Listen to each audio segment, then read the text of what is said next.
Until one day, he takes a single step and suddenly drops into a place that looks nothing like the fantasy world he's been trapped in.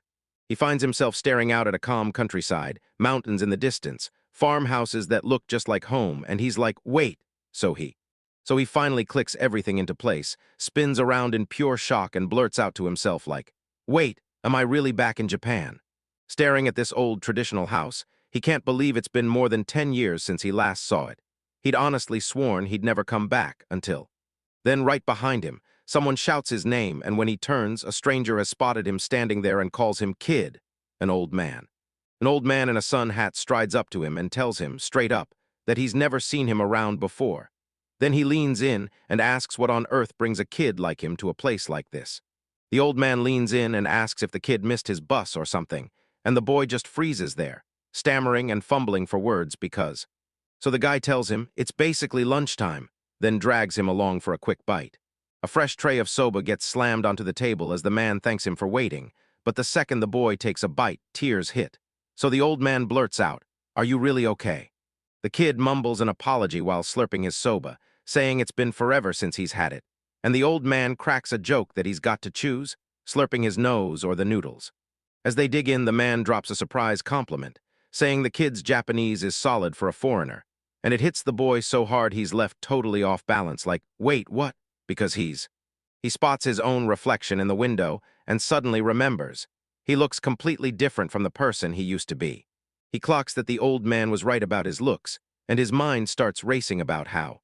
It's honestly wild that he can talk to anyone in here at all. He's pretty sure his weird special skill is doing all the heavy lifting. And just like that, he kicks off a brand new life, jetting between Japan and that other world, back and forth non-stop, until one day it finally hits him, and that one detail flips his entire world upside down. The kid finally starts cracking the moon gate's rules, and it hits him hard. He's the only living thing that can actually travel between worlds while anything that isn't alive slips right through with him, like the rules have a giant, unfair loophole. Staring at his special power, he can't help but wonder, could he flip this whole disaster into a gold mine? Life back in his field is brutal, and he's craving a good soak at the public bath, until he realizes he's dead broke, so he balls up his fist and refuses to back down, determined to turn his travel skills into real money. Right then, a light bulb blazed in his mind, as the realization hit him like a punch. What something's worth depends wildly on where you stand. Back in Japan, one gold bar could snag you a mansion, but in a grimy spiel, it's basically pocket change, good for maybe one lousy month's pay.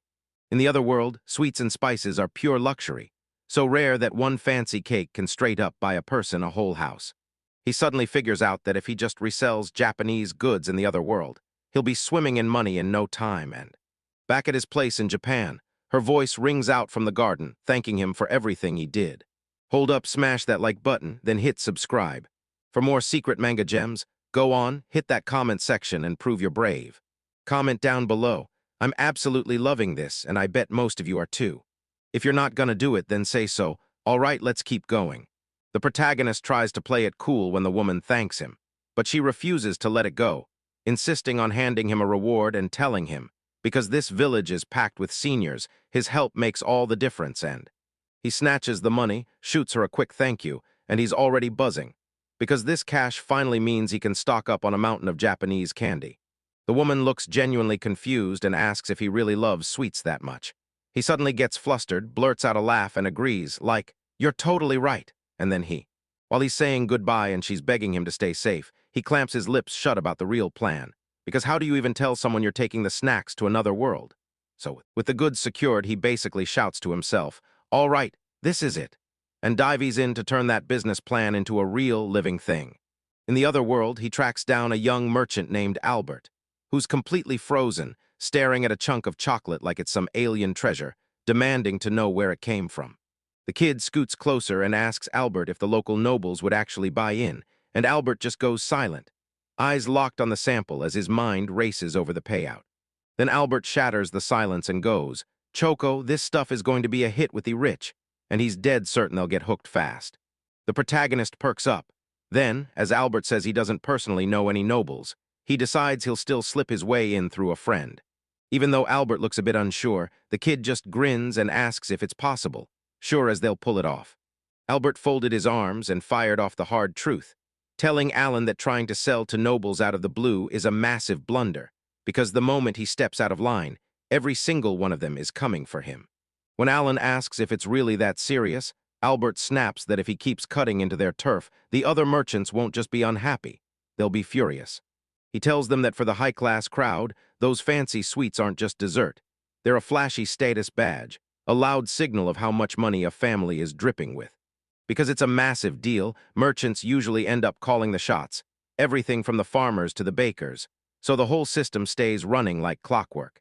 Albert lays down the truth.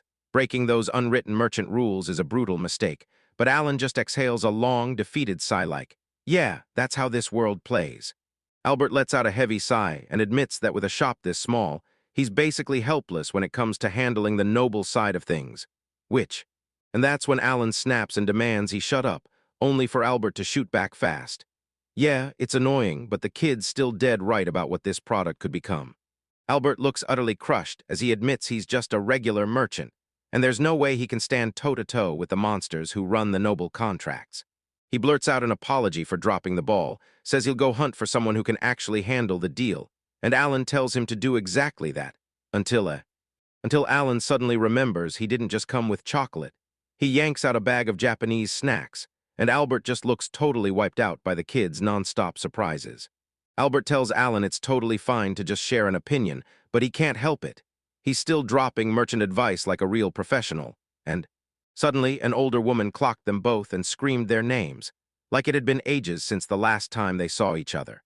Alan asks if they're out shopping, and the woman bursts out laughing, like, "No way, it's pure coincidence we just happened to run into each other right here." She points at the bag in his hand and fires off. "What is that?" Alan leans in and says it's nothing, just a weird foreign sweet he somehow managed to snag, so she can't help but wonder if that kid already started working as a merchant himself, while Albert just stands there with a huge, smug grin. Alan waves it off in a flash and tells him, "I'm not hiding anything, I just can't help wondering how it all works." The woman urges them to try the snack together, even as the younger maid's eyes widen in shocked surprise at the offer So Albert starts sweating and blurts out if handing samples to the enemy is even smart, and Alan shrugs like it's no big deal at all. Albert mutters that Alan's soft attitude is why his business won't grow, but Alan just snaps at him to stay out of his business. The two women finally take a bite, and the second it hits, their faces light up like they just swallowed a taste straight out of another world. The woman raves that the snack is delicious and says she might grab some later, so Alan just grins, nods, and thanks her for backing him. She tells her mom friends she's spilling everything, and then casually admits she's rooting for him, leaving Albert completely stunned. Albert has to beg the shopkeeper for forgiveness for the chaos they sparked, and the guy basically tells them, "Next time, take it somewhere else." Alan just stood there, stunned out of his mind. He couldn't wrap his head around it because everything was already gone, sold out. Albert asks if it feels good to win, and Alan admits the truth. He didn't do it alone. Those ladies spread the word so fast that everything took off. Alan mutters that if he just had some chocolate, he'd be a billionaire. Then Albert shuts him down, warning him not to underestimate how business really plays out. Alan gratefully thanks him, tells him to keep the extra chocolate as a gift, and then strides away before Albert can even get a word out. Albert stands in the middle of the street, staring as the kid walks off, and he can't stop thinking. Maybe Alan really is a natural when it comes to this merchant game. Alan throws himself into the bathhouse and stares at a huge painting of Mount Fuji, then lets out this deep, drawn-out sigh like he's been holding it in.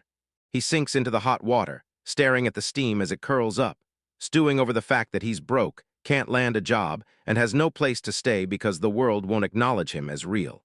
Alan sinks into the bath, gripping a tiny toy duck, and lets out a sigh, because it's been forever since he last soaked in hot water like this, and as he just sits there, he finally starts to feel a little better, like, just maybe, real hope for his future is finally cracking through.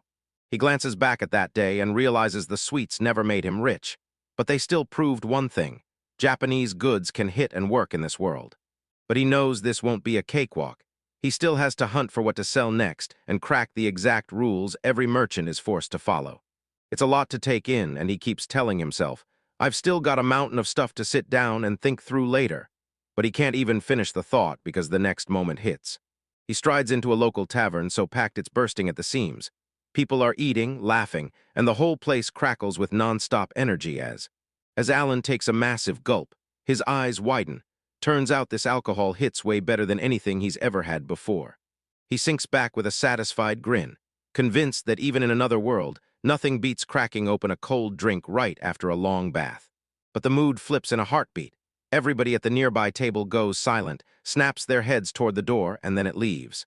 Alan whipped his head around, totally baffled, like the whole room just choked on its own breath for no reason. The moment she stepped in, she froze in place with this razor-sharp stare like she'd seen something that shattered her calm. She's wearing the... Alan stared in disbelief at this over-the-top outfit packed with giant gems, because he honestly couldn't believe his eyes. He never thought Kuroheim would show up in a town like this. He locks eyes on her and suddenly realizes she's a transfer student, Japanese for sure, and it throws him into a full-blown spiral of thoughts. Like it's crazy. There are a few special people out there just like him, scattered across the globe, even in a tiny town like this. He tells himself, anyone who's born here but still remembers their past lives, yeah, that's a reincarnator. And yeah, those random people who just drop into this world out of nowhere are called transferees. Both groups usually smash the locals in strength and magic in a sea of skill, and some even carry wild, god-tier blessings, so it totally makes sense that most of them end up climbing the ranks as high-level adventurers, or diving deep as magic researchers.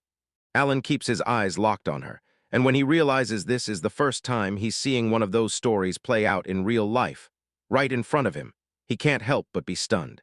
Right there in the tavern, the other guys hiss in whispers, claiming she's even prettier than the rumors, and they can't stop grilling each other like, have you heard about her yet? Because I need to know. The rumors keep flying about Kuroheim. People swear she's the leader of that rare all-female crew, the Brigade of the Dawn Moon, and then it gets even crazier. But surprise, she's not just there to look pretty. She's a top-rank adventurer, famous for wiping out some brutally nasty monsters. Even with Alan earning respect from the rich crowd, the guys nearby can't stand how intense he feels to be around. So he's done, he's had enough, and he storms up to the guy running the place and demands his bill. The bartender's stunned. Alan usually hangs around for round after round, so seeing him bolt after just one drink is crazy.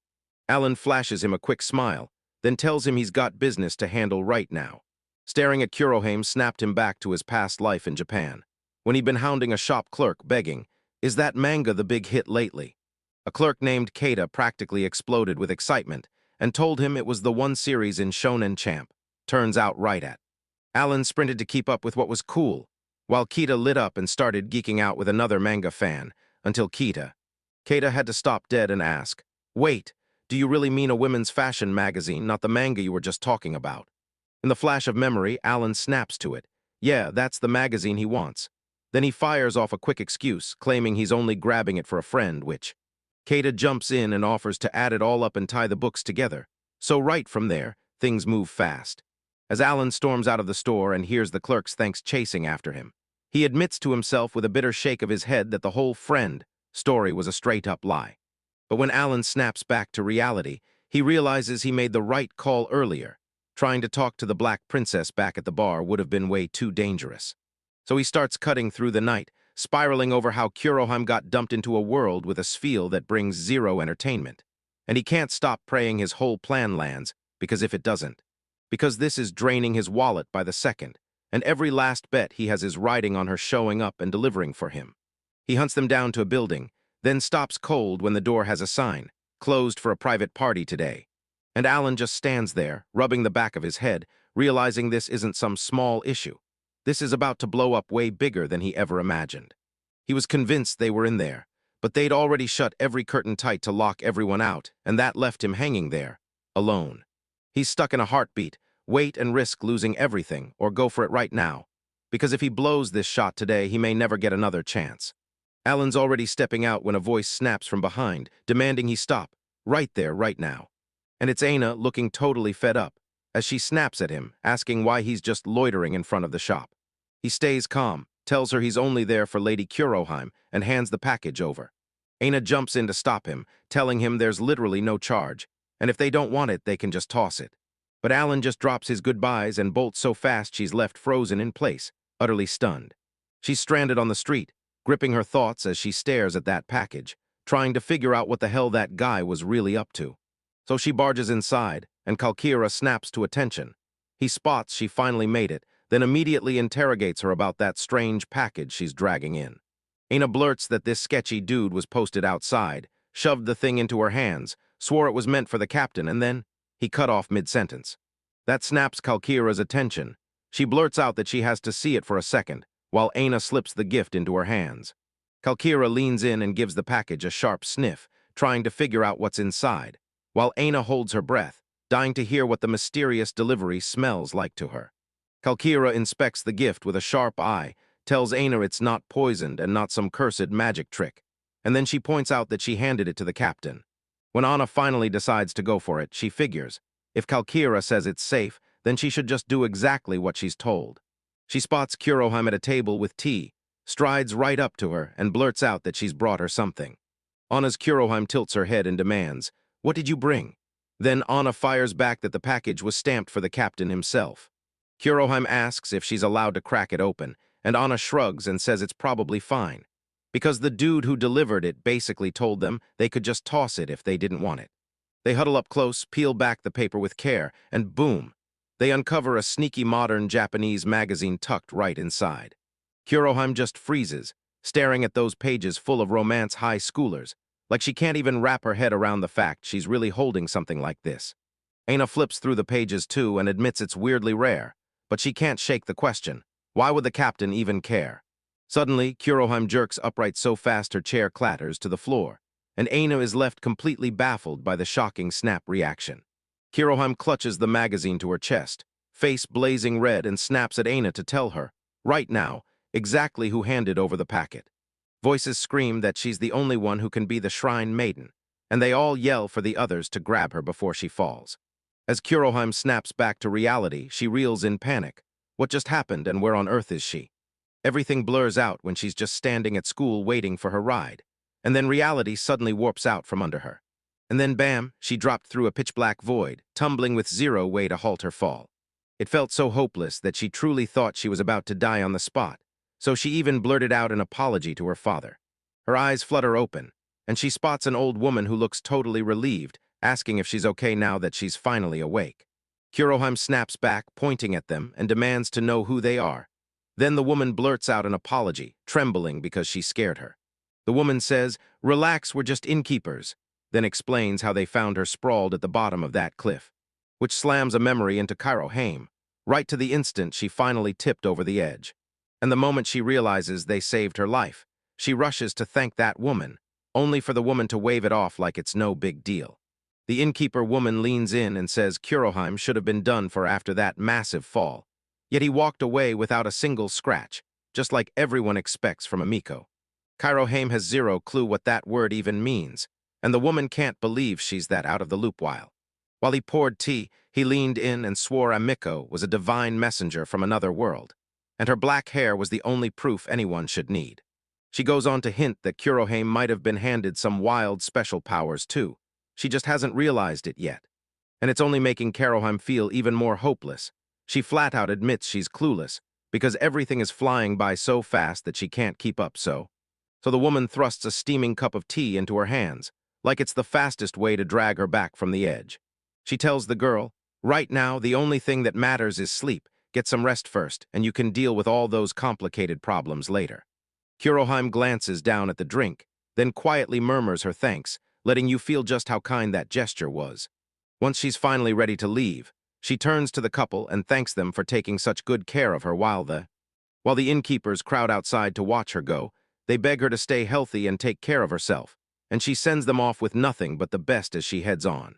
Kuroheim kicks off her journey to hunt down the one way back to her original world, and it turns out she never truly had to fight alone. The Oracle's power was carrying her the whole time, and once word leaked out, people piled in one after another to join her. Before long, her squad, the Dawn Moon Brigade, explodes into fame, and the whole country is talking about them. And that hits her hard. She realizes just how lucky she is to have people like this beside her. Nobody even questioned what she was doing. They just trusted her, followed her, and wouldn't stop.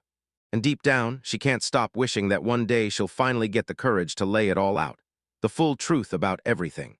Metallic clanging ricochets through a silent room packed with dusty old barrels. Alan is already posted at the bar when the door swings open and the bartender walks in. Zen jerks his gaze up and shoots the new guy a quick, friendly welcome. Mid-sip, Alan lifts a note and blurts out, "Are you the ones who sent that letter?" Then he glances at Kurohame and tells Zine, "Go ahead, get her a drink too." The bartender leans in and warns them to lock everything up when they're done, and Alan shoots back a quick "thanks" as the guy steps out for the night. Alan and Kurohime sink into silence at the bar, and all that breaks it is the clink of bottles lining the shelves behind them as Alan finally cracks the silence. He blurts out an apology and admits he's terrified she might hate being stuck alone with him. He admits he only brought it up because they're from the same country, while Kurohime just sits there, staring at him with a dead, blank expression. She cuts right to the chase and asks if he's really Japanese, and he admits it, then drops the bomb that he only looks like that because he was reincarnated. When Alan asks for her name, she takes a bold sip of her drink and tells him, "I'm Shizuku Sioji, I'm 18. Right when he asks who she is and says, "I'm Alan," just a broke, unemployed 20-year-old, she bulldozes right over him and shuts him down on the spot. She snaps that she doesn't care about his life right now. She just wants to know what his name was in their original world. Ice clinks in his glass as he leans in and tells her, "I'm Masato Shinjo, just a normal guy who died at 25. Shizuku drops her gaze and apologizes again for grilling him with unnecessary questions, but Alan just shrugs it off like it's nothing at all. Still, she can't ignore it. He doesn't even blink at her family name, and that unnerves her, like he might be from a whole different era than the rest. Alan quizzes her like, "So you were some big celebrity back home?" And Shizuku's like, "Oh wow, he has no idea who I am," while she even wonders if he thought she was an idol, but the dude just stares back with pure blank confusion.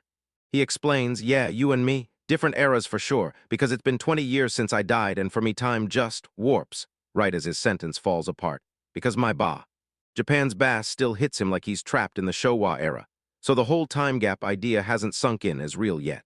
Shizuku jolts in shock and lunges right up to him, staring him down. Then she demands, "So you're telling me there's actually a way back to Japan?" But Alan shuts it down on the spot, staring her down and telling her flat out that sending her back to their old world is totally impossible. He tells her he's the only living thing that can slip between worlds and admits he's sorry for raising her hopes. Shizuku just drops her gaze and says, "I understand." But Alan tells her he's not out for the count. He can still grab whatever supplies she needs and even send things back.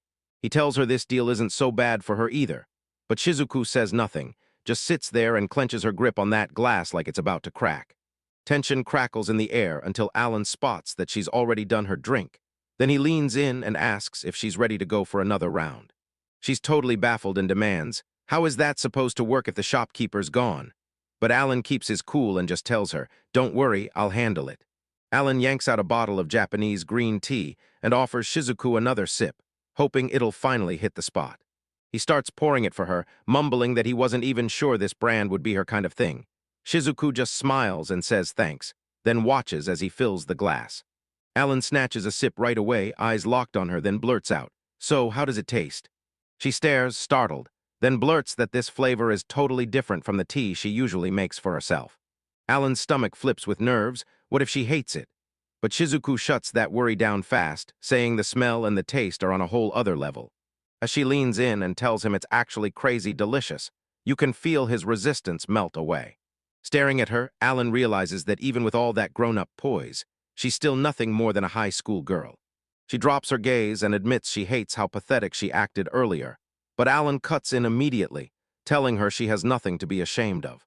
He even straight up admits he totally lost it, bursting into tears the very first time he ate soba after landing in this world. And then he promises he'll bring her some next time, too. Shizuku stares into her glass and admits that even though she's dying for a clue on how to get back to Japan, a treat like this still hits her heart in its own way and makes her happy. Shizuku slams her glass onto the table and at last gives him the answer he's been waiting for. She agrees to sponsor him, only if he can hunt down the exact items she names. And when Alan hears that, he practically exhales in relief and tells her he's all in. He tells her, "Don't you dare ask for the impossible," then hits her with the truth. He has no real legal ID and no steady paycheck to his name in this world. Then Shizuku snaps to her feet and says she'll just send a letter to take care of it. Alan's totally baffled by that, and then she whips her head back and fires off a question. "So tell me, is he actually any good at organizing those documents?" The very next morning hits, and before anyone can blink, the sun's already blazing over the house. Shizuku rounds up the other girls, then blurts out an apology for yanking them out of bed so early, because there's someone she's desperate to introduce. Presenting Alan as their newest member starting today. He just awkwardly stands there, trying to blurt out a hi. Aina completely snaps. She jabs a finger at him and yells that he's the weird guy they saw yesterday. She straight up asks the captain if she's really ready to trust the poop guy for real, and Alan just freezes, staring off like he already knew this disaster was coming. Kalkira says she respects the call, but she's not fully convinced. She presses them, asking if they're really sure about bringing this guy onto the team. Shizuku lunges in fast, clearing the air and making it crystal clear. Alan isn't actually about to tag along on any dangerous adventures with them. She says that since he's a total wizard at reading, writing, and math, he's the perfect pick to run their supplies and manage every logistics plan. Alan finally clocks it. This whole thing was Shizuku's play from the start, right as she drops the bombshell that Aina is the one who's going to handle his training. Aina snaps completely, and her blood-curdling scream is so brutal it blasts the birds right off the roof, sending them spiraling into the sky. A little later, the two of them are shoved into a storage room, and Aina leans in, firing off the question. How in the world did someone like him snag the captain's attention? She stares off, totally lost in thought, then blurts out that she's never, not once, seen the captain this alive and energized before. Alan can't believe it. After all that brutal hard work, it finally paid off, and even though he's still shaking from the shock, he's actually made it into their squad. As he scans the paperwork, Aina leans in and reminds him, someone actually joining the Dawn Moon Brigade is basically unheard of. She finally drops a long sigh, gives up the fight, and admits life has been a whirlwind. Like they could seriously use an extra pair of hands around the place. Alan scans the room, freezes for a heartbeat, and grabs Aina's attention. He's gotta confirm one thing before they dive in. Staring at the mountains of crates and bags, he asks if she's really been handling all of this alone the whole time. Aina just smirks and says, "Yeah, that's exactly it." Alan totally snaps the moment he realizes she's been running every single resource they own, and she just shrugs. Since only she and the captain can read and do the math, there wasn't anyone else who could handle it. Anna snatches her quill and starts working right away, telling him she'll take care of the inventory check while he rushes out to grab more supplies. She tells him, say the brigade's name and every merchant in town will stop trying to gouge you, and Alan nods, got it. Right as he's about to leave, he glances back at her and warns, don't burn yourself out with all that paperwork. Aina tosses him a casual wave from the storage room as he turns and walks away. Jutting through the crush of city streets, Alan can't stop thinking. He never once imagined life would twist into something this wild. He figured scoring that exclusive merchant deal would be his golden ticket to finally start doing business with the local nobles.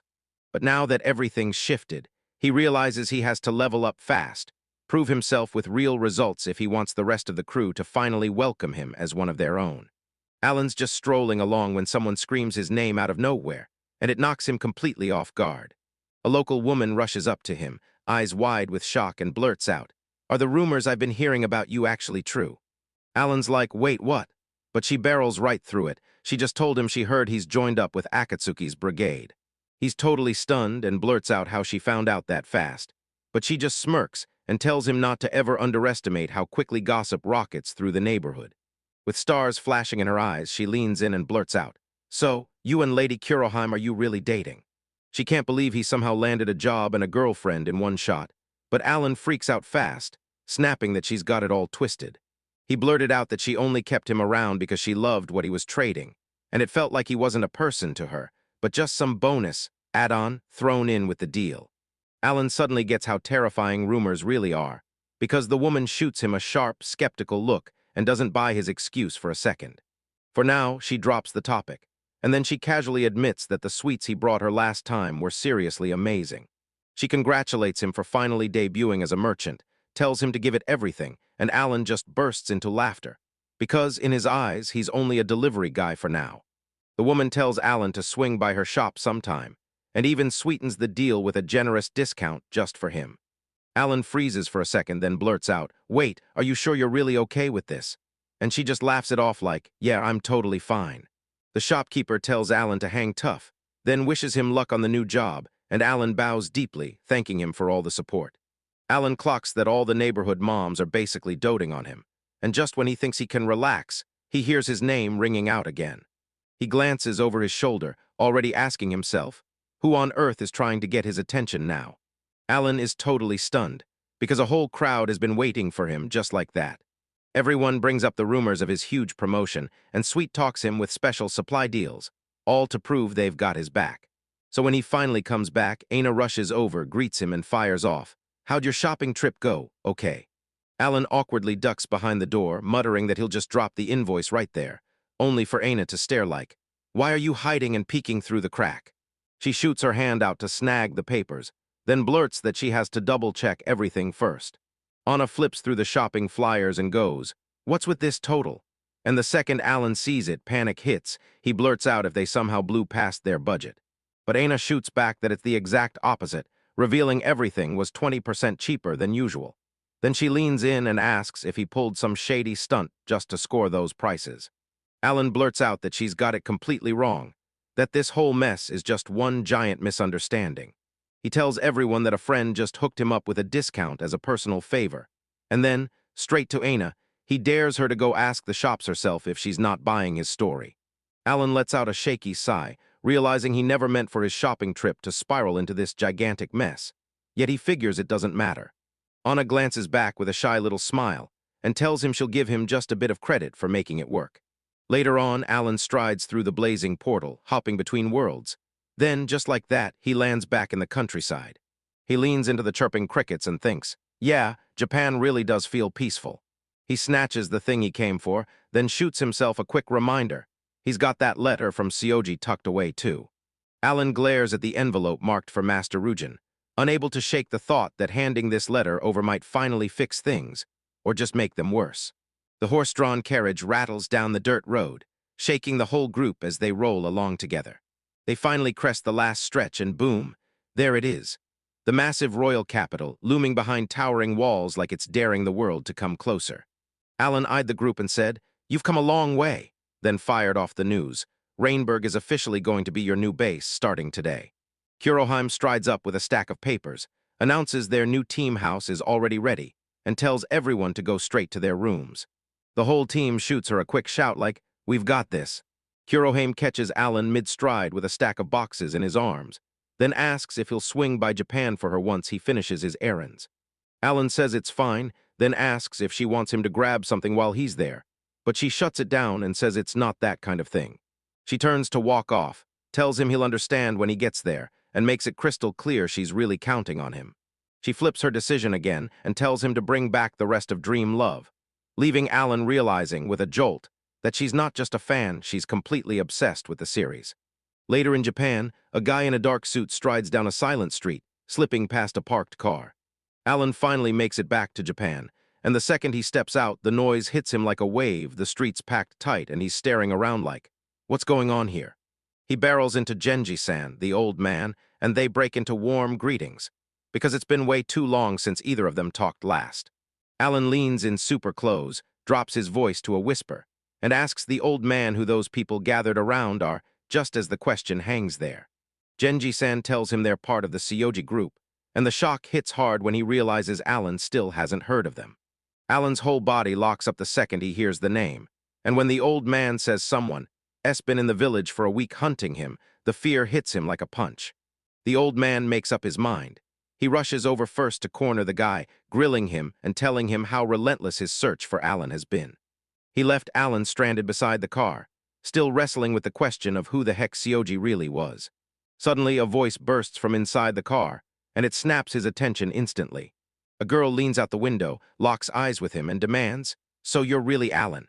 She shoots him a tiny smile, practically orders him to hop in the car already, because it's brutally hot and no one's surviving another minute outside. Akira snaps her lighter open, sparks crackle, and the flame grabs the cigarette like it's alive. While she's slumped in the car, she grumbles non-stop about how brutal it was to track down this town, and how they don't even sell good cigarettes here. Alan blurts out a quick sorry for the hassle, and she waves him off. "Just call me Akira Kamiki." But when Alan asks if he's pouring all this effort just because of the letters Sioji wrote, the whole vibe in the car flips. A sharp click snaps through the air as the car doors lock, and Akira leans in to ask if Alan truly knows that young lady, shocking Alan so hard he can't even react. She snatches up a radio on the spot, announces the target's secured, and yells for backup to move in right now. Alan goes dead silent, looking shaky, while Akira promises she won't hurt him, as long as he obeys every order she gives, giving him a brutal, cold stare and asking if he really wants to make it home in one piece. The car rockets out of the quiet village, blasting straight toward the distant city skyline, leaving Alan no choice but to finally blurt out the one question burning in his head, what the Sioji group actually really is. Akira's totally stunned that Alan's clueless about the whole thing, but Alan shrugs and admits he only knows a few scattered details. So she lays it out. Sioji Group is a giant corporation that basically runs the world, controlling things like real estate and massive projects both back home and overseas. So you might as well treat them like one massive conglomerate, because they're calling every shot. For ages, the Sioji family has ruled Tokyo's rich scene, one of the wealthiest names the city has ever seen. And yeah, when Ryujin ran the show, the company finally stormed into the big leagues. Akira even says her own family's been serving them for generations. And she's been there, right beside those two young ladies ever since they were stuck together in middle school. She shoots back to 3 years ago, the year she finally landed her first real job at the family's main estate. She remembers Shizuku lounging in the sunlight, swearing that nobody in the world brews a tea like she does. Back then, Akira played the lady's personal maid, bowing low and thanking her with a bright grin like she was only happy the tea tasted perfect. Even after Shizuku told Akira she could finally drop the formal act when they were alone, Akira wouldn't budge an inch. Shizuku asks if her personal maid recorded the Koi anime for her, and Akira answers with a smooth, polite, yes, of course, like it was done the moment she asked. Shizuku shoots a look of surprise. Akira's staying over starting tonight, and she can't sit still, so she blurts out that they should do a cozy show screening together. Akira just grins, lets a little blush creep in, and tells the young lady she'd be more than happy to do it, if that's what she wants. Flash forward to the estate. Akira's pouring tea like everything's fine, wondering when Shizuku will finally come back, but the outside gets unbearably loud. And then some random guy storms in, yelling her name like he's panicking. The guy panics and blurts that Lady Shizuku has vanished for real, and suddenly Akira is just standing there, completely stunned. Everything starts unraveling, and it all hits so fast that nobody even gets a second to figure out what to do next. Everyone's snapping. People are yelling at the top of their lungs, demanding to know what the guards are doing, and pushing for answers about that young lady. The entire place is in full panic. Everyone insists this has to be some kind of mistake, while one guy screams, "Check the security cameras right now." Akira doesn't waste a second. She barges into the surveillance room and demands the footage herself, speeding straight to the truth. Then she snaps her eyes to the monitors and freezes, because Shizuku is suddenly gone, like she never existed at all. The hunt for Shizuku is still in full swing. An elite team is tearing across the globe to find her, and just when you think it can't get crazier. But Akira tells them they've found nothing, no trail at all, except Alan himself, and Alan just goes silent, soaking in how huge this really is. Akira spills out of the car, and at last she finally apologizes for how she tricked him into tagging along. She tells him point blank, "Your turn to talk," right there as they face that massive office building. And Alan admits he still can't believe a place like this is sitting right beside Aken Village. Akira barrels him inside and announces to the chairman that she's brought him in, while some suited guy just stands there, staring out the window. Ryujin whips around and demands, "Are you really Alan?" And Alan answers with nothing but a swift nod. Ryujin points it out and says the resemblance is spot on. Alan is exactly the man his daughter drew in that letter. Alan starts feeling this crushing pressure, and he can't shake the thought, are people from those giant companies always this intimidating? Ryujin just laughs it off and tells him to chill, because Alan isn't some kidnapper. He's got nothing to hide. Ryujin leans in and tells them the letter's locked in a secret cipher, one only his clan can crack. So yeah, there's zero way to fake the handwriting or that message, and that proves his daughter is alive and she trusts Alan. Alan can't believe they tracked him down. Like, how did they find someone with no job and no real place to sleep? So Ryujin tells him that the postmark on the letter cut the search down fast, and Shizuku's description of him seals the deal. The chairman whirls around and admits it. This whole mess blindsided him. Ever since Shizuku disappeared into thin air 3 years ago, right under the noses of dozens of bodyguards. Right when hope started to die and he thought he'd never find her, a handwritten letter finally showed up in his hands, telling her she's got an ally, and that Ryujin is going to be needed for something huge. Ryujin locks eyes with Alan and fires a question, "Are you ready to tell me everything you've got?" But Alan isn't taking any chances. He fires back, asking whether the room is being recorded or if cameras are watching. Ryujin leans in and tells Alan, "Trust me, our security's airtight and nobody's peeking from behind those one-way mirrors." So Alan decides, if this room really is private, he's not wasting time. He'll just show him the truth right then and there. And the second Ryujin starts to move, the bodyguards panic. Guns snap up as they draw weapons to shield him. The chairman barks an order right away. Drop the guns, no debate, even as Aina protests that it's way too dangerous. The entire room goes speechless as Alan throws his arms wide and rips a gigantic glowing portal straight out of thin air. Telling them plain as day, this gate was built by him, powered by his own strength. He knows it sounds insane, but he insists. This doorway links straight to another world, dropping the biggest bombshell of all, by revealing that Ryujin's daughter is waiting just on the other side. The guards are utterly dumbfounded, and even Ryujin can't deny it. This is one wild surprise, but he doesn't lose control. He leans in and fires the question to Alan. What has to be true for them to finally use the gate? Alan admits he can't catch every tiny detail, but he's crystal clear about one thing. He's the only living being who can actually slip through that gate. Ryujin blinks, takes a beat, then asks if he can touch it, and Alan immediately assures him it's totally fine, so the chairman strides up and starts testing the portal's edge with his hands, while Aina watches from the side, visibly panicked by the whole ordeal. Ryujin steps away from that magic doorway, whips around, and demands to know what the heck his daughter is doing on the other side. Alan tells her this place is basically a whole fantasy world. She's the leader of an adventure crew, and he's just one of the guys working for her. Ryujin freezes and stares at it, thinking there's no way this is real, yet it's standing right there in front of him. Ona steps out from the crowd and challenges the boss. Does he honestly buy what that guy is spouting? He keeps it real and admits he's still on the fence, because the whole thing feels way too perfect, like it belongs in a fairy tale. Alan thinks, yeah, that response is fair. Then Ryujin drops the bomb. He's got a specific favor he needs Alan to do. Ryujin shoves a phone into Alan's hands and tells him to go snag a photo of his daughter, swearing that if Alan brings back proof, he'll do exactly what the letter demands and back him up. Alan just gapes at the smartphone, completely baffled, and blurts, "How am I even supposed to use this?" Ryujin clocks the panic instantly and asks if this is his first time with one, promising Akira will drill him later. Yet Alan still can't shake the feeling that the thing is oddly off. The chairman falls silent for a beat, then snaps, "Alan, to make sure you're locked in and listening." He straight up admits he's still not sure he can fully trust everything Alan says, or if there's some sneaky catch buried in all of this. Because the second he says it, Alan starts breaking into a nervous sweat. Still, with all the wild details swirling around, Ryujin insists the letter is real, and the fact that Alan was the one who delivered it is a fact he can't just brush off. So he shoots him a hand to thank him, then leans in and tells Alan to make sure he drops a quick hi to his daughter when he heads back.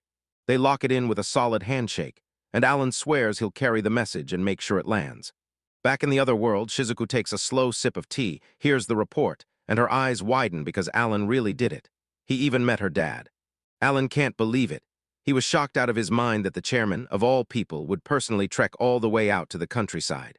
He can't stop ranting about the guy who rolled in with a massive entourage, way too loud and flashy for the tiny little village he's holed up in. Shizuku just shrugs it off and says it was bound to happen. She was the company's heir back then, and her father wasn't about to gamble with anything. Alan just exhales, braced for the cringe, and tries to slide right past the whole awkward mess. He leans in and tells Shizuku that her dad really did hand him a smartphone, mainly so he could snap a picture of her and prove she was okay. Shizuku just nods, following every word as she listens, until she finally blurts out, "Can I borrow your phone for a minute?" And Alan just hands it over instantly, without a second thought. He watches her tap away at that screen like she's done it 1,000 times, and it hits him. She's still fully dialed into modern tech, but then the screen lights up and a video starts playing. Her father's voice comes through, telling her that if she's watching this, it means she's alive and kicking. Alan cranes over her shoulder, staring in disbelief at the 4,000 video, so crisp it looks nothing like what he remembers. Shizuku's eyes get glossy as she bursts into laughter, totally convinced the video message is exactly the kind of move her dad would pull. She cradles her phone to her chest and wears a calm, peaceful smile like everything's finally going to be okay. Alan catches the look, clocks the moment, and quietly slips away. Like, yep, he knows it's nosy as hell to watch something this personal. A little later, Shizuku snaps her eyes up. He's gone. She freezes, baffled because she still has to return his phone. Where did he vanish to? Shizuku's eyes go wide when someone shouts that the timing couldn't be more perfect. Anna swears it was pure coincidence, like everyone just showed up at once, while Alan bursts in and asks Shizuku if he can borrow her phone. Shizuku's still rattled and totally confused when someone suddenly screams for everyone to huddle up. Then, photo starts flying around, and she blurts the word back over and over like she's trying to make sense of the chaos. Aina yanks Shizuku over and declares her the leader, but Shizuku starts to tell everyone to pause. Too late, the whole thing is already rolling. Alan snaps the camera up, tells everyone he's about to take the shot, and hits a fast countdown. Then click. The girls strike their poses together for the group photo. A little later, Aina leans in and tells Alan he's starting to feel right at home in the brigade. Alan admits he's not really convinced, mainly because he hasn't even had a chance to get close to most of the people there yet. Aina grabs his attention and tells him to slow down, no need to rush, just focus on settling into the new base first. She pivots fast, asking if he's ever heard of the big street market festival in the royal capital, and Alan just repeats the name, way too curious about what Aina is talking about. He breaks it down. Every single weekend, the capital throws this massive market party. Merchants flood in from everywhere, hauling in rare treasures you've never seen. Anna tells them the market has it all. Everything from simple stands for everyday folks to fancy, royal-level stalls made for nobles. She tells Alan to take a break and go check it out, since his adventurer gig hasn't even started yet. Alan snaps his attention back to her, then leans in and tells Aina he's got something to ask, sending her mind racing with what he's really thinking. He leans in and asks if anyone can just open a stall at the festival, like he's already cooking up something big, but even with interest burning in his eyes, he's still totally trapped on one problem. He just doesn't know how to make it happen. He finally snags a stall application form, but he can't make up his mind on what to sell, even as time ticks away. The door suddenly blasts open, and a group of girls rush in, finally home. Lazuli, Luca, and Camille storm in, and Camille wastes zero time. She immediately fires a question at Alan, demanding to know what he's been up to. Alan panics, snatches his papers, and rockets toward the exit, while Camille yells at him to explain why he's sprinting. But Alan just shrugs like, "Yeah, no, when I'm around, they won't ever truly relax," and leaves them stuck there, all standing awkwardly. Aina jumps in fast, tells Alan everything's okay, and swears that nobody in the group holds that feeling toward him anymore. But Alan looks completely crushed, as he admits he just figured he wasn't wanted there.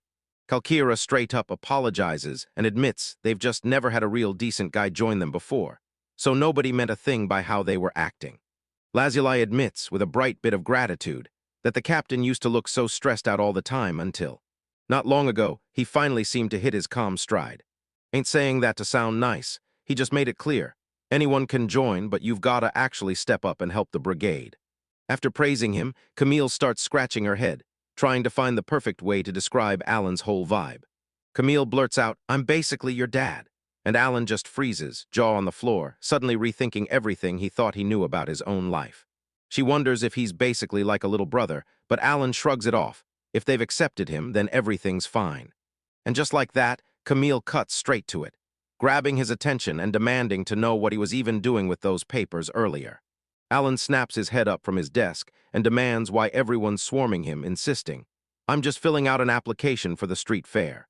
He wants to set up a stall, and the second the idea hits, the girls burst into surprised shouts, like he's about to open a whole shop. He insists it's only a trial, but Camille hears trial and instantly lights up like it sounds ridiculously fun. Then she presses him, "What are you planning to sell?" But Alan shoots back that he's still trapped, and even when he says he wants to win over the nobles with sweets, his brain just won't cough up any other ideas, especially since he can't really splurge on anything wild or pricey, like jewelry. Anna listens, nods, and admits it's brutal. Finding the right items for a crowd like that is a real headache. Kalkira crossed her arms and strained to think. What could a noble possibly want badly enough to get their hands on? Right out of nowhere, a light bulb flickers on, and Kalkira's eyes light up because she just got the perfect idea. She dashes straight for the bookshelves while everyone else just stares, leaving Alan to wonder what on earth she's hunting for. Until she comes back, flips up a specific book, asks him how it could work as a product, and leaves him completely speechless. Aina tells them the captain recommended the book, and Camille lights up like, "That's an awesome read." And then Lazuli points out they'll finally get to read the rest, asks Ryuka if that's what she's been craving, and Alan just stares like, "Wait, how are we even supposed to read Japanese?" Alan swears entertainment is the best move, but he admits books could be a nightmare since the costs are sky-high.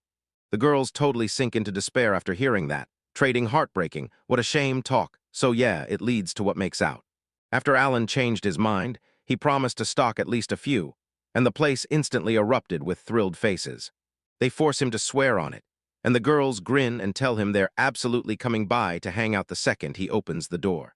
Later, the story whips us back to the modern city, sky-high buildings towering over everything. The elevator dings to life as it rockets up toward the 50th floor. Alan could feel it. This is where the real trouble starts, because he has no idea if President Ryujin actually believed him after he handed over that phone. But when the doors swing open, there's someone already waiting, right on cue, who tells him, "We've been expecting you."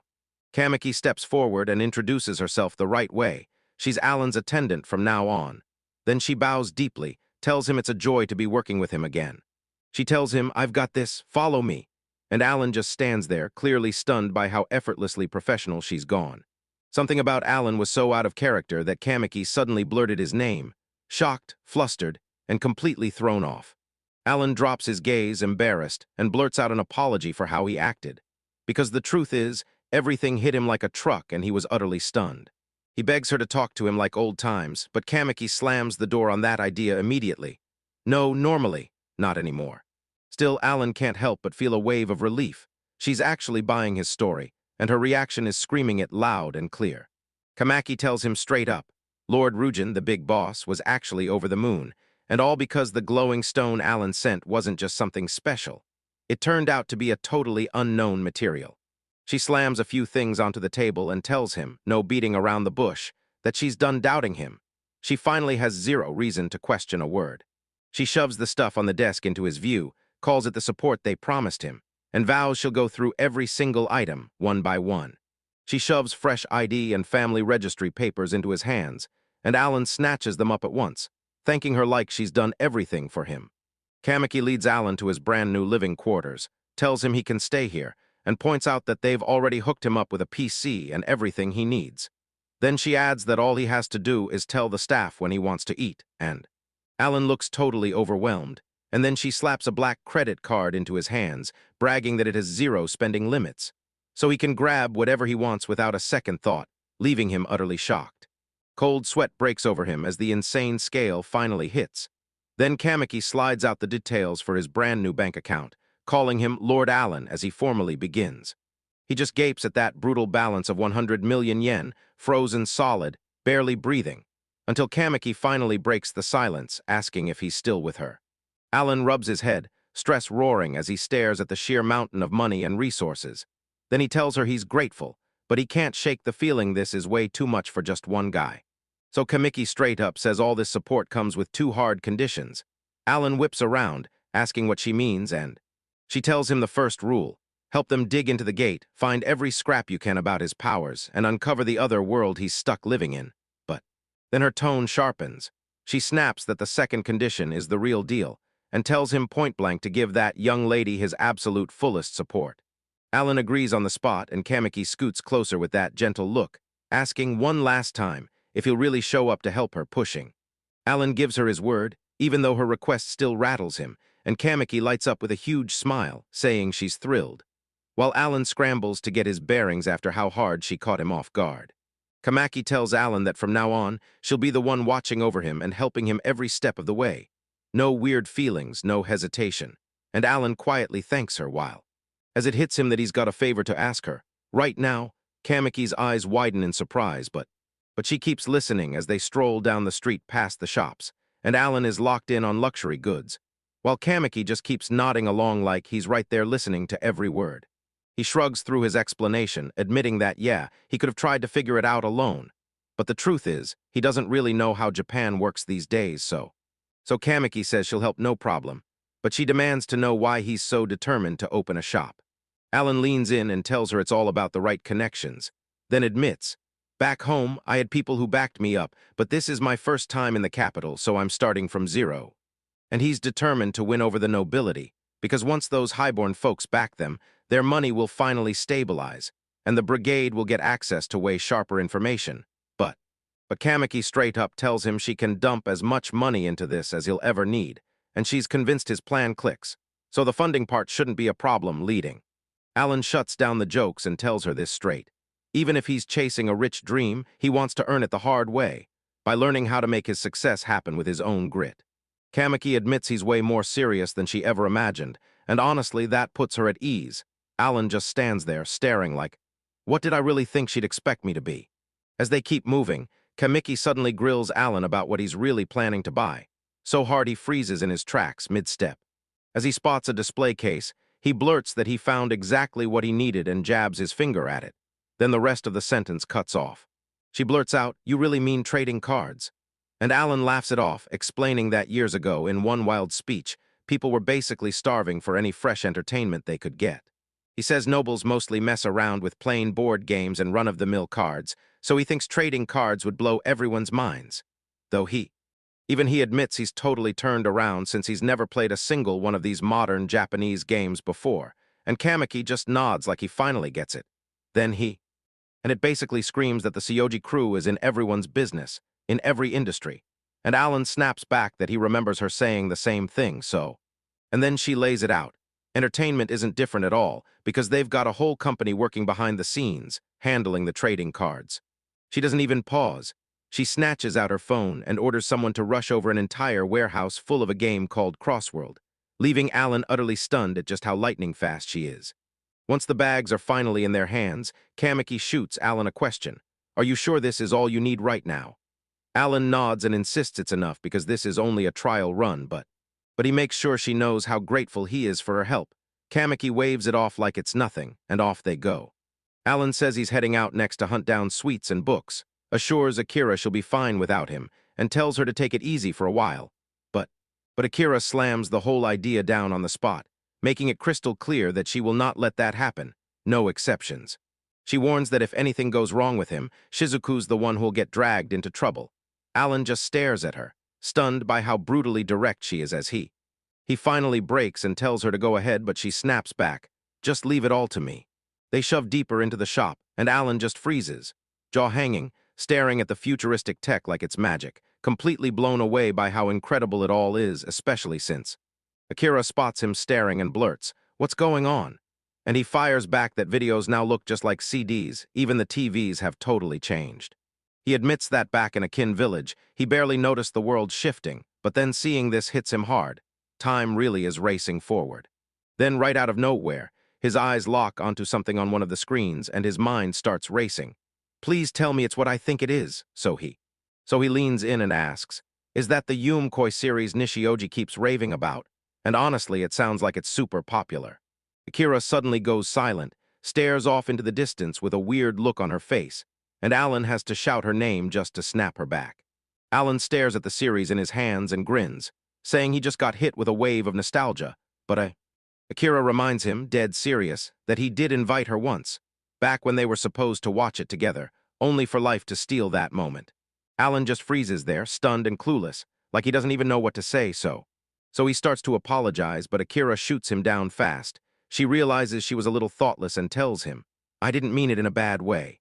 She pauses like she's deep in thought, then admits it's such a bummer she can't see Shizuku right this second. But in her line of work, it's not just about standing by her side. There's a whole lot more on the line. Alan asks if that's really what she feels, and she immediately shuts it down with a full, no-mistakes confirmation. Then she tells him, I'll cover the payment, I just need you to make sure Shizuku gets everything. And Alan nods, grinning, got it. Akira says, we're tight on space, let's just load the manga and shows onto a tablet. But Alan shrugs and goes, since we've got nothing better to do, we might as well bring everything we can. And then he stares at her for a heartbeat, and the thought hits him. She's basically an older sister to Shizuku. The story cuts to outside the house, peaceful morning air, and the only sound is birds chirping like the world's holding its breath. Camille spots the guy instantly and yells for Alan to look, because she's sitting on some huge news, and she's about to drop it. She lifts a paper and tells him that the permit for the stall he wanted just landed. Then Alan screams from the balcony that he's coming, and she fires back, hurry it up. The moment he shows up, she shoves the paper into his hands, and Alan finally exhales like he's been holding his breath for hours. He's just relieved it all went through cleanly, no problems at all. Camille suddenly looks a little shy, then fumbles for the courage to bring up that one exact thing they talked about before. But, but Alan tells her to shut it down. He's bringing every last bit of the stock on the actual day, because there's literally no space to store it there. Camille goes full drama, declaring that cheating is a total no-go. Then she starts praying that Alan's shop tanks hard, everything stays unsold, and she somehow gets the next volume. Alan presses on, asking when Ryuka and the crew are finally going to roll in, and Camille grins. She says they'll be there by evening, and she's heading out with the group too. She can't help it. She quizzes him on exactly where he's setting up shop, because she's heard it's supposed to be a spot built especially for the nobles. Alan casually drops that the address is 13 on West Main Street, and Camille snaps. She blurts it back over and over like she's stunned she just heard it right. She tells him the West District is stuffed with legendary merchants who have been there forever, and she's completely blown away that he snagged a spot right beside the Central District, because a prime location like that is basically unheard of. Camille halts for a breath, snaps her fingers like she just got hit with a thought, and tells everyone she remembered a rumor that could be worth hearing. And she breaks it down. Those giant outer walls seal off the whole Central District, and that's where all the high-ranking nobles live. Most regular folks never get the chance to see them up close in real life. But then she drops the bomb that a few of the wild, eccentric nobles are rumored to slip out to spy on the festival. And because Alan's shop sits right there, it could happen for real. She admits it's probably just a rumor, but if it's real, it'd be a huge bombshell, and Alan just stands there totally clueless, like his brain left the room. Camille fires off a question about whether that's the real reason he chose such a wild spot, but Alan shrugs it off, keeps his cool, and tells her to believe whatever she wants. She suddenly erupts into laughter, totally blindsiding Alan as he blurts out, "Why are you acting so weird all of a sudden?" She flashes him a sweet smile and tells him, "I was just thinking, wow, you're way more interesting than you think." Alan's hackles rise and he snaps, "What are you trying to say?" Because it sounds like she's mocking him until she swears, no, it was a compliment. She strides off, waves him goodbye, and promises she can't wait for the day the shop finally opens. Alan stood there staring at his shop setup, but that gut-sinking itch told him something was off, like it wasn't finished, and he couldn't shake the feeling that it still wasn't enough. He shoves those thoughts aside and stops spiraling. There's no use overthinking it, because all they can do is bide their time and wait for the festival day to finally arrive. Staring at the calm morning streets of the capital, he tells himself one thing: no matter what's coming, it's coming. Signals crackle across the rooftops, popping off like fireworks and screaming that the big day is finally here. The whole place ignites in an instant. Merchants pop up everywhere, yelling at the top of their lungs for folks to come grab their top-tier accessories and minerals. Alan wraps up the last scrap of his own preparations, exhales with a quiet little sigh, and tells himself that it's finally enough to kick everything into motion. A huge grin flashes across his face because the Royal Capital Street Stall Festival is finally back. And this is the exact moment he's been training for, the moment he's been building up to, so he double-checks his inventory one last time, pockets a few books, just in case, but decides he'll be brutally picky about who gets to buy them. His whole mission was shifting those chocolates, and he only tossed the trading cards on the table because he couldn't wait to see how everyone would react. But as the first crowds spill into the market, he doesn't move at all, just stares, breath held, until one thought hits him. Finally, things are starting to move.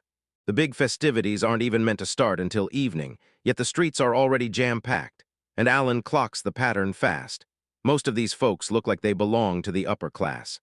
He studies the competition like a hawk. Sure, those shops look slick, but his gear is just as sharp, and he's hunting the perfect moment to strike, so he grips the edge of his stall, panicking, telling himself he has to snag something, anything, right now, or this whole thing falls apart. The sun blazes overhead, and even a bird drops onto his roof to chill. Yet Alan just stands there, frozen in place, waiting Then it finally clicks. Nobody's coming to his stall at all. He scans the market and spots tons of people buzzing over to the other vendors, but somehow, no one will even look his way, like his stall's cursed. It starts gnawing at him as he frets. Are his products just too weird for the locals, or is he honestly just awful at selling? And then Albert. Albert suddenly storms in like a punchline from nowhere, and he asks Alan why he looks so crushed, totally blindsiding him. Alan fires off, "What are you even doing in the capital?" And Albert just shrugs. "I had a business meeting, and since I was already here, I figured I'd swing by the street fair." Albert flashes a small smile and admits he can't even wrap his head around it. Alan actually went through with becoming a merchant, and it's wild seeing business thriving like this. Alan has a bird lounging on his head while he fires a question at Albert. Tell me you didn't just pop in to be sarcastic, right? Albert snaps back it's not like that, but Alan shrugs off the jab and goes straight for business advice. Because nobody's buying from his stall, while Albert warns him they're technically rivals now, So yeah, he really has no reason to help, but he throws in his 2 cents anyway, and Alan is totally shocked by it. Albert straight up points out that selling mystery food is a brutal hustle here. These high-class folks around town don't just chow down on the street, and Alan can't deny it. He's spot on. He argues the smartest play next time is going after the middle class at the weekly street market, Alan. Then he stared at the situation and realized his whole plan was doomed from the very first second. He slumps in pure misery and mutters that he needs to study the market more, while Albert just stands there, watching him wallow, but then Albert tells him to keep his chin up, because the afternoon session hasn't even kicked off yet, and teases one last thing. He says the real soul of business is quality and trust, and as a fellow merchant, he's so confident he's not even losing sleep over Alan. Alan cracked a joke that a small-time merchant's advice didn't hold much weight, and that lit a fuse in Albert. He went on a defensive rant, insisting he'd already told him his shop was solid. Albert blurts that he's gotta get moving, and Alan shoots back a heartfelt thanks for every bit of help and advice he gave him. Then it's time to. So they decide to part ways, but Albert suddenly slams the brakes and blurts out there's one more thing on his mind, and Alan whips around like, wait, what? Albert just smiles like he knows a secret, hinting Alan might uncover something meaningful that goes way beyond his original goal. Later that day, Alan yawned at his stall, watching a handful of people finally drift in. But when the numbers finally rolled in, the sales results were flat-out disappointing. He just stands there, feeling beaten by how slow business has been, and he glances up and realizes the sky's already turning dark.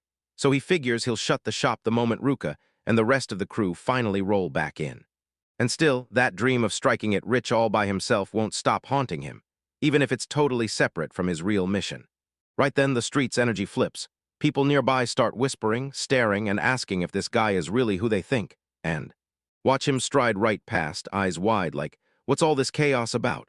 Then he turns to figure out who the heck this person is, and then he spots a young boy in fancy clothes strutting straight past a line of guards, and the truth hits him hard. This kid is absolutely not a regular citizen. Alan is totally blindsided when he realizes the kid ahead of him is actually Marquis Castellano's heir. And he can't wrap his head around the fact that someone this high-profile is standing right in the middle of the market. Everyone's whispering like crazy. Did that young noble sneak in incognito? And the second people start drifting toward the stalls, a frantic rush explodes to get everything ready. Alan knows the rumors he heard earlier are real, so he steels himself to stay locked in and not ruin this because Ray strides straight up to Alan's booth, eyes darting everywhere, firing off questions about what happens next, and trying to wrap his head around what kind of shop Alan's even running. Alan shoots her a respectful bow and lays out the entire business plan, telling Ray he hunted down the rarest treasures from everywhere, mostly toys and one-of-a-kind sweets that snags Ray's attention. He jabs a finger at the display, eyeing it with sharp suspicion as he asks whether these tiny things are really what Alan calls sweets. Alan doesn't miss a beat. He explains these are chocolates and their aroma hits you hard. Then he leans in and asks if Ray wants to try a sample. But one of the nearby guards loses it. He blurts to Ray that the head of a noble house has no right to be stuffing himself with food from some random commoner stall. Ray shuts him down fast and tells the guy it's a bit late to panic about that now. Then adds that if anyone's got beef, he'll step in and explain everything himself. Even though Ray's totally cool with it, the guards still drip pure menace. Alan immediately breaks into a cold sweat, blurts out an apology, and prays he didn't just trigger a whole disaster. Ray leans in like he can't wait, firing off, Alan, tell me, can you explain how they make these sweets? Because Alan jumps in with a quick taste test to prove it's safe, then explains that chocolate is basically crushed cacao beans blended with sugar and vanilla, before he pauses and waits for it to solidify. He shoots Ray a quick tip, grip it by the wrapper because it melts the second it warms up, so Ray copies him fast, making sure he's doing it exactly. The timing's perfect, so the kid jumps in, asks if he can finally give it a try, and takes a tiny bite just to see what all the hype is about while he's still out. Alan keeps staring at him, and real worry starts creeping in. What if that cacao smell is too intense for a kid? Even the guards just stand there, dead silent, staring at Raichu like they're holding their breath. Alan's sweating bullets, begging for one reaction until Ray's face lights up instantly. He can't hold back his excitement, blurting out that the chocolate is straight up incredible. But the guard slams the whole thing to a stop on the spot, making the young noble remember that chewing with his mouth full isn't just rude. It's a straight-up no. Alan lets out a huge sigh of relief and tells Ray he's just happy the sweets actually landed, then even reaches out to take the used wrapper off his hands so Ray. He straight up asks how much a full box costs, and Alan doesn't blink, tells him they're selling boxes of 8 for 30,000 gals. Ray thinks $30,000 for those sweets is a total steal, but Alan cuts in fast. He's keeping the price low right now so everyone can finally taste what chocolate is really like. Ray snaps his fingers and right then and there, decides to buy the whole stock, totally catching even himself by surprise. Before Alan can even blink, Ray slams down several huge bags of coins on the counter and grins, telling him that's the payment for everything. When Alan spots his own nerves creeping in, he realizes the cash stuffed in those bags is way bigger than he ever asked for. Ray flashes him a huge grin and tells him, "Don't worry, this extra cash is basically my way of saying I loved that surprise." Then he starts scanning the shelf, locking onto the other jars, and straight up asks Alan for the lowdown on everything else in the shop. Alan's grin widens as he jumps in to help. Then he leans forward and starts explaining that the next jar is packed with a specific sugar candy called Kanpato. And Ray is completely obsessed with how they look. He's like, "I want those too." Then he instantly points to the next item, dying to figure out what it is. Alan pulls out the caramels and tells him they're a whole different kind of sugar treat, and Ray just stares in disbelief at how many wild candy options are out there, leading. So next thing you know, he dives into this wild shopping spree, pointing at everything around him and declaring, "I'll take this one and that one," while grabbing basically everything in sight. The shop is bursting with cash, and Alan's guard is sweating bullets as he blurts out that Ray just dropped a whole million, alone. But Ray's nowhere near done. He spots a stack of paper packs on the counter, grabs Alan's attention, and demands to know what's inside them so Alan plucks one out and goes, "Yeah, these are trading cards," breaking it down fast. Each pack hands you 5 random cards, and you need 40 of them to build a deck for battling. The moment Ray even hears the idea of a game like that, he's already sprinting toward the checkout in his head. He's buying every single pack in the store, right now. Alan thanks him for the business, but he can't shake this uneasy feeling. Like, wow, they made it way too easy to hook a kid with a gacha-style card game. And then, Ray rips a pack open on the spot, and the instant he sees the card design, his jaw drops. He blurts out that the artwork is actually gorgeous. Even the royal guards are getting drawn into the chaos. One of them locks eyes on the cards, then realizes this kind of art for just 3,000 gold is an absolute steal. Even the guard jokes that Alan could grab a pack for himself as a souvenir, and Alan's like, oh no, his new product is hitting way harder than he ever dreamed. When the shopping spree finally ends, every shelf is wiped clean, nothing's left on display, and that's why there isn't a single thing left to buy.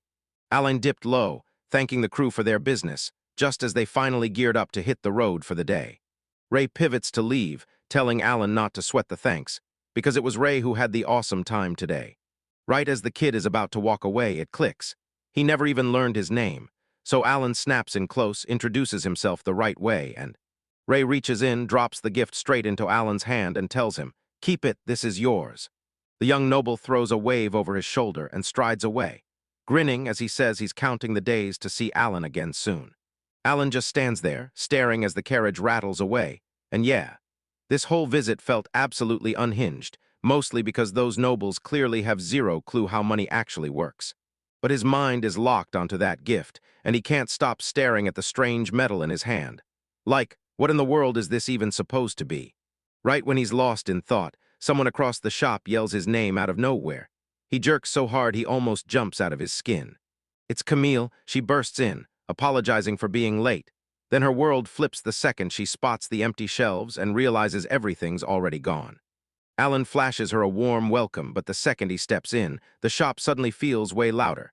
And then he finally checks the day's earnings, and his eyes go wide as he blurts out, "No way, it sold out that fast." Camille slumps with a pout, huffing that she thought she made it there in no time. But the moment she realizes she can't keep going, disappointment hits hard because she was dying to read more of Asterisk Dream Love. Alan snatches the book and shoves it into her hands. Camille practically explodes with excitement when she realizes it's really Volume 3. She can't believe he had it the entire time. She erupts, yelling that he should have told her way sooner, yet Alan only flashes her a tiny smile. Then Camille's totally fired up and tells everyone, "We've got to read it together when we get back," and even tells the captain she's in on it too. Alan just bursts out laughing at how wild her energy is, and thinks to himself that this is exactly what people mean when they say the bond goes way beyond the mission. Later that night, the shop goes dead quiet, and Alan sits alone at his desk under a buzzing lamp just. Right then, Shizuku storms in, catches him off guard, and blurts out that he's been working his butt off this late, calling him by his old name like it's a punch straight to the chest. Alan blurts out that he was just trying to finish the ledger, so Shizuku smirks and asks how that little reading club went earlier. But the second Alan gives her a quick answer, she insists she only came in for a sip of water, and then she's right back out. She pauses for a beat, then brings up his trip to the festival today and asks straight up if he made it okay, or if anything went wrong. Alan shoots Shizuku a stressed look, insists he's fine after everything that just happened, and admits he needs a moment to process it all. Then he promises he'll tell her the whole story later, which sets the stage for. Leaves Shizuku staring at him like she's totally lost, while Alan just blanks out and admits this whole mess feels weird as hell to him. He leans to the window and stares at the night sky, replaying how he only became a merchant to stack his own fortune, never to help a soul. Yet now. But now that so many people are lining up to thank him for everything he's doing, it's throwing him completely off his rhythm. Shizuku listens for a beat, then cuts in like, "Hold up." She tells him she's got something too. She slams a small box onto the table and tells him it's only a tiny token of her gratitude for everything he's done. And Alan totally flips out, blurting out whether she was actually eavesdropping on their talk just now, and she admits it casually. With shaking hands, he reaches for the gift, snaps the box open and freezes, because there's a necklace waiting inside. The jewel dangles on the chain, snapping with bright moonlight and glittering like it's alive. So, Alan leans in for a closer look, and it practically steals his breath. The glow bursts out in the prettiest rainbow colors. Shizuku stares at the gift and tells him that this rare gemstone can act like a magical catalyst. But even so, she can't shake the feeling that something this small still doesn't say enough about how grateful she is, and she tells Alan, "Even if you had your own reasons for helping, I don't care. I'm just thrilled I got to talk to my family and Akira again because you made it happen." Alan falls silent for a beat, but Shizuku locks eyes with him and tells him straight up that, in the end, his motives don't change a thing. That makes Alan let out a nervous chuckle, but Shizuku just stares him down, deadpan, and demands to know what's so funny. Like that might not be the whole story, though. Which makes Alan's grin spread wide as he says Chairman Rujin told him something almost exactly like that, and it's suddenly crystal clear they're really father and daughter. Then Shizuku blurts out his name to yank his attention, and Alan snaps his gaze over like, "Wait, what?" She locks eyes with him and begs, "Promise me you'll keep an eye on my father and Akira from now on." She tells her they're basically identical in every way, and Alan just nods like, "Got you," promising he'll do whatever it takes to help her out. So he thanks her again, swears he'll treat the necklace like it's precious, and Shizuku's satisfaction practically lights up her face. As the day finally fades, someone strolls through the quiet halls, replaying the street fair like it was the best day ever. Ray gets busted trying to slip back in, and when someone asks if he sneaked into town again, he whips around with a huge grin, telling them to chill because he actually hauled back a whole box of chocolates as a souvenir. He hands over the gift, slips out in a hurry, waves goodbye, promises he'll see them tomorrow, and leaves the. Alone in the hallway, they just stood there, eyes locked on the streak of chocolate's glow left behind. Meanwhile, Alan sprawls under a tree, flicking a coin up like it's magic, and snapping it out of the air on the catch. A voice from right nearby snaps, "Wait, are you really playing with a Pramica medal?" Alan cranes his neck and spots it's only Camille. She grins bright as sunrise and calls out, "Good morning." So she shuts out everything else and tells him, straight up, that she needs a closer look at that thing he's been clutching. Alan asks if she's really supposed to be training right now, but she waves it off, claims she's on a break and that it's no big deal. And then Camille leans in, eyes locked on the coin, and Alan shoots her a question. Does she really know anything about this exact medal? Camille is dead sure the medal belongs to Alan, pushing him with questions like how anyone could not recognize it. Until, just as he's about to explain, a voice suddenly shouts both their names, and it stops them cold. It's just Luca rolling in with a teapot, popping the question, "You two coming to tea with everyone?" And while Camille is all in and practically leaps at the invite, Alan realizes he's just blown his shot. He totally missed his chance to ask about the medal. They rush over to a tray packed with cookies, and as soon as they spot it, someone blurts, "Those are so cool," because, as Luca declares these are the treats Alan brought her as a gift, Alan shoots back that it's only thanks for all the help she gave him during the festival. Camille snatches one up, stares at it up close, and starts wondering what kind of animal that shape is even trying to be. So Alan blurts out, "It's a cat," even though he clocks that she's totally lost because the cats in this world are downright creepy and mean-looking. She lifts it up and goes, "It's almost criminal to eat something this adorable," while the other girls start shuffling out one by one. Alan just sits there, sipping his drink, and it feels like he's the only one who doesn't belong in the room. Luca asks how the stall festival went, and blurts that he's heard it was a huge success. And Camille swears it was even crazier than that, because one mystery dude walked in, grabbed every single item they had, and left Luca completely stunned. Alan finally clicks. He really got that medal from the same guy earlier, and when he says it out loud, the whole moment hits different. Camille shuts him down, saying it couldn't possibly have happened because it's basically impossible. Yet Alan keeps pounding the table, insisting every word is the truth. Lazuli bursts in and demands to see the medal herself, and sure, Alan doesn't mind showing it, but he can't shake the uneasy feeling that something about this is off. Right there on the table sat those 2 coins, and someone leaned in, asking if they were really gold and silver Pramica medals. Alan's totally lost and blurts out, "Wait, what medals are these?" Luca instantly explains they're the key to slipping in and out of restricted areas. And then, bam! Someone flaunts a glowing weapon and brags they've even got special medals just for stepping into a dungeon. Camille lays it out plainly. The guild won't even hand over a single one unless they officially recognize you, so these things are brutally rare, especially the... Lazuli swears she's never laid eyes on the gold version in her entire life, until right now. Luca brings up that Camille used to have one too, and Camille nods, saying the silver Pramica medals are made only for the school district. Camille tells Alan that once he's inside the district, he still can't just stroll into any school. He only gets into the academy that matches the crest stamped on his medal, and that finally helps Alan. So he finally gets access to the Royal Capital's school district, right at the center, inside Enfiv Magic Academy. Camille isn't 100% certain, but she thinks that gold medal points to the central district. So Luca grabs the plan and tells her to head straight for the academy. And see what happens, because as Alan clocks it, he realizes Ray's medal wasn't just a gift at all. It was a sneaky invitation to meet up again later. Even though he knows what it's for, Alan's stomach drops because he's dreading one thing most of all, showing up to meet the Marquis heir completely on his own. Because the district is ridiculously huge, Luca pushes Camille to give him a tour, since they both technically hail from the same place. And Camille's totally in. She tells him she'll give him a special tour because she still owes him after everything that went down with the Yam Koi incident. Alan leans in and tells her he's counting on her, thinking that having her guide him is a full-on lifesaver because... They finally roll up, and Alan leans to the edge, staring out at the enormous school district that stretches as far as the eye can see. Camille tells him the school district is the capital's biggest hub, way more than classrooms, since it also houses government research labs and more. Alan straight up admits he's got it lucky. If she hadn't shown up, he'd have been totally lost in Lost, wandering for hours with no guide. Because Alan's souvenir has to stay cold, Camille tells him to move, so he hurries instantly and agrees without a second thought. So she points the way and yanks him straight toward the checkpoint. They shuffle in line until a guard in full armor grips Alan's medal and inspects it, and the moment they're approved, they hustle across the bridge straight for the city center. Camille's energy spikes. She whips her head around, takes it all in, and blurts out that this whole place drags her straight back into old memories. As Alan strides forward, it hits him. This place feels like another world entirely. And then, he spots this massive, mind-blowing building looming on the horizon and fires off a question to Camille. What is that thing supposed to be?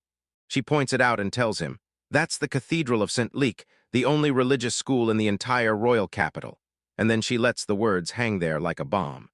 That leaves Alan absolutely dying to know, so he blurts out what kind of lessons students even get at a place like that.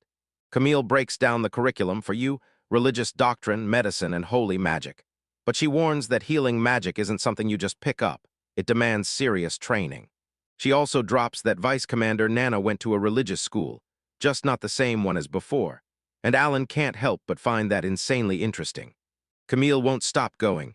Nana can pull off both healing and holy magic at once, and that kind of combo is almost unheard of. So yeah, people are whispering that she's even bigger than the commander himself, and Alan can't help but wonder if she's really that huge. Alan finally clocks it. He still hasn't had a word with the vice captain, so Camille shrugs and says, "Of course, they're always buried in work." She tells Alan that since Laffin isn't into guys, backing off is probably the smartest play. And Alan nods like, yep, he'll stick to that plan. Alan shifts gears and fires off a question to Camille. What school did she really go to? And it completely catches her off guard. She tells him, "I just got back from Rizero, an ordinary commoner school where magic is for the lower class." Alan's never even heard of a lower-class school before, so he blurts out, "Wait, are they ranked like that for education?" Camille tells them the truth. Magic talent runs in families, so nobles snatch the top spots in the first place, and now they're headed to FIV, a top-tier school so elite even royalty shows up. Camille lays it out. Mana capacity is a status banner, with royalty and nobles soaring at the top while commoners get slammed at the bottom. And that brutal divide is exactly why schools are split between the elites and everyone else. Alan takes one breath to process it, and the truth hits him hard. Their entire society runs on a system where magical supremacy rules everything. Turns out the kingdom of Canaris literally built its whole legacy on this, by breeding elite mage bloodlines, generation after generation, so every new generation comes out stronger than the last. Alan says the whole situation feels unreal, and Camille nods right along, agreeing that kind of life is light years away from anything a commoner could ever touch. Camille bursts forward with a massive grin, pointing straight ahead, because at last their destination finally comes into view in the distance. They finally burst through the gates of Enfiv Magic Academy, and the whole place hits like a living fortress, massive beyond belief. That academy is massive, and it starts rattling Alan right away, like it's too big for him to breathe, and he can't stop asking, why does everything here have to be this enormous?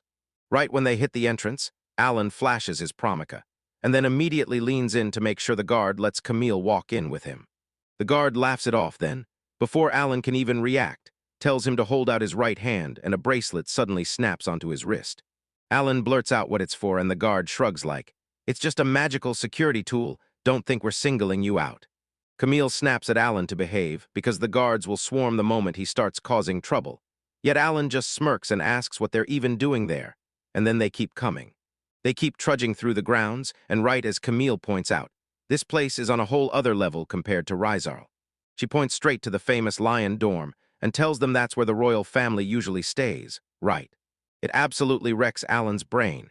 He can't wrap his head around how a building that huge is nothing more than a place for students to sleep. As they push deeper in, Camille's curiosity kicks in, and she grabs Alan's attention, asking who he's really supposed to meet today. So Alan leans in and tells her, it's Ray Castellano, a guy who dropped by his shop during the festival just recently. He keeps moving, but then he spots Camille completely frozen in place. So he whips around, turns back to make sure she's okay, and she turns deathly pale, panicking, begging him to say that name one more time, just once. Alan says it again, loud and crystal clear. He's Ray Castellano, the heir to the entire Castellano house. But the moment he finishes the words, Camille snaps, then bolts, sprinting away at full speed like her life depends on it. Alan shoots out his hand and yanks Camille's arm just as she tries to bolt. And the second he does, she snaps into a full panic, struggling, screaming at him to let go, and firing off the same question. How does someone like him even know high-ranking nobles? He yanks her back toward his chest as she thrashes to get free, and he's like, I already told you the whole story the other day. Camille starts freaking out and blurting that the Castellanos are one of the 3 biggest magical families in the world, and she's dead sure a commoner could get executed just for daring to speak to them. Alan stares at her like she's gone insane, telling her she's overthinking everything way too much, but she's having none of it. She screams that she got totally played, then shuts the whole thing down, swearing she won't take one more step. She finally steadies her breath and tells him the truth. Besides the royal dorm, the top families get 3 more, and then she snaps. If you want to meet a Castellano, you've got to find the Eagle dorm. Alan just nods, snaps out a quick thank you, and meanwhile Camille is in the background, so stressed she looks like she's one breath away from collapsing. She flashes a trembling smile and asks, so, am I finally free to go home now that I've shown you the way? Alan eyes her up and demands to know if she even has a permit to be roaming around here. Then her whole body locks up as the truth hits. She absolutely doesn't. She drops hard to the ground and clutches her head, groaning that breathing the air around a marquee is impossible, then spits that she'd be way more at ease dealing with some random knight, or at least a busted baron. Alan tells Camille he's sorry and begs her not to take it personally. But the second he's alone, he tells himself he's gotta come back and make a real apology. A butler strides up to meet them, calls him Lord Alan, and tells him they've been waiting, then swings the doors open and ushers them inside. The butler steps in and tells them, Lord Ray will be back any minute, then points them to the room and orders, wait here till I bring him. The door snaps shut, sealing them in silence, and Camille stands frozen, staring at the lavish surroundings like her body forgot how to move. Alan stares at her and blurts out if she's really okay, because she looks like a ghost, and she barely manages to shake her head and whisper that she's fine. Except she's definitely not, and Alan watches in horror as a literal soul starts floating out of her mouth from pure stress. He asks again if she's truly okay, and she snaps back that her soul nearly slipped out of her body just a moment ago. Both of them go stone, still as a loud click snaps at the door. Someone's finally coming in to meet them.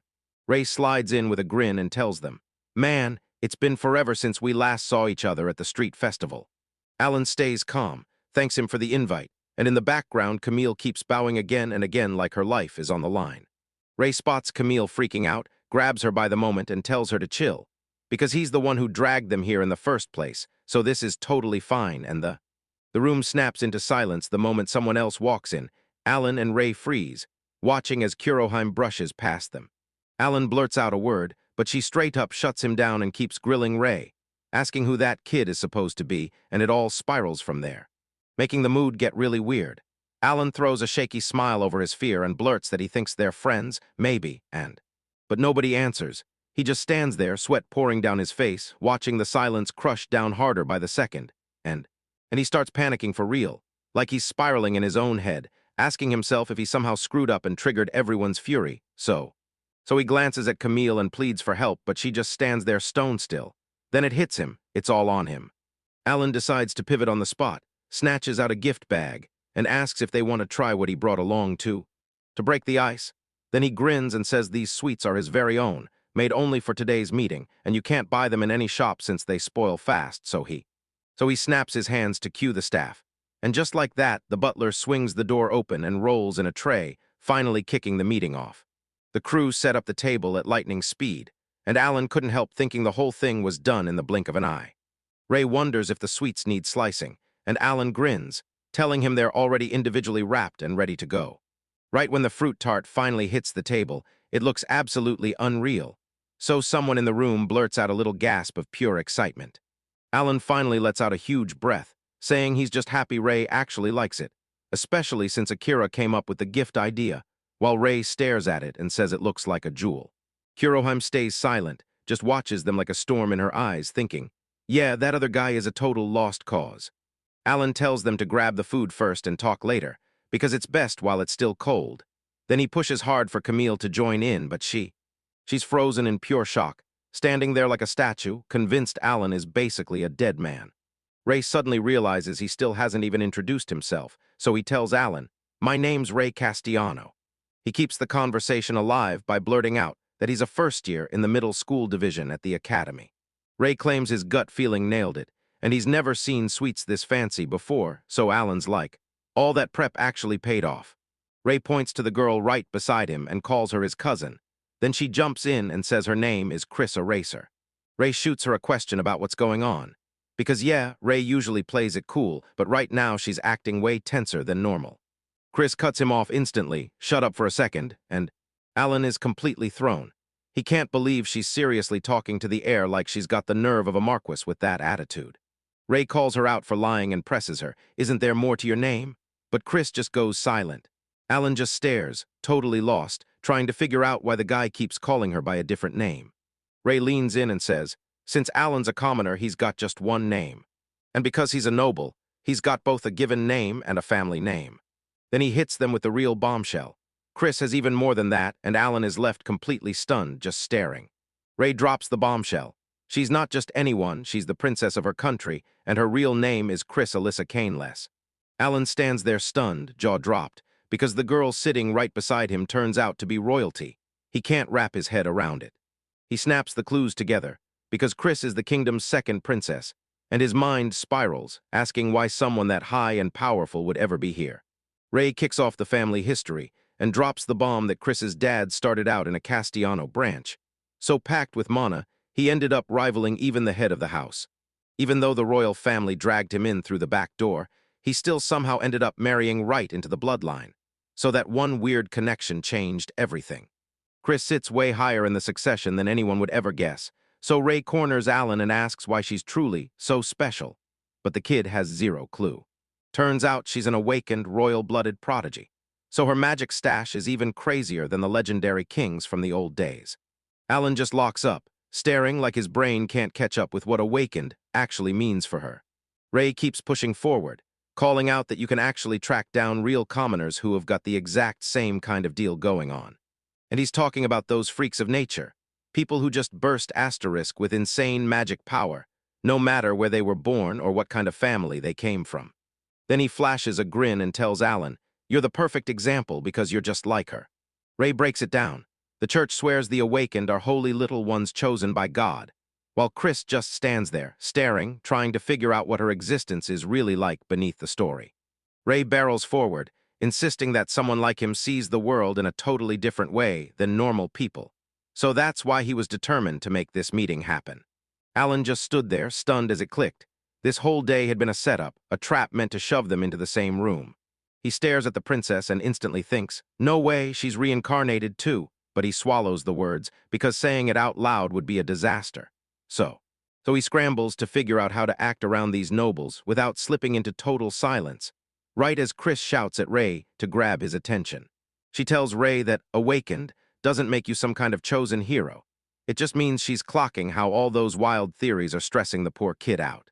She shoots back, why does any of this even matter if reincarnated folks are basically extinct, and the ones who show up usually aren't all that powerful in the big picture? She locks eyes with him, blunt as a blade, and asks straight up if he thinks she's wrong about any of it. Ray takes a beat, admits she's right, and backs away from that brutal conversation on the spot. He goes straight to Alan, asks if all that destiny and God's talk scared him, and Alan just shrugs it off. I'm fine. Zin stares at the two of them and can't believe his eyes, because they're both kids, and that thought just won't let him go wild. While Ray jumps in, saying there's one more thing he needs to lay out, Zin can't help but blurt, "What else is going on in your head?" The young noble calmly sips his tea, then drops the bombshell that he plans to buy from Alan again and again, starting with his next order, specifically He's talking about the festival snacks they were selling and the sweets from today. Then he turns around and asks what it'll sound like if he throws his support behind Alan's brigade in return. Zin starts to answer, saying he'd be thrilled. He'd jump at an offer like that without a second thought. But he slams on the brakes and tells him, I need to check everything with my captain first before we make this official. Zin realizes he hasn't told Sioji a single thing yet, and Ray waves it off like, don't stress, I'll go sort the paperwork with the captain myself. Ray shoots up to leave, thanks them for their time, and tells them to go give the captain everything they've got. As Camille staggers toward the door, looking absolutely wrecked, Zin's attention snaps to her instantly. She mutters that she needs fresh air, slips out fast, and Zin just breathes a sigh of relief. Thank God the kid made it through that meeting in one piece. Ray storms out of the room, and the heavy silence swallows the space behind her, leaving Alan stuck there, frozen in place. But then Chris finally breaks the silence and asks if she can steal a moment of his time. Alan stays respectful and tells her straight up that he wanted to talk with her too, even. On the inside, he's freaking out, terrified of being left alone with that princess. Before the chaos starts, Chris hits him with a super weird request. She wants him to sweep his bangs up. He's totally thrown off, but he goes for it anyway, asking her, is this what you wanted? The moment his forehead comes into view, the princess immediately starts making this unsettling, weird sound. All at once, she snaps, screaming that he looks exactly like this dude, Hakubai-kun, from One Step, and that he's insanely cool.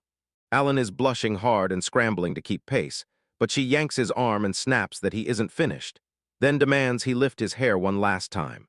She's straight up fangirling, swearing he looks exactly like that mystery guy, while Alan can't help but fidget and nervously asks, wait, who is he even? Chris absolutely loses it with excitement over the question, then blurts out that Hakubai-kun isn't just some name. She's an idol from a mobile game called Once. Isa Hakuba, yeah, that's his full name, and she makes it painfully obvious he's her #1 favorite character. Alan stands there with total skepticism, staring her down and asking, "Are you seriously telling me I look like some guy from a phone game?" She practically lunges into his space and tells him this isn't some lucky resemblance. It's something far deeper, and she's dead sure he's the guy's reincarnation. Chris blurts out every last detail, how they're the same height, how they both rock that golden hair and those green eyes, and she even calls out how his deep voice lines up perfectly with the character, like the universe just matched them way too precisely. Then bam, she drops to the floor in this huge spotlight, pouring out everything she's been through, while Alan just stands there staring as she steals the moment. She throws on this dead serious face, then kicks off her tail, back when it all began years ago. The story rockets back to a Japanese high school, where a younger Chris is hyping something up to a friend. Back then, she was Yui Sakakibara, a second-year student so obsessed she stitched up a whole custom bag stuffed with pins for an upcoming concert. Back in her old life, her phone suddenly lights up. Hakubakayan's new outfit and event are finally live. Yui starts spiraling because her cash is completely gone after she bought those concert tickets. She knows she has to grab extra shifts, but then she won't have any time left to grind the game, so she just sinks into the school cafeteria seat, eyes locked on her screen, and her friend can only stare back with a totally blank face. And then Yui, like it's nothing, decides to skip university and make it work. While her friend can't help but realize, after all this time, Yui hasn't changed one bit. The friend spots Yui choking down plain bean sprouts for lunch again and blurts, "Are you really okay?" Yui tries to laugh it off like she's just being smart with her money. But her friend feels terrible and shoves a piece of fried chicken into her hands, and Yui snatches it right away. Because, honestly, she was basically living for that idol. Even though she had to slash corners everywhere else, those days still felt like they were made of gold, because her whole world revolved around him, but then one day, her peaceful life shattered. Everything she knew was suddenly ripped away. Chris snaps back into the present, and the memory still leaves him totally rattled. She tells Alan, "Sure, I lost my favorite idol's existence, but in return I grabbed wealth, power, and beauty in this world." And Alan just stands there, totally stuck, with no idea what to say. Chris's voice cracks and tears spill as she insists her favorite idol never really disappeared. She's been living in her heart the whole time. Then she turns to Alan and tells him flat out, "You have no clue how brutal those days were." Alan can only stare, totally awkward, as he tells her it sounds like she survived a full-on ordeal. Maybe he doesn't fully understand it, but it's obvious she's been through hell. Chris falls silent for a heartbeat, her face swallowed by shadow. Then she quietly tells him it's actually fine now. Alan stares at her, then he hears it, her footfall as she steps forward, and she's suddenly dressed in those clothes. And she goes, "If I can meet Hakubakayan like this, then getting sent to another world wasn't random at all. It had to be fate." She keeps marching toward him, and Alan scrambles backward, stammering that he's not the lazy guy she thinks he is. But before he can even finish, she snaps, then barrels into him and slams him down onto the sofa. Alan groans from the brutal impact, then snaps his eyes up, and there's Chris looming over him like he's about to finish it. And she's staring at him like she's completely lost, obsessed to the bone. Then she orders him to stay perfectly still as she floats over him, leaving out. Alan just sat there, frozen in total shock, begging to know if something, anything, had just flipped in her head like a switch. Alan's panic surges, and he blurts for her to wait, because this situation is spiraling fast, especially. Because a princess shouldn't be acting like this in a place like this. Alan is stunned. But Chris just waves it off, telling him not to worry, and she promises she can shut down any rumor in seconds. And that's when Alan finally realizes this isn't some joke. He's still fighting to breathe under her, panicking about the fact that he's reincarnated too. But no matter what he does, he can't throw her off, and he's left staring like, where in the world is she getting all this strength? He reaches the end and suddenly screams for help, yelling for someone to come rushing in. Chris just shrugs and says the room's soundproof, so nobody's coming. Then she looms over him and promises he won't be able to move a single muscle. And she admits, wide-eyed, that she's got zero experience in her past or present life, but somehow she's already been putting in serious prep work. She tells him, "This is over before you can even finish counting the stains on the ceiling, so stop fighting." But just as she has him pinned to the sofa, she suddenly freezes, lets out this tiny, startled sound, and snaps out of it. Later on, she bows so low her head practically kisses the floor, staring at Alan as she pours out a truly deep, crushing apology for everything that happened. She starts shaking, stunned that she let her common sense vanish like that just because her favorite idol is standing right in front of her. While Alan just stares there, utterly clueless, like her brain literally shut down before his eyes. Alan takes one shaky breath, finally calming down, and it hits him. He really owes Camille for staying close, because the moment he imagines being left alone with her, his mind goes blank for a reason, So he snaps into a new topic and calls her princess, right to her face.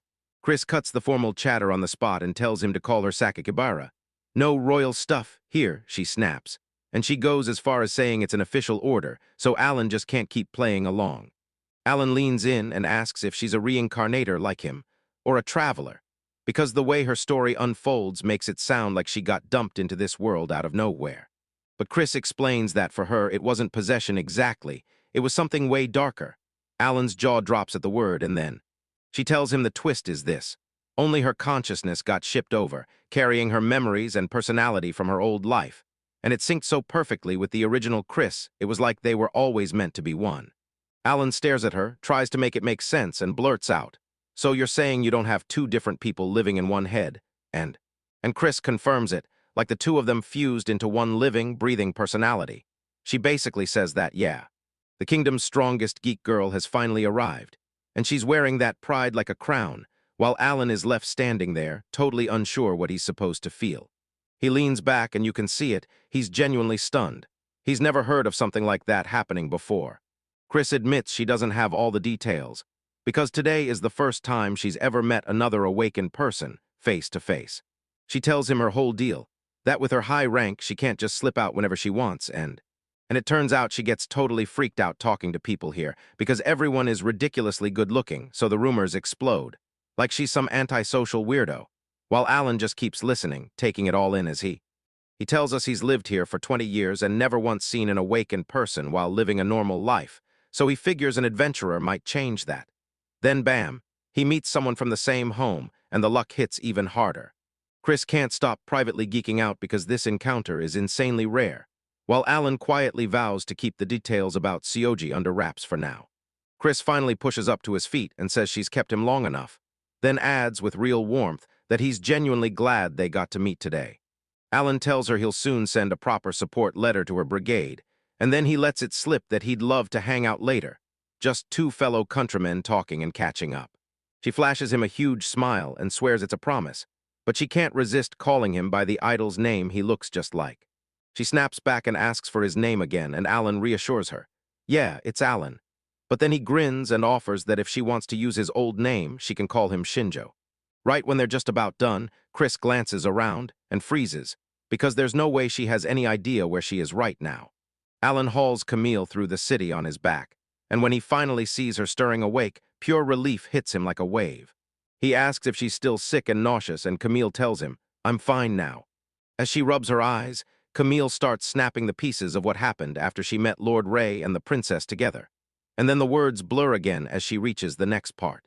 And then, bam, she panics, remembering she stormed back into the room and found the princess practically beating Alan down. Alan looks absolutely wiped as it hits him. She remembers the entire mess, like it never left her mind, but he quickly brushes it off, feigns confusion, and insists she dropped the moment she walked out of the room.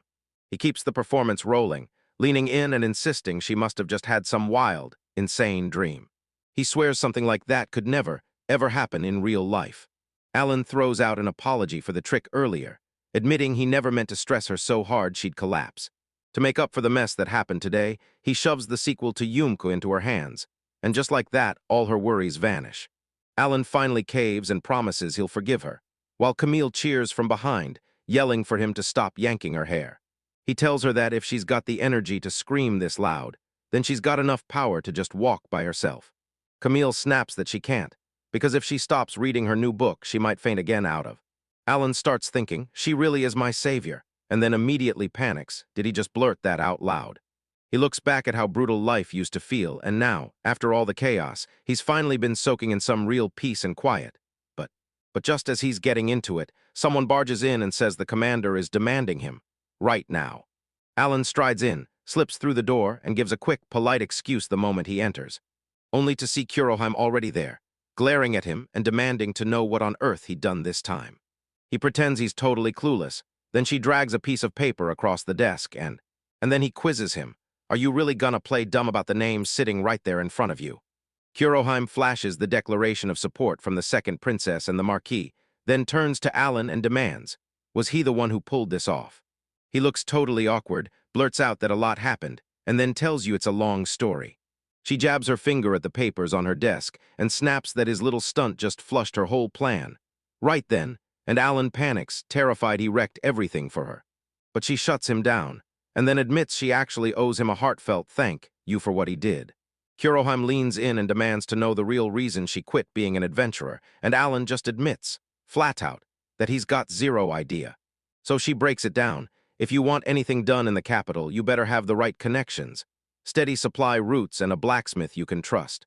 She insists it's almost impossible to survive without social credit. Yet in smaller cities, you can still just walk up to the local lord and talk your way through. Alan's stunned to the core. He blurts out, are you telling me it's really that hard even for a top-tier crew like our own brigade? She snaps at him that being famous won't protect you in the capital. People will still sneer and judge you just because you're a woman. They finally admit it. Of all those nobles and merchant guilds they tried to partner with, none of them were truly good people. The nobleman leans back, lights up a cigar, and says, I get it, because he knows they're here for one thing, his support. But the second he helps them, he demands to know what he's supposed to get back in return. Kuroheim plays it cool, explaining that if he's working with them, he'll get a cut of the profits from their business. So he just shrugs it off and says, I'm already loaded, give me something else instead. Now Kuroheim's got him tightly watched, and she demands face to face what he's really trying to say. So he blurts it out, telling her to be his mistress, or he'll start taking any of her girls because his crew is packed with gorgeous beauties. Aina snaps out of control and starts snapping at him, but Kuroheim slams her down with a sharp shout of her name to stop her. Kuroheim holds her head high and tells the nobles to pretend this entire meeting never happened. She shuts him down hard, says she's got zero interest in selling herself or her friends out, then tells him plainly that she's done. As the two of them stride out the door, the nobleman glares after them and mutters that they're downright rude. Alan listens to Kuroheim's story and his jaw drops, because what she's describing sounds straight up awful. Kuroheim drops her gaze, admitting she's handled moments like this before, but never ever been disrespected on this level. Alan leans in and asks if this has truly been her all-the-time problem, and she nods. Yeah, it's constant, and it doesn't stop at the capital either. So she just lets out a tired sigh and says, that's how men act, completely worn down by the non-stop harassment her group keeps getting. Alan watches her and suddenly realizes they've had to swallow so much crap, and all that hardship they've faced is way bigger than they ever let themselves admit. It hits him that this is exactly why her whole squad is made up of only women, because they can't trust anyone else. Kuroheim snaps back, throws out an apology for all the complaining, and admits she really should have kept it together, especially with Alan still around. But Alan brushes it off like, of course you feel that way, and points out that after everything she's gone through, it's completely natural, trying to lift her spirits. He cuts to the chase, peppering her with questions, and demands the name of the creep who harassed her, when she points it out. Alex Bayan from the Bayan Trading Company. Alan's like, is that guy a noble because of his last name? But Kuroheim snaps back that he didn't earn it at all. He just cozied up to some struggling knight family to steal the title. Kuroheim says Alex Bayan runs a transport route between the capital and the cities, which is why he's already warned Alan to stay sharp, because things are about to get dangerous since. That guy's a walking disaster. Alan only nods, tells her he'll take it seriously, and promises he's on it while. He tells her she's running on fumes and needs to crash. Her eyes scream exhaustion, and she nods, promising she'll take his advice and head out, but by the next morning, she's already buried under mountain-high piles of paperwork that seem to multiply by the second. Alan spots the chaos and straight up says there's no reason to stress about making connections anymore, right as Anna bursts in, running hard and screaming for the commander. Outside the building, a huge crowd swarms in, everyone demanding to see her right now. Kuroheim stares at Alan and realizes he's the spark behind all this chaos, while Aina can't help but grin, because his timing is showing up right on the mark. Turns out Alan spilled the word. When everyone realized the Marquis and the second princess backed them, every merchant guild started swarming in. Aina snaps completely and starts screaming, Marquis, princess, her mind frying to the point where she can barely even think as she screams that she can't even wrap her mind around how this whole situation exploded into pure chaos this fast. Alan tries to laugh it off, claiming those high-ranking nobles just happen to love his goods, but Kurohame's not fooled. She snaps back that people like that don't just stumble into your life by accident, and she's making it crystal clear that, yeah, this mess is way bigger than he's admitting. She whips around to Aina and orders her to keep the guests busy, just for now, and actually hear them out. And Aina is so swamped she can barely even nod. But then she jabs her finger at Alan and screams that he's better bring a massive explanation later. Meanwhile, Alan just stands there, drenched in sweat, totally blank on what to say as the moment crawls on, while Kurohime pushes everyone forward, insisting they lock up all the info from their side, and Alan just stares at her, still feeling that crushing pressure from this morning, especially since he never imagined it would spiral out like this. Now he's visibly rattled, and the tension is only getting worse, but Kurohime stays cool and lays it out. Since Princess Kreese practically never shows up in public, the whole crowd is dying to figure out how someone like him even links to her. And yeah, it's a massive, earth-shattering deal, and she snaps her hand down on the paperwork and realizes the chaos isn't a curse at all. It's a rocket fuel, a speed boost, and with this momentum, they'll have their base of operations ready in no time, and she's already staring down the road ahead, telling him that the moment they're back to their usual adventuring routine, he's gonna have to step up and lend a hand. Alan leans in and asks, "So what exactly are you thinking?" Because he can't stop wondering what his job will be like when it's time to grab supplies for everyone. Where does he fit? So Kurohime lays it all on the line. She meets his gaze and tells him straight up that her dream is for him to become the brigade's official, exclusive merchant. Kurohime lays it out. Monster hunting is a money magnet, but those guild fees take a huge bite, so she'd rather sell the materials straight herself, which means. So for now, they've got to cling to the plan. She scans the papers and admits they're still short on both manpower and experience, so she starts to say she'll take care of getting more people over on their side. And Alan watches her hustle, wondering if the Sionji family can really juggle this much work. But Kurohime shrugs it off like it's nothing, and she's honestly thrilled to have her hands full. Alan looks unconvinced, yet he nods and says he'll trust her word. Suddenly, Kurohime blurts out his name, and it throws him off guard. He jerks his gaze up, trying to figure out what she wants. And then she brings up something she told him before. Getting thanked for doing things for herself just feels wrong. And Alan snaps back that, yeah, she definitely said that. But then she tilts her head skyward, watching a bird streak across the clouds, and declares that this is exactly what it means to be an adventurer to her. At first, she swore her only mission was to claw her way back to Japan. But lately, everything's flipped, and her goal has changed with it. And now she's locked in, focused on exactly what's right in front of her, that little smile glowing on her face. Alan listens in silence as she tells him she's doing all of this for the people who never left her side, and Alan just nods like he fully understands. Kurohime tells Alan to drop the worries, then pushes him to go help Aina, and Alan snaps back, "Got it." Because honestly, he thinks he should just follow her lead for now, and he tracks down Anna at her desk, and she looks completely drained. She slumps back, lets out this giant sigh, and says she's finally finished her work, while Alan just stands there clutching a whole stack of papers. She grumbles that constant visitors drain her to the bone. Though yeah, it also keeps their business deals running way smoother. Aina shoots him a suspicious look and mutters that some people still haven't spilled the whole truth, and Alan starts sweating buckets as he blurts that he's told her everything. Then the scene cuts off. She flips through the list, spots the top guilds they've narrowed in on, and suddenly it looks like they could actually pull it off in time for that huge meeting. Alan's eyes widen as he blurts out, "Wait, what do you mean by a regular meeting?" Aina tells him the squad leaders all meet up regularly to hand in their progress reports. And get this, there's one scheduled for next month.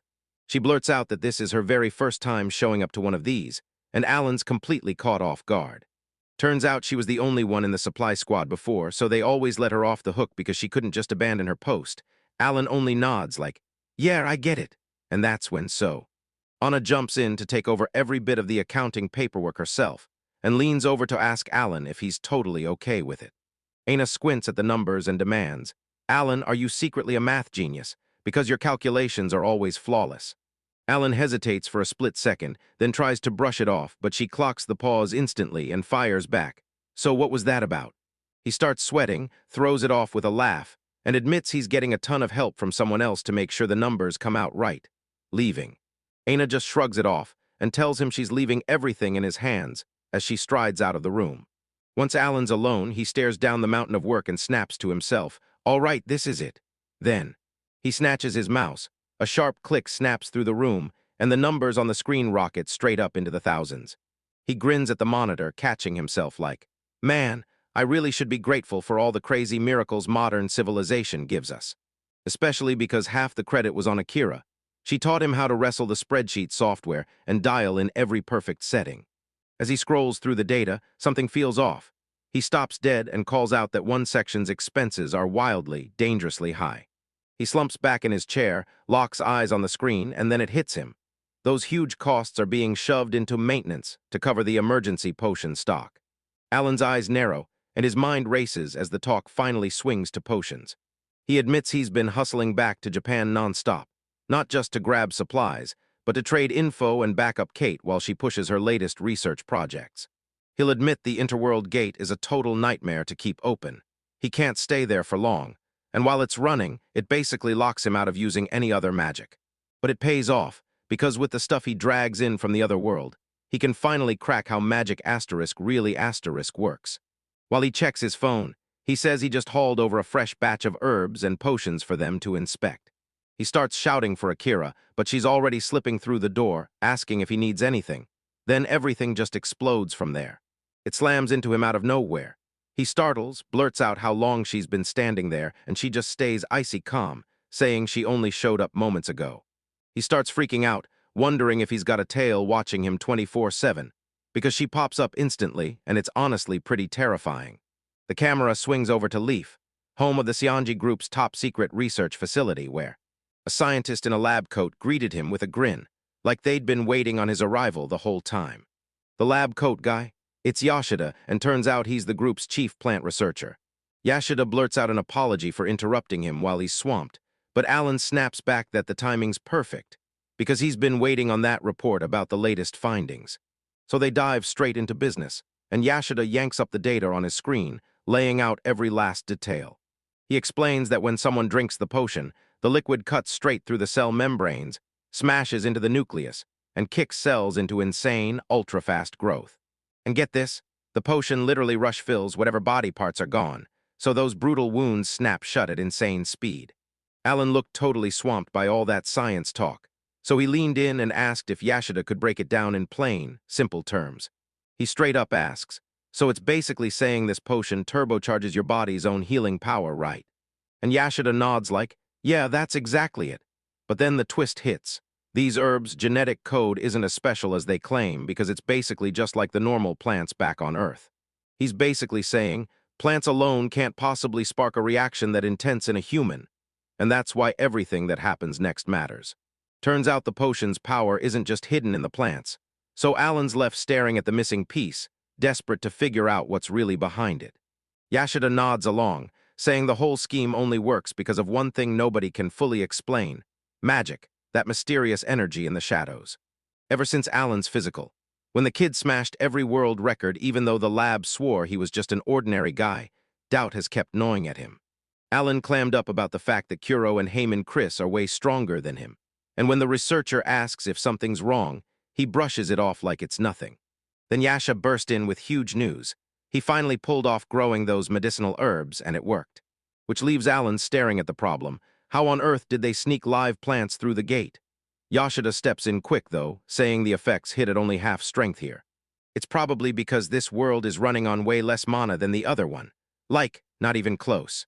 Even if a real growing method is Nobel-worthy, most plants still shrivel into nothing before they ever reach the point where cuttings could take root. Alan realizes the truth hits hard from the start.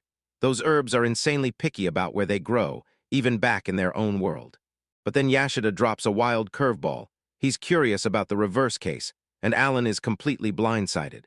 He's desperate to find out whether ordinary earth plants can actually soak up magic. And if they can, what wild, world-shaking effects they'll start unleashing. Tsukamoto hears footsteps closing in, snaps, "Did you call for me?" And the moment the woman steps into the room, she's got his full attention. And even though Alan just stands there, utterly lost and confused, Tsukamoto steps in and tells her he's got one favor he desperately needs from her. The woman orders Tsukamoto to show Alan the way, and Tsukamoto just gives her a quick nod, while Alan stands there totally clueless about what's happening, like he's missing the whole scene. Leading. They rush down the hall together. until they finally stop at Research Lab 3 and the woman blurts out that they made it. She whips out a bunch of potted plants from the shelves and tells them they're totally normal earth-grown, except the genes match the magic herbs way too closely. Then she totally catches Alan off guard and demands he pour a little of his magic into them. She insists even just a tiny bit will do. Alan swears he's never pulled off anything like this before, but he still nods and gives it a shot. Then he reaches his hand out toward the leaves and he braces himself and focuses with everything he's got, but the room stays dead silent. Those plants just sit there, unmoving on the shelf. Tsukamoto shrugs that it's a real shame. Nothing shows up to the naked eye. And even though the woman's disappointed, Alan's heart drops because he can't prove anything. Alan stares at his hand and knows it. When he tried it, something felt way off, and now it all boils down to what the real lab tests uncover. The woman beams at Alan and says, "Thanks for stopping by today," then promises, "I'll reach out the instant the lab results are in." Done, Alan grins and tells her it sounds like a plan, while Tsukamoto just stands there, staring as they wrap everything up. She explains that mana bleeds out over time, like a potion, so she'll probably have to come back for more magic later. And Alan shoots back, "Yeah, that's fine." But then he stops smiling and says he's got his own request. He needs to talk to her about it. Later on, A&A buries herself in a mountain of paperwork, scratching through financial statements, cross-checking numbers, and trying to decode the report's strange, unsettling. She looks completely stressed out, so Alan wastes no time and asks if these regular meetings are always this brutal. Anna's panic spikes. She blurts that it's her first time, so she frantically double-checks everything just to be safe. Alan tells her to breathe, swears he'll stand right behind her if things go south, and you can practically see how he knows she's barely holding herself together. But then she skids to a stop, looks him in the eye, and blurts out that there's something she's been dying to ask. You ask why he's hauling all that luggage, but Alan only smirks and tells you he'll spill everything later. Aina locks eyes with him and shoots, "So have you ever actually explained anything you promised, or are you just talking?" But Alan just flashes a shaky grin, then mutters that he's only explaining as much as he possibly can. He storms down the hall and tells her he did everything for the brigade, so she better not worry. Aina drops that he's been changing lately, and Alan's completely stumped, just sitting there like, "Wait, what do you mean?" Later at the meeting, the vice captain Luffin leans in with a grin and announces she finally has the intel on the dungeons near the capital. Several squads are about to roll out any minute, so Alan yanks the magic squad forward and orders them to go next. Nana, another vice captain with a huge grin, steps up to deliver her update, and then she says that ever since Alan signed on, it's non-stop. Male adventurers keep flooding in with applications like they're trying to get in before the door shuts. Then she casually drops the bombshell. She rejected every single one because to her they were all totally useless. Alan got left standing there, totally wrecked, because he had zero clue any of that was going down. Nana shoves aside the pointless applications and declares there's one real girl, then says she'd personally vouch for her, no questions asked. Kurohame's eyes snap to her as Kurohame demands more details about this kid, while Nana flips through her notes looking. He's about to spill it. The girl S from the Knight family of Vaina Ishin, and her healing magic is absolutely ridiculous. She figures the girl won't be ready for the brigade for another 6 months, so Aina just sits there, staring at the file in dead quiet. Kurohime straight up says she's the exact kind of talent they've been hunting, but the girl fires back, asking if Nana's truly sure about this, and Nana just flashes a wink, saying she's the only one who's cracked the girl's real potential, so they've gotta move right now and grab her before anyone else does. Aina shuts her eyes, throws in the towel, and says, "If Nana's that sure, then I'll just trust her." Kurohime snatches the papers back and tells Nana to make it happen, stressing that the conditions have to match her own exactly. So Nana smashes her hands together, totally pumped, and declares she's got this. Alan looks completely wiped as Nana storms out, but he forces the meeting to keep rolling. He blurts out who's up next after the magic squad. Aina looks completely swamped by the mountain of paperwork, stammering, "I've got it." While Alan pushes the update along, he explains that after everything that exploded yesterday, he's finally locked in the supplies and even convinced the blacksmiths to help. He clocks just how stretched thin the girls are, silently prays for them. But Kurohime shrugs it off, nods once like it's nothing, and immediately asks if there's anything else they still need to cover. The girls slam straight into a wall, sweating under pressure, hunting for anything else to report. Then their mouths betray them and they just stammer out words. Seeing them wrestle with it hits Alan like a memory. back when he was just a normal office guy, stuck in meetings that made your nerves scream. So he shoots his hand up, blurting that he's got one last update, and Kurohime turns his head like, "What's going on?"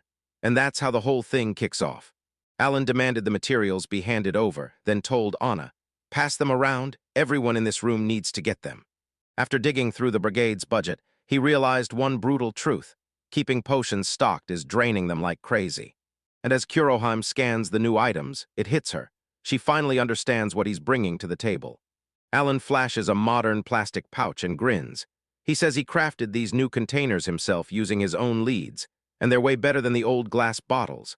Lighter, tougher, and they take up almost no space. Alan barrels on with his pitch, hammering home the real kicker. These new pouches make potions stay usable for way longer. He tells them that his special treatment makes it last 4 times longer than the usual stuff, staying fresh for a whole month.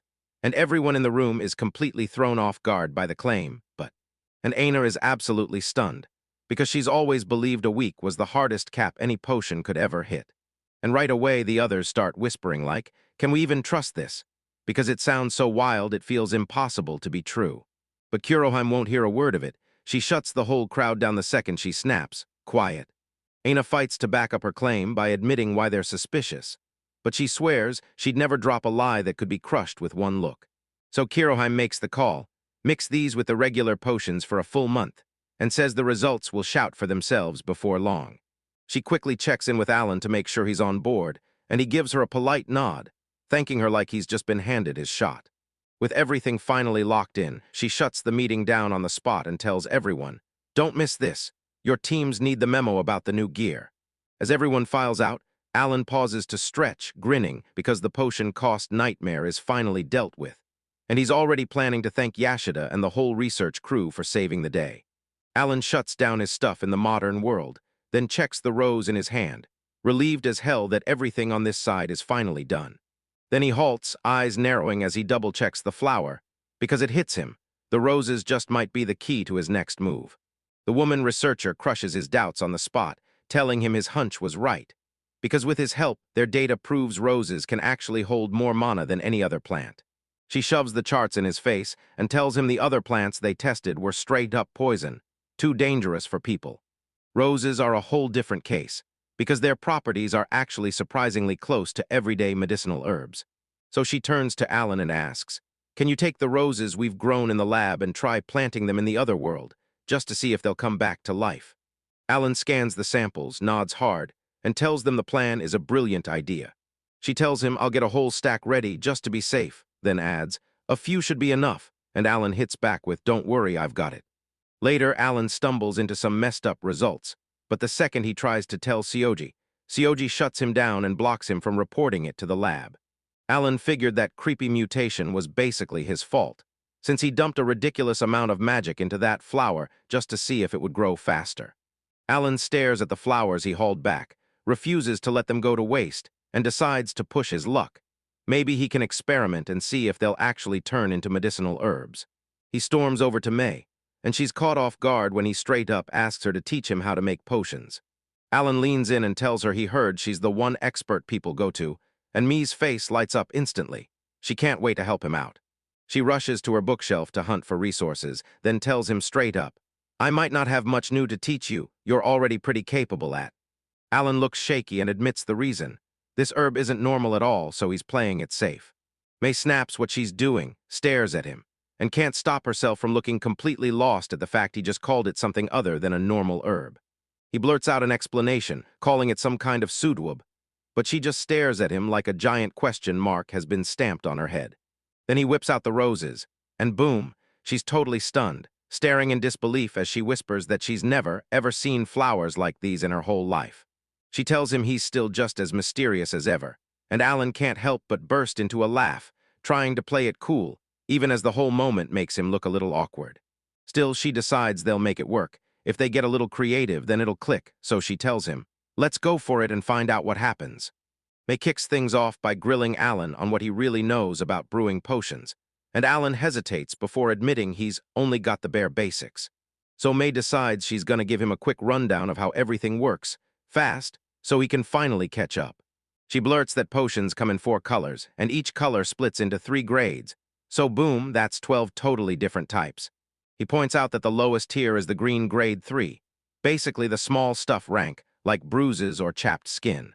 Climbing higher on the list, she says those purple potions can actually regrow missing body parts, though it all comes down to the potion's grade. Alan's jaw drops so hard from the news he can't even breathe. He genuinely can't believe they're capable of pulling something that big. May says since Nana's right there to back them up, they skip the fancy high-end stuff and stick to the blue-tier limits. She says the purple ones are insanely rare, so rare they never even make it to the market, because the herbs needed for them only grow in places so dangerous you don't come back the same. Alan finally clicks. She's right, so he nods hard and blurts that he's never seen those for sale anywhere, not once. May wraps it up by saying those are basically the absolute top-tier potions humans can even brew. May gets all curious and presses Alan, so what's the deal with those red potions? She basically says, yeah, we're legends now, because it's been over a decade since anyone's even spotted one. People call these things the blood of God, because the top-tier version can literally yank someone back from the dead, and it can even start. May points out that, yeah, people love to gossip about a top-tier red potion, but nobody's ever produced real proof it even exists. She goes on to say even the low-ranked ones can heal injuries that should have killed you, and rumor has it they can even make you look younger. They used to be hard to track down in the deadliest dungeons, but she's sure everyone's already swept them clean by now. Alan nods, yet spots how totally drained she looks and immediately asks if she's okay. They both wrap up their batch, then lean into the pot, and the liquid they're staring at starts glowing a wild purple.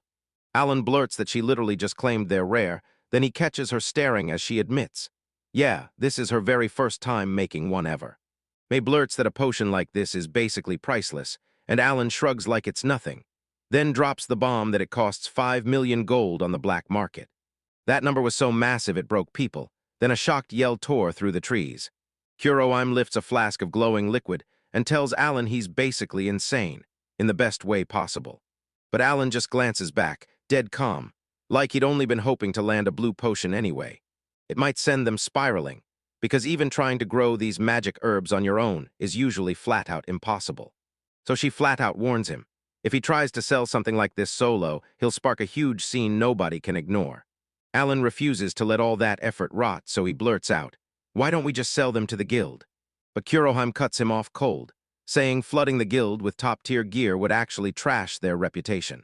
Alan's like, wait, what do you mean by our reputation as a business? Because that whole thing has him seriously confused. And she snaps, if you lean on the guild, people will swear you can't even handle your own sales, so she tells him that even the guild staff would start looking down on him. Then it's just Alan left to clean up the entire mess. It hits Alan like a truck, and he admits that would be a massive problem for sure. Kuroime tells Alan to hit the black market in the capital for experience, because it's legal there, even though. Alan starts to push back, but she slices him off fast, telling him he'll go nowhere if he keeps fretting that he's being a bother. The way she tackles everything has Alan completely stunned, and now he can't stop thinking, how is a high school girl this mature? She tells everyone to keep the whole plan quiet from the rest of the group. Then she locks eyes with Anna and says, and just like that, she decides to join them too, and Aina is totally blindsided. Kuroime snaps her back to reality. This $5 million deal is in her hands, and Aina instantly throws in the towel and nods, agreeing. He grudgingly nods along with a heavy sigh, while Alan shrugs and tells them to handle the rest of the details. As they wrap everything up, Alan suddenly snaps.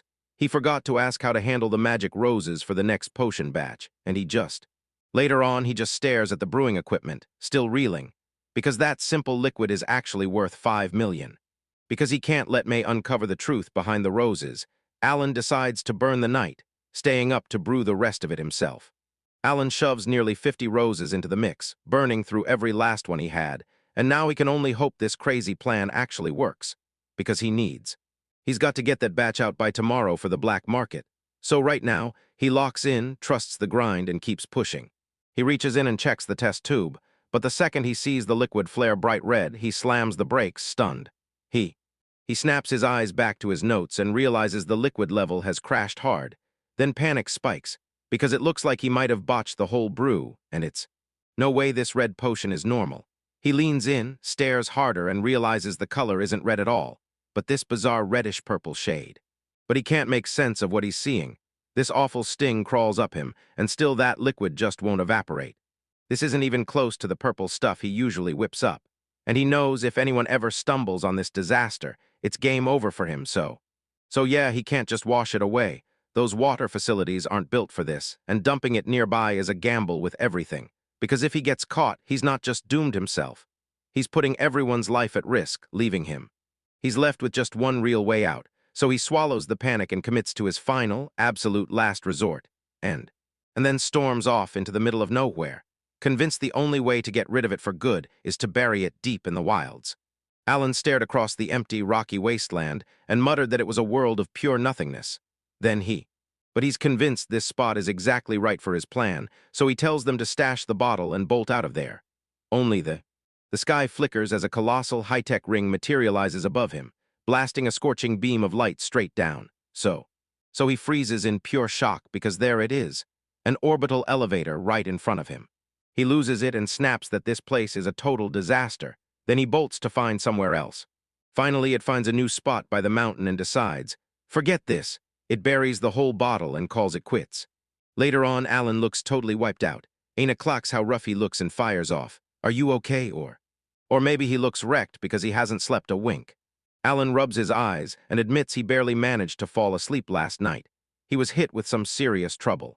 So Aina locks eyes with him and asks straight up, was he seriously that nervous about everything? Alan just gapes at Aina like she's a stranger, and Aina snaps him awake for being half asleep. The moment he clocks that it's her, he blurts out an apology, but he's still not used to seeing her in full adventure gear yet. Aina tells them the black market is usually safe, but for him it's a whole different beast. He's brewing special potions and rubbing shoulders with royalty. She says, play it safe, trust me, especially since Alan's never even seen real combat. That hits Alan hard. Suddenly guilt slams into his chest, and he realizes he can't just be the one who gets protected anymore, so he starts thinking about training. Aina flashes him a confident smile and tells him to calm down. She's taking watch for him. She snaps, hurry up before we're late, while Alan realizes she genuinely believes his no-sleep nights are just nerves. He takes a quick breath to steady himself, because he knows they'll only pull this off if he locks in and truly focuses. Alan slips right behind her and tells her, I'm right here, right behind you, as they rush out for the day. The two of them finally push into the black market in the capital, and the streets are already packed shoulder to shoulder with people. Alan finally slams the last piece of their stall into place and tells Aina, we're ready, we can go now. He finally admits it. He basically just dumped the goods on the counter, but hey, with them having only one stock, it'll have to work. Alan scans the stalls, grumbling that he figured the black market would look way more shady, until Aina cuts in and reminds him, the captain already warned them, every single thing in here is totally legal, because this isn't a guild-run market at all. She tells him to stay on his toes, and that leaves Alan staring like, wait, what am I supposed to fear? Aina says the prices here are so brutally high that the only people still shopping are the truly desperate. And because there are no rules to stop them, sellers can basically lowball whoever they want and skate away with zero consequences. Alan leans in and asks if she really thinks he's the type to let some haggling goons push him around.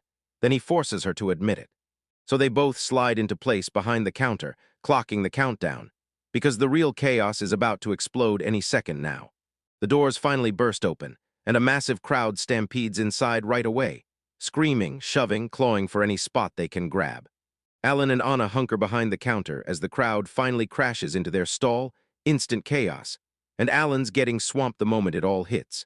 Alan asks if the black market is always this packed, and Aina just looks absolutely swamped, like, there are way too many people here. As the crowd starts whispering that something rare must be up for sale, Alan's stomach drops. He just desperately prays they can get home early. One guy leans over the counter and grills him, asking if what Alan's selling is the real deal, not some fake. Alan yanks out a document and shouts that the certificate of authenticity is right there, only for the other guy to laugh and say papers like that are a total forgery breeze. The customer takes a shot in the dark and asks Alan if he'll hand it over for $3 million. Alan doesn't even blink. He just tells the guy straight up that this is the price for a lower grade and there's no way he can pull it. It's starting to feel like a pattern, and Alan realizes with dread that almost every customer is going to be this impossible to deal with. And then the story really kicks off. Then he jabs his finger at Aina and barks, asking why she's letting Alan do all the talking while she just sits there. Aina doesn't buy any of his attitude. She snaps at him to shut up, and if he's not grabbing anything, she tells him to get lost. Anna snaps, screams at the guy to shut up, and tells him to get away from the counter. If he isn't buying, he's only messing things up. He totally snaps, yells back at her, acting like she's worthless just because she's a woman. Alan steps in and snaps that the guy's taking it way too far, but the moment Alan opens his mouth, the guy cuts him off, shouting "shut up," because he's busy handling Aina. Suddenly, a fist rockets in from nowhere and smashes clean into his face. Alan barely gets a blink off. Right before the guy gets blasted clear across the market, Aina's left standing there as Alan and the whole crowd freeze, staring in pure, jaw-dropping shock. Alan shouts her name, and Aina jolts back to reality, realizing she just blew it in the worst possible way. Soon, someone lays into her with a stern lecture about being more careful, and Aina can only slump out a weak apology. She finally caves in and buries her face in her hands, looking utterly wrecked by the whole mess. Her voice snaps into her head that it looks downright awful for an adventurer to raise a hand on a civilian. Alan tried to calm the storm by telling her that if trouble ever came again, she should stop talking and let him handle it. Alan clocks it instantly. Everyone looks like they want those potions, but nobody can bring themselves to take the leap and actually buy. He decides it's better to give Aina some space to ride out her mood, so he turns around and heads back to the shop. His gaze snaps straight onto the guild appraisal certificate he proudly keeps on display, right then and there. Then a woman with a sword strapped to her back strides right up and tells the shopkeeper she's taking the potion, caught him off guard. Alan is completely caught off guard, stammering a shaky "thank you," while everyone nearby stares in disbelief that she just bought it on the spot, no hesitation at all. She stares at the bottle like, "How in the world did you even get this?" And Alan shrugs it off with a slippery, vague answer about how he's got the right connections. She leans in and asks if there's any chance more stock will show up soon, and Alan tells her flat out he can't promise a thing. She slides over a card, introduces herself as Maxwell, and makes it crystal clear she's going to lock down first dibs on every future stock. She even tells him, bring them straight to the guild and they'll buy them on the spot, any price you name. Leaving Alan. She's a little uneasy about that blank check, but she locks eyes with him and says straight up, the price doesn't matter at all. Maxwell breaks it down. Potion prices are pure chaos. One monster outbreak or a war ignites, and boom, the cost can double in the blink of an eye. She explains that the best loot only gets tossed into the auction house once a month, and that's exactly why adventurers are forced to quit when their injuries won't heal. Alan pushes back and asks if stitching up major wounds is really that brutal for healers, even as he admits the real nightmare is just tracking one down in the first place. Maxwell bluntly tells him that the only people who can pull it off are insanely rare, so rare that hiring one for a normal adventurer is basically impossible. That's why she'll cough up whatever he demands, because if cash can pry open the impossible, it's the best deal she can get. Alan keeps his mouth shut as she stares at the bottle, and you can see the relief hit. She finally gets to heal her teammates. She tosses it out like it's nothing. One of them lost a finger a month ago, and now she's telling Alan that if he wants to use the potion, she'll have to rip open the wound and recut it. Right as. Her hands visibly trembled as she begged him to keep these in stock, swearing she'd never let that kind of mess happen again. Then he stammered that he'd do his absolute best. Maxwell realizes they're getting insanely lucky, because while they've got this little crowd here, everyone else is already streaming the other way as they head out. Alan can't shake the feeling that something massive is going down in town today. Ray tells Alan that elf slaves have started showing up in town, but Ray's still missing the full details, so Alan's left hanging. Alan got absolutely blindsided when Ray teased that they were checking it out like a social studies field trip, and then hit him with, "So, can you handle it?" They slide into the crowd, clutching official-looking wooden plaques, and stand there waiting for their turn like the whole world is watching. Alan admits he had zero clue this country even ran a slave system, like he'd never seen anything like it before, not even compared to what he saw in a merg. Then, Ray insists it's just a small matter here, and that's when Alan jabs his finger at the document and demands, "So what am I supposed to be looking at?" Ray points out that it's a contract spelling out wages, the job duties, how long the work will last, and exactly what qualifications you need. It absolutely blows Alan's mind. He can't wrap his head around the fact that slaves even get paid, let alone choose their own jobs, and it leaves Ray wondering where he's really from. Kuroheim jumps in and says it straight. These people stepping into the system aren't there because of some crime or unpaid debt. She points out the contracts demand both sides agree first, so they can lay down the rules for behavior and privacy, mainly so it does. Employers can slap pledge magic on them, turning them into bound servants who get to choose between deadly missions, brutal hard labor, or only light chores. Kuroheim tells Alan that most of this grind is backbreaking labor, until someone brings a real skill to the table, and Alan just soaks it all up like a sponge. He couldn't stop wondering if elf slaves were rare around here, and then he flat out said he wouldn't be shocked if one of them went for 10 million a month. He still can't understand how an elf could pick to be sold on her own terms, like it was her choice. But the moment gets smashed. This place is packed wall-to-wall, and Aina can barely see over the crowd. Alan yells for them not to get separated, but Aina spots it. He's already getting pulled under. She shoved through the crowd, screaming for him to wait up so she could catch up and follow. The whole place is chaos. People crash into each other, shoving past, sprinting this way and that like the crowd S about to tear apart. Alan finally shuts up about the sting from that squeeze, and right as Aina catches up, she beams and tells him she's so glad she found him. They've wandered way past where they began, and Alan starts to panic, like, wait, where the heck are they even now? Aina suddenly locks eyes on something far off, and it instantly drags her attention in. An elf girl stands there clutching her book, dead calm, while the entire crowd just freezes and stares at her in shock. Alan's jaw drops, he blurts that she's beautiful, while Aina stands right beside him, stunned by how stunning the girl is. Alan clocks a sign posted nearby and immediately starts wondering what savage requirements are written on it. So he starts. He leans in, eyes locked on the paper, and it hits hard. The worker doesn't care about the salary, the contract, or even the duties. Alan's stomach drops as he storms up to the final requirement on the list and realizes what it's about to reveal, that the elf is hunting for a grade 3 or higher red potion. Super rare, super pricey, and way too bold of a request to be asking for casually. A couple guys nearby start whispering, claiming the elf isn't alone. She's got a companion with her, and he's either gravely ill or badly injured. And suddenly they realize she's hitting all these different places just to save them. So yeah, the whole thing is seriously devoted. But one of them clocked it instantly. Trading herself for a red potion is a huge price to pay. And then he points out that's exactly why the terms are so vague, like someone's hiding something absolutely dark, while Alan just shuts his mouth and says nothing. Alan keeps trudging forward, but the trade haunts his mind. If you're talking pure money, that red potion has to be worth way more than the elf is asking. And he starts rubbing his head, swamped by all that stress. He insists it's not even about the price tag or what the items are worth, because, in his eyes, she isn't bargaining at all. She's throwing herself on the blade. He watches her stride away, and the fear hits him hard. No matter what she picks, the end is going to hurt her. So he stares at his own hand, muttering to himself, and suddenly it hits. Maybe he can craft a red potion too, and if he can, it could flip everything upside down. But then Anna slams the brakes and demands, "Why'd you just freeze in the middle of the street?" Alan jerks back to reality, blurted an apology, and admits he'd been so lost in his own thoughts about something. So Aina leans in so close it's basically a challenge, grilling him about whether he's really just worried about that elf girl. Alan's instantly sweating, scrambling to dodge it with, "No, it's nothing like that." And then, which makes Anna dial up her seriousness. She tells him straight up that if he keeps going around feeling sorry for everyone he sees, he'll never make it. And she locks eyes with him and tells him, straight up, to save his sympathy for people he can actually help. Alan just freezes in silence, and as the truth hits, he starts.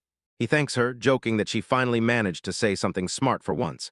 Then Aina's patience snaps, and she fires back that he always has to go one joke too far with his comments, so she whips around and snaps, "Hurry up," so they can finally tear back home together.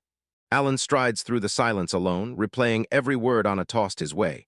Maybe she didn't mean it like that, but it lit a fire in him, the exact push he needed to finally make the move, because he suddenly realizes he can't handle this alone, not with people who can actually keep a secret, and this moment looks like the perfect chance to finally get. Under the full moon, he finally admits, truth is, he's not the hero type, but if there's even a tiny chance he can help, he's going for it, so let's do this. As the night drags on, he pushes his way toward a familiar traditional house, like he's heading straight for fate. The sliding door whooshes open, and Ryujin leans out, stunned to find those kids waiting right there at this crazy hour. Alan flashes a tiny, awkward grin and blurts out an apology for the surprise visit, but Ryujin waves it off like it's nothing and tells him to come right in. She slid out a tray of tea, then leaned in and asked if he'd stay for dinner, because it had been forever. Ryujin boasts he just snagged fresh eggplant from the garden, and while Alan frets he might be crowding him, Ryujin's momentum builds into a full-on.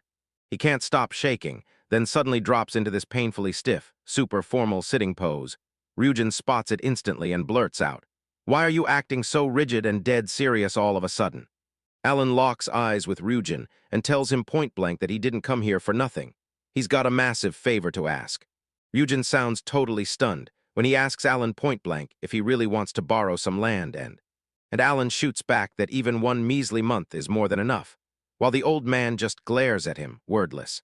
Ryujin says he'll help, but warns the only patch of land left is completely swallowed by overgrowth. So yeah, that does. Ryujin tells Alan to go for it, and he just shrugs it off, then cracks a joke that he'll somehow miss out on a free meal. Next morning, Alan strides into the field in his straw hat and full gear, staring off into the distance as his thoughts spiral about how. He finally grabs the land, but he's clueless about farming, and the panic starts creeping in fast until. Then Keita comes barreling in on a huge tractor, shouting that he finally made it here. Alan couldn't believe what he saw. He was bracing for a simple hand, but then a whole tractor rolled in like a game changer, and Alan. He shouts thanks to Keita for pulling through, then immediately demands where the hell he even found a tractor. Keita just breaks into a laugh and says he stole it from his parents, because his whole family has been farming obsessed for ages. Alan stands at the field's edge, yanks his hat into place, and stares straight at the huge job waiting for him. And he can't stop blurting that the place is an absolute disaster. Then Keita just laughs, nerves and all, at how things are. Keita demands to know the real plan, and Alan slaps down a razor-sharp one-month schedule that lays out every step, covering. He's planting 4,000 roses by next week, and somehow, a month later, they're already harvest-ready, even though they're still just buds. Alan shoots Keita a look, asking if this whole plan is too much for her to handle, but Keita just stares back, unblinking. Before Alan can even react at the field, they tell him they've got it, and it completely throws Alan for a loop. Keita shoots Alan a confused look, asking how he can be so sure, and Alan gestures toward the tangled, overgrown grass. He explains how the weeds shift the second you cross the border, and Keita finally realizes he was right all along. Alan points out that the field side has none of the nasty stuff, so someone was probably. Not long ago, on this very land, Keita pointed out some special weeds to him, ones that would only grow worse the second they plowed them under.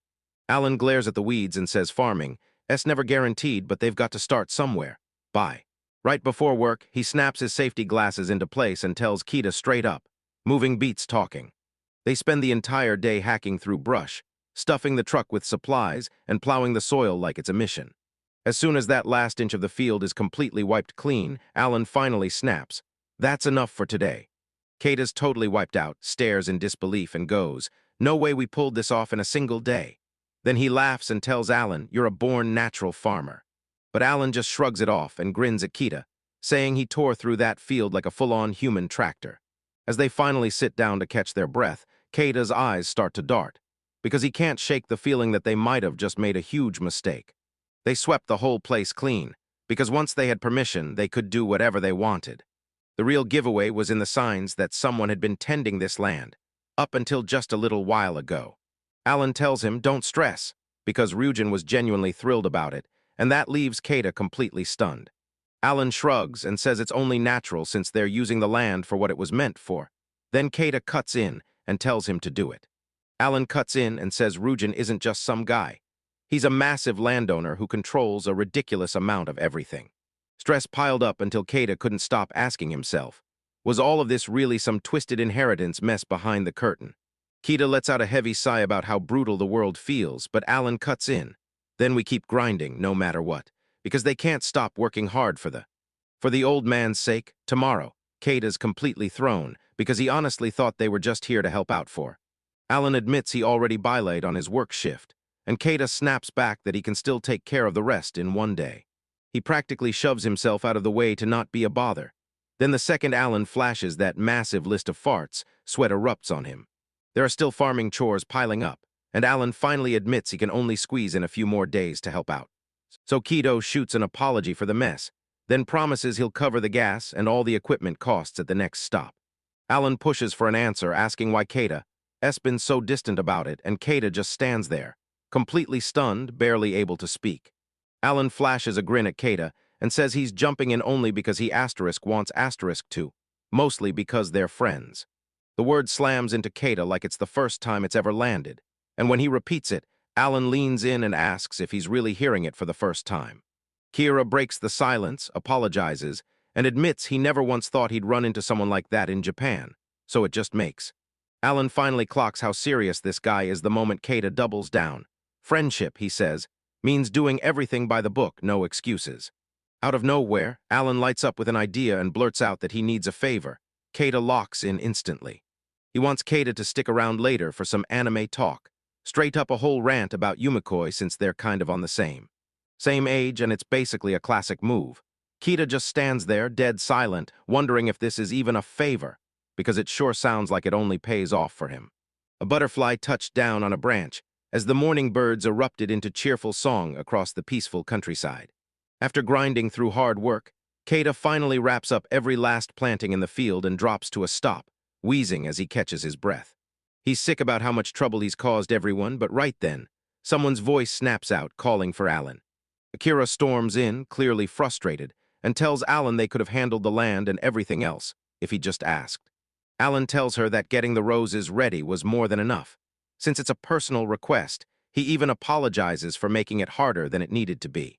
Akira starts to protest, but Alan just flicks his hands awkwardly, standing there with everyone in the field. She thrusts a plastic bottle of red liquid into his hands, swearing the group will back him with whatever support he needs. Alan grabs the potion, thanks her with real sincerity, then admits it all only means something if his plan actually lands. As they finally catch their breath, Alan drops into a seat with a bottle in his hands and tells Akira, "I need to ask you something. I've been holding it in." So Akira whips around and straight up asks him what he really wants to know. He wastes zero time and demands to know. Does she know why the Sioji family shut down the lab reports on those magic roses? That silence hits Alan like a gut punch, and in a split second he blurts out, "I'm not trying to force you to tell me anything." But Akira just shuts it down with a quick glance and says, "It's fine." Because deep down, she knows she was going to have to explain everything to him sooner or later anyway. Akira kicks things off by promising, "I'll break down the whole deal between the Shioji main family and the branch family. Just wait." She tells Alan he probably can't even imagine how far that drama really dives yet, because right now, the two of them are just sitting there. Alan cuts in and fires back, asking if those two families straight up despise each other or what, So Akira spills the truth. Ryujin and the branch family head aren't friendly at all. They're rivals, playing nice like close cousins who run the same business. At least that's what everyone else thinks. She asks if he remembers that dude who was meeting with Ryujin, and Alan swears he does. Then she clocks that she means the SB guard, and right when it clicks, it leads. Then Akira drops the shocking truth. Turns out the guy was a spy, sent in by the branch family. After that guy vanished, she said private info started spilling out. Stuff only someone trapped in that room could have known, like it was all set up to blame her. Alan stayed silent as she explained that, even though they're rivals, they still have to team up to keep the whole operation running. But here's the twist. These families aren't worlds apart in power or cash, and the real difference is way colder. It comes down to who's actually in the direct bloodline and who is. But because they're both juggling all kinds of projects, the work they end up doing is completely different. Akira rips into the business side of it all, laying out that Ryujin's real money is in cars, real estate, and the IT sector, while the branch family's boss dives into the high-tech world, running genetic research and pushing advanced tech industries. Everyone else can only watch from the sidelines. Alan pieces everything together and realizes the Leaf Research Facility is the whole key, and Akira confirms it, saying it's the branch family's main territory, the reason they're staying one step ahead right now. It hits him, everything finally clicks. Still, it sits wrong in his gut, because he can't shake the feeling he owes the crew at Leaf Lab a favor for every bit of help they've thrown his way. Akira doesn't let up. He says the power struggle is about to go off the rails as everyone scrambles to seize control of the other world industry, and the news slams into Alan so hard he literally spits out his drink. He starts coughing like he's trying to rip his lungs out, then has to beg her to say it again, still not sure he heard her mention another world industry. So Akira straight up explains that she's not talking small. She means a gigantic business fueled by magic and materials ripped from the other world, and she points out that companies are already springing up to cash in. She even tosses out that some of these plans could rake in hundreds of billions, way more than Alan can handle, so he snaps back that he's heard enough for today. He just stands there, shoulders sagging under the world's weight, praying everything's going to be all right when he's the only one left hauling in all the supplies. Alan stood alone on the edge of the mountains, staring out like he could see the truth. Because in his gut, he knew he had no clue what was really happening, and that Rujin and the others had been quietly blocking him from the entire corporate power struggle. He can't help feeling a little guilty being so carefree while everyone else is stuck in that mess. But deep down, he's just relieved, because he finally knows the truth. He whips back to the conversation, visibly puzzled as he asks Kuroheim what she means. Then she drops it straight. She's talking about finding a place to grow the magic roses. Kuroheim shoots him a sharp look and tells him a secluded village is the perfect move. Cut off from everything else, it makes hiding their secrets a whole lot easier. Alan tells her to make sure she doesn't scare the locals, and even though she insists she's just joking, he can't ignore it. Her eyes say this is no prank. Alan barrels forward and reveals his last move. He's finally decided to officially plant the main base for growing magic roses back in Japan. While Kuroheim scribbles notes, he lays it all out. Potions are in insane demand on the black market, and if they pull this off clean, they're staring at a huge, steady stream of cash. It's going to take a few months to get everything ready, and he knows they can't mess up. This whole operation has to stay buried, or the elves will sniff it out. Kuroheim hears the plan, flashes a quick nod, and basically says, "Yep, I got it." Alan wraps it up by saying Akira spilled every last detail of the Sioji family drama, and Kuroheim just absorbs it all, jaw tight, barely reacting. Alan shoots a look at Kuroheim and asks if she's really not going to dig deeper into his story, and she just taps her book and gives him a quick, simple nod. She tells him the only move she has left is trusting her father, and Alan just rolls with it, nodding like he's buying every word as her answer lands. Alan snaps the conversation in a new direction and tells her to look, right there, reaching out to haul a tiny potted plant into view. He starts to call it a magic rose, then snaps it back, because one closer look tells him it hasn't changed a single bit. Kuroheim admits she tried the exact same move and got nothing, and Alan can't stop wondering, could it be the plant needs more than just magic before it mutates? She tells him if these herbs were that easy to grow for those elite potions, they wouldn't be worth a single coin compared to what they cost now. Kuroheim shoots Alan a deep, thinking stare, and can't shake the feeling that the real secret might be hidden in the exact way Alan's magic works. She straight up admits she always found his case odd, because when people from other worlds usually arrive, they come with some wild special blessing or a magic gift right out of the gate. Then she drops the bombshell. He can't actually use real magic, and Alan's face twists as he awkwardly admits she's dead on. Kuroheim keeps guessing, convinced it's either some hidden attribute or just a bizarre side effect from the blessing he's lugging around. Kuroheim locks eyes with him like a warning shot, and Alan immediately starts sweating. Then he blurts out the truth. He has no clue either because he only found out the same way she did. Alan starts to leave, telling her he'll warn her the moment he figures out anything else, and she only gives him a quiet nod as he walks away. As he strides off, his mind won't let him go. He starts spiraling, realizing this is way bigger than he ever saw coming. He can't stop thinking about how the Moongate lets living plants slip through like it's nothing, and it hits him with one terrifying question. What kind of wild power is he really tapping into? Alan stares ahead, jaw tight, and realizes his life is still packed with mysteries he hasn't figured out yet. His footsteps thunder through the massive halls as he strides forward, locked in on exactly what's coming next. He flips through his notes, tells himself it's time to move on, because he's got to start prepping for everything beyond just those red potions. Alan lets out a heavy sigh, and the pressure crashes down on him as he can't stop wondering if the next piece of the plan will actually pull off. Right then, a maid swung those huge doors wide, told him, "I've been waiting," and guided him straight to where he had to go. Alan stays cool, flashes a respectful smile, and thanks her as he strides into his next meeting. At the manor gates, an attendant greets Alan, thanking him for squeezing in a visit despite his packed schedule. Yet Alan waves it off like it's nothing at all. Kuroheim's already inside, looking as flawless as ever, and the second he steps in, she wastes zero time, straight up asks what kind of business he's bringing to her today. When Alan lays it all out, Kuroheim's stunned for a split second. Then he blurts out elf slave like it's unbelievable, and jokes that the whole mess sounds straight out of some light novel plot. Alan squirmed with awkward energy, scratching his head as he hurriedly insisted he just wanted someone who could keep a secret, and swore he had zero weird intentions toward the girl. Kuroheim sips her tea like she's already been expecting that answer, nods once, then decides to toss the conversation onto a whole new track. She glances at Alan and demands, "Why are you standing so far from me?" But he just freezes, face all flustered, scrambling for some lame excuse to keep his distance. Kurohime snaps at him to quit dodging her and come closer. Then she deadpans that his act of staying distant is exactly what's getting her excited. Alan just freezes in place, stunned out of his mind, because how can she say something this insane with that dead serious face? He finally drops into a seat, but his nerves are still screaming, and Kurohime tells him to chill. She's not going to eat him. Yet he blurts out something shaky, clearly not buying it. To break the tension, Alan yanks out a box and tells her he brought a souvenir just for today, and Kurohime freezes, because she blurts out, "Are you sure you should give me that?" Alan shows up today with cream puffs as a thank you, because he can't stand the fact that he's always leaning on her for help.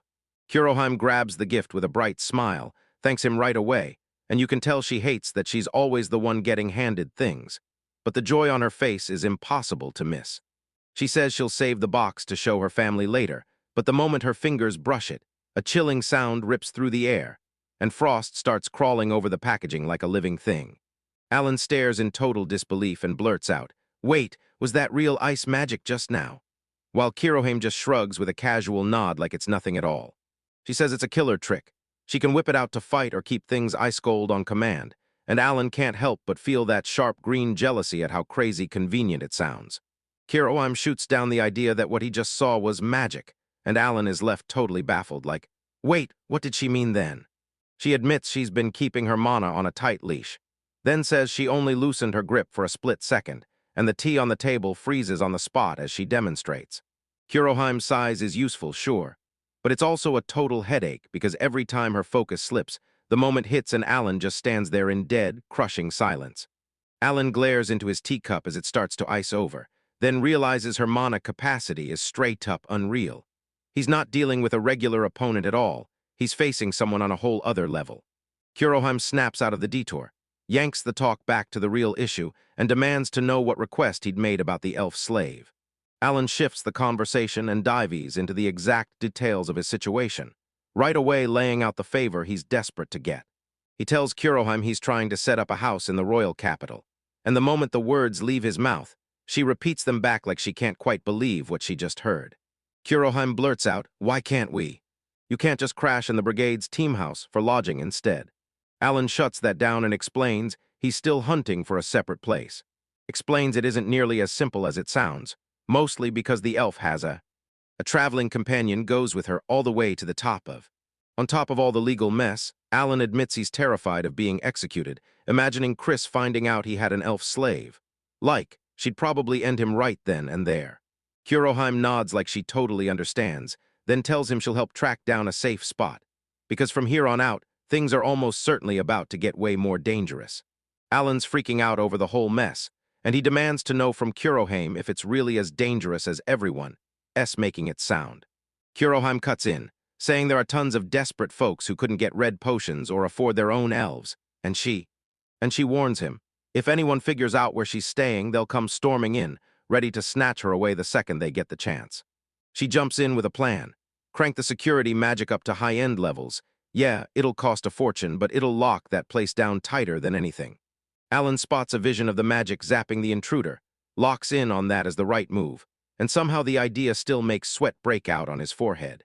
Kurohime says she'll foot the bill for the house herself if it won't spark some massive misunderstanding, and Alan just freezes, staring, utterly confused, because she's using gamer slang for money. Alan presses on and tells her, "There's one last thing I've got to say before we wrap this up." He tells them straight up he needs the house switched to a new name, because it's the only way he can bury his secrets from the public and the brigade. Kurohime finally clicks with why he came to her for this. Then Alan starts to sweat, panicking that the request might be too much to pull off. She shoots him a cocky, no-fear look and dares him to question who she is, like she's basically telling him, "Don't stress, you're good." Kurohime just stands there, ice-cold confident, and tells Alan straight up, in this kingdom, royalty outranks the law, so for her, nothing, absolutely nothing, is impossible. Alan still looks like he's about to crack, tapping his foot and blurting out, "Are we really sure this is going to be okay, bending the rules like that?" But she just flashes a smile and tells him, "You've done so much for me," then admits she wants to return the favor, plus she can't shake the guilt from how everything started when they first met. She tells him, "Don't worry, I'll get you a Merchant Guild card and the new house registration." then basically dares him to use it the next time he needs anything. Alan exhales hard in relief, shoots her a heartfelt thanks, and admits that knowing she's got everything handled is a huge lifeline for his situation. He strides toward the door, apologizes for stealing so much of her time today, and dips into a polite little bow, like he's trying to leave before she can even blink. Kiroheim waves him off right away, telling him not to stress, because the truth is, she's just thrilled she can finally be useful to him. Alan shoots her a real, warm smile right before he leaves, then vows that he'll find a way to repay her for everything, no matter what. He delivers his final goodbye, the door clicks shut, and Kiroheim's left alone in that silent room for one heartbeat. Then she drops the cool facade in an instant, clasps her hands like she's praying, and completely loses it inside over how precious that smile was. Alan keeps pushing ahead, because he knows the plan's most important moment is finally about to kick off. Everywhere is sealed off tight, towering fences, keep out signs screaming at you, and guards on high alert scan the scene through binoculars and slick, high-tech cameras tracking every single move. Staring at all that wild hardware, Alan admits this has gone way beyond what he expected. Then Akira just shrugs like it's nothing, pure everyday security. He tries to tell her this is wildly over the top for a tiny village, and she cuts him off, saying what they're doing is actually the bare minimum. She fires back, reminding him they can't afford a single scrap of info about his situation hitting the public, at all. Even if everyone's going to learn the truth about the other world sooner or later, she needs him to get this. Those guards aren't there to trap him, they're there to protect him. Alan insists he's okay with handling the protection himself, but there's one problem still gnawing at him. He's terrified that once the villagers see all these suited men and cameras swarming around, panic's gonna explode in their faces. Akira tells him, "Don't stress, we already cooked up the perfect cover story and it'll keep everyone calm." She snaps the shocked neighbors out of their confusion, telling them Alan isn't just a farmer. He's a full-on genius, and he's secretly growing brand new plants for the company as part of a top-secret mission. Akira told Alan that even though the neighbors were thrown off guard, they totally swallowed the cover story, and they've moved on. Alan realizes it's working, but he can't shake the urge to go talk to everyone and explain everything himself. Later on, he thinks, before he even finishes the thought. Akira pivots the conversation and points out that the rose's growth is looking downright solid right now, and she's pretty confident they'll be ready to pick in a week, if the magic supply keeps flowing the same way. Alan nods along, and Akira points out she's been pouring in double the time and energy, making sure not a single thing goes wrong. But she asks if she can finally watch him use his magic, and Alan grins.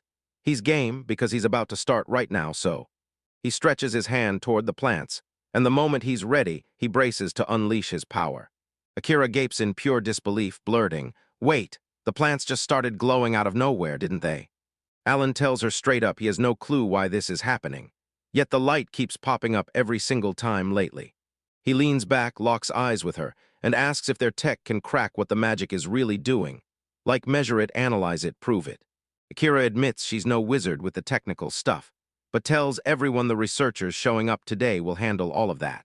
And these guys are already freaking out, snapping photos and scribbling notes like mad because they're convinced those magical plants are the coolest thing ever. Locking eyes with Alan, Akira blurted that things might look a little intense, but trust him, they're the top researchers in the whole group. She tells him, hand all the plant management to our team, then promises she'll personally show up the moment harvest time hits. Alan flashes a grateful smile, then leans in and tells her he's counting on her to handle everything. For a while, the house goes dead silent while the sun blazes overhead. But later, Alan's holed up inside, poring over papers when Aina bursts in like a storm, snapping, "I've been looking everywhere for you." She thrusts an envelope into his hands and tells him to take it, saying a letter just arrived, bearing his name. Alan snatches the mail, his mind racing. Who on earth would be sending him a letter right now?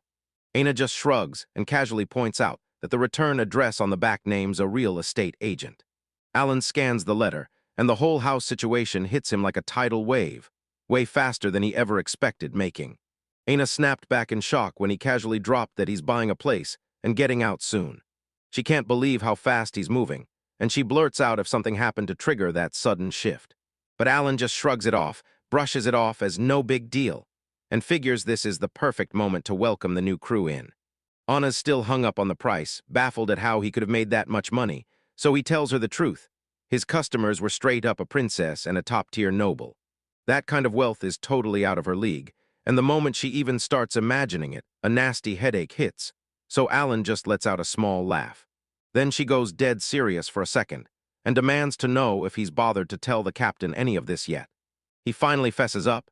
He hasn't spoken a word yet, because he figures it's smarter to wait until the house is truly his, since everything's still up in the air. Before she can even get another word out, he declares he's going to check the place himself and rockets straight for the door. Anna just freezes, totally baffled, and can't stop wondering what on earth is going through his head. The town is rocking like always, and the sunlit streets are packed with people pouring in.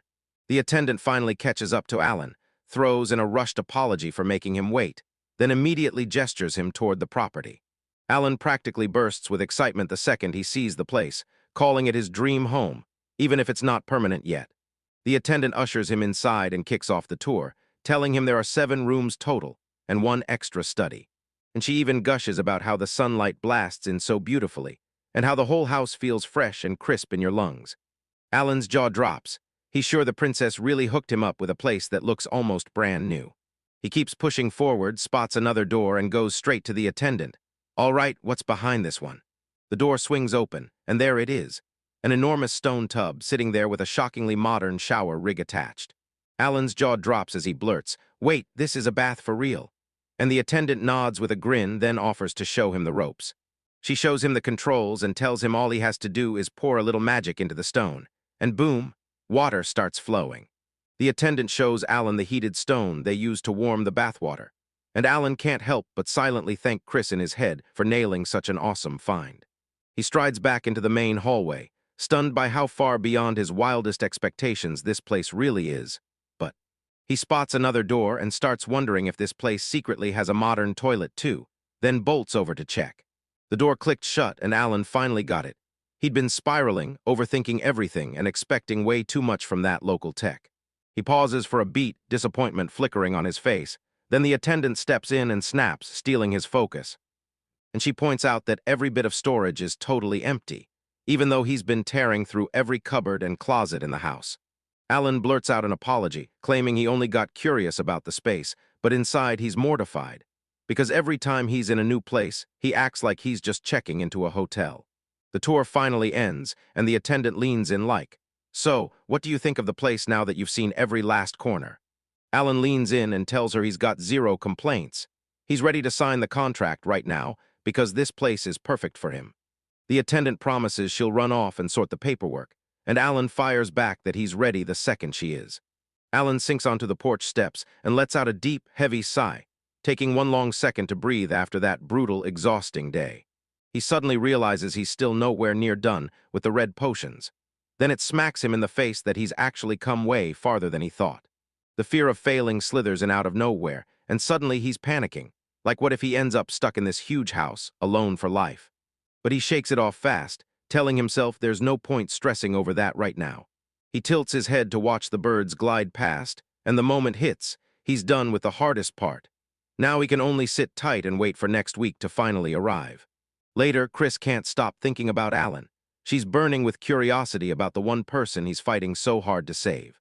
She spots Alan, blurts out Shinjo, his old name, then thrusts the guild card she promised straight into his hands. Alan's shoulders finally drop with relief as he takes it, thanks her fast, and blurts out that this is exactly what he needed to push forward. He drops his eyes to the card and spots Clem's stamp there. Then his heart skips when he notices East Hakuba sitting right below. Alan's jaw drops at the name choice, but Chris shrugs like it's nothing and says she figured using his favorite idol's name as an alias was genius. Alan stares at the card, swallows, and admits, yeah, he's the one who asked for it. But the second he reads it, something feels wrong. Then he locks onto the name Clem's and can't help but wonder what in the world that's supposed to mean. Chris clears her throat and tells him she has a lot to explain, promising she'll break it down step by step, while Alan just stands there, utterly lost. She asks if he understands how guild card ranks work, and Alan just flashes a confident grin. Yeah, he knows the basics. Turns out both adventurers and merchants play by the same 5-tier ladder. Iron, bronze, silver, gold, and then platinum. Chris tells them that if you want to climb the ranks as an adventurer, you've got to hunt down monsters that scare even legends, or wipe out dungeons no one ever dared to step into. When merchants come up, she says their rank isn't random. It's judged by how big their trading company is and how much tax money they pour into the country. Alan stares at the card in his hand and blurts out that, when he was learning about the guild Chris, he'd never once seen anything this reddish-purple. Tells him it's completely normal, because the guild can only hand out positions to people up to the platinum level. Alan presses her for the truth, and she finally cracks. There's a special rank that sits above all the rest. He's totally stunned, blurts out what she means by a special rank, and she finally lets the truth slip, revealing it's called clems, named after the rarest mineral on Earth, and it means you've reached the very top, the highest rank anyone can ever earn. Alan freezes on the spot, speechless, and all he can manage is to stare blankly as they reveal his brand new rank while Chris stays locked in and explains that a rank like this usually needs the king's own approval. He makes it clear this title is saved for only the kingdom's biggest merchant powerhouses. Then she drops the real bombshell. Only the Marx and Zoha union leaders can actually hold this rank. That snaps Alan in half.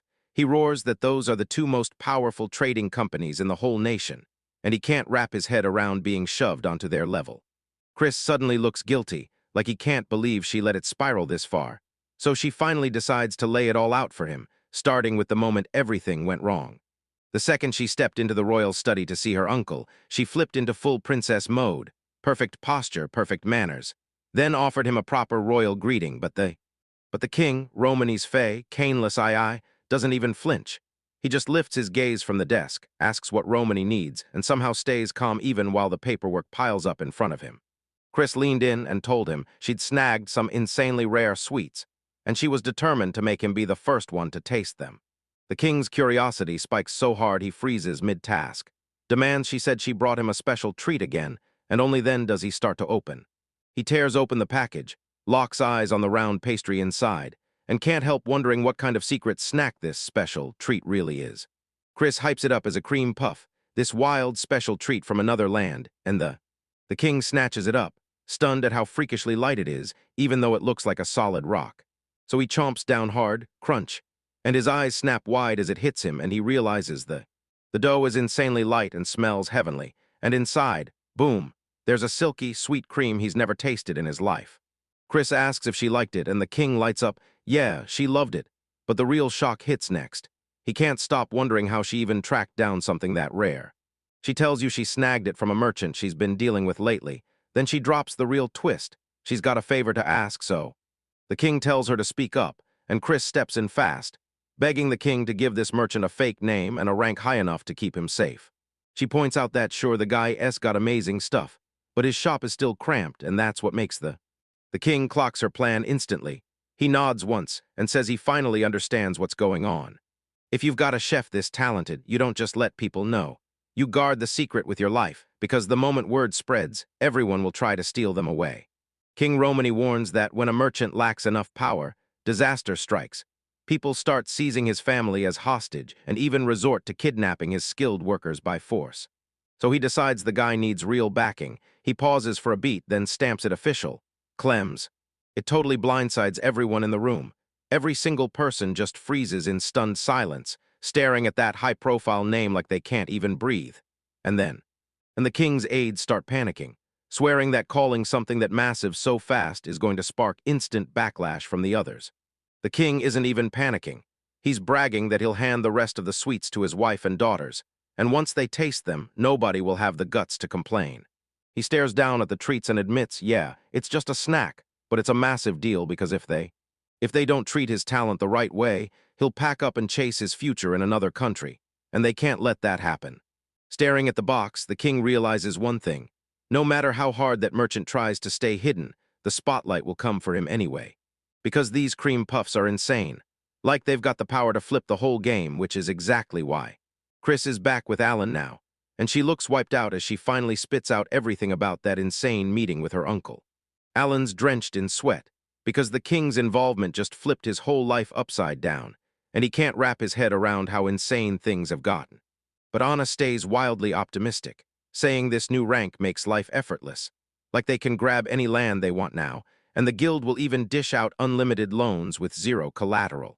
Which has Alan scratching his head like, why is she suddenly so hyped? He admits she's got a point, but the whole situation is hitting him way harder. And Aina's face twists with guilt as she slumps and blurts that she only meant for him to snag a silver rank, not this huge disaster, while Alan goes completely silent. Then he glances at his brand new card and freezes. Wait, maybe this isn't all doom after all, and he leans in to tell her, no, this could be a win, because if you think about it, having. With a flashy status, everything clicks into place. He explains that for a merchant, once people can spot you instantly, the whole business suddenly becomes way easier to run. Alan flashes her a real, warm smile and tells her thanks for everything, especially for getting the house sorted. Then he waves it off, saying she shouldn't sweat it, leaving Aina. She just keeps staring at him, and he says, after all the trouble you've caused, the next time you want something from my world, you better tell me what it is. But that offer slams Aina to a standstill. She stares at him like he just pulled the impossible, then demands he repeats every word, word for word. Alan's face flushes in a flash, and he blurts that he can only bring stuff he can genuinely get his hands on. Aina promises Alan she'll follow up after things calm down, and Alan just stammers, still trying to absorb everything that's happened. Then Aina suddenly remembers she has a gift for him. Alan freezes, totally off guard, and blurts, what could you possibly have for me? Since she says a fake identity isn't just a name. You need a real disguise, so she doubts it'll even fit him. But she yanks it out anyway, as Alan snatched the gift with a grateful smile, but guilt gnawed at him, because she'd gone through all that trouble for something like this. Turns out the uniform is this super flashy white idol-style getup, all gold trim and a fancy cravat. Alan just freezes, staring at it with this completely stunned. Anna's trapped in that awkward moment, and he's practically itching to bolt right on the spot. So she breaks down, begs him to just try it on for a second, and he finally gives in. Then snap! Someone flicks their fingers while clutching a single rose, and the whole scene turns into pure drama.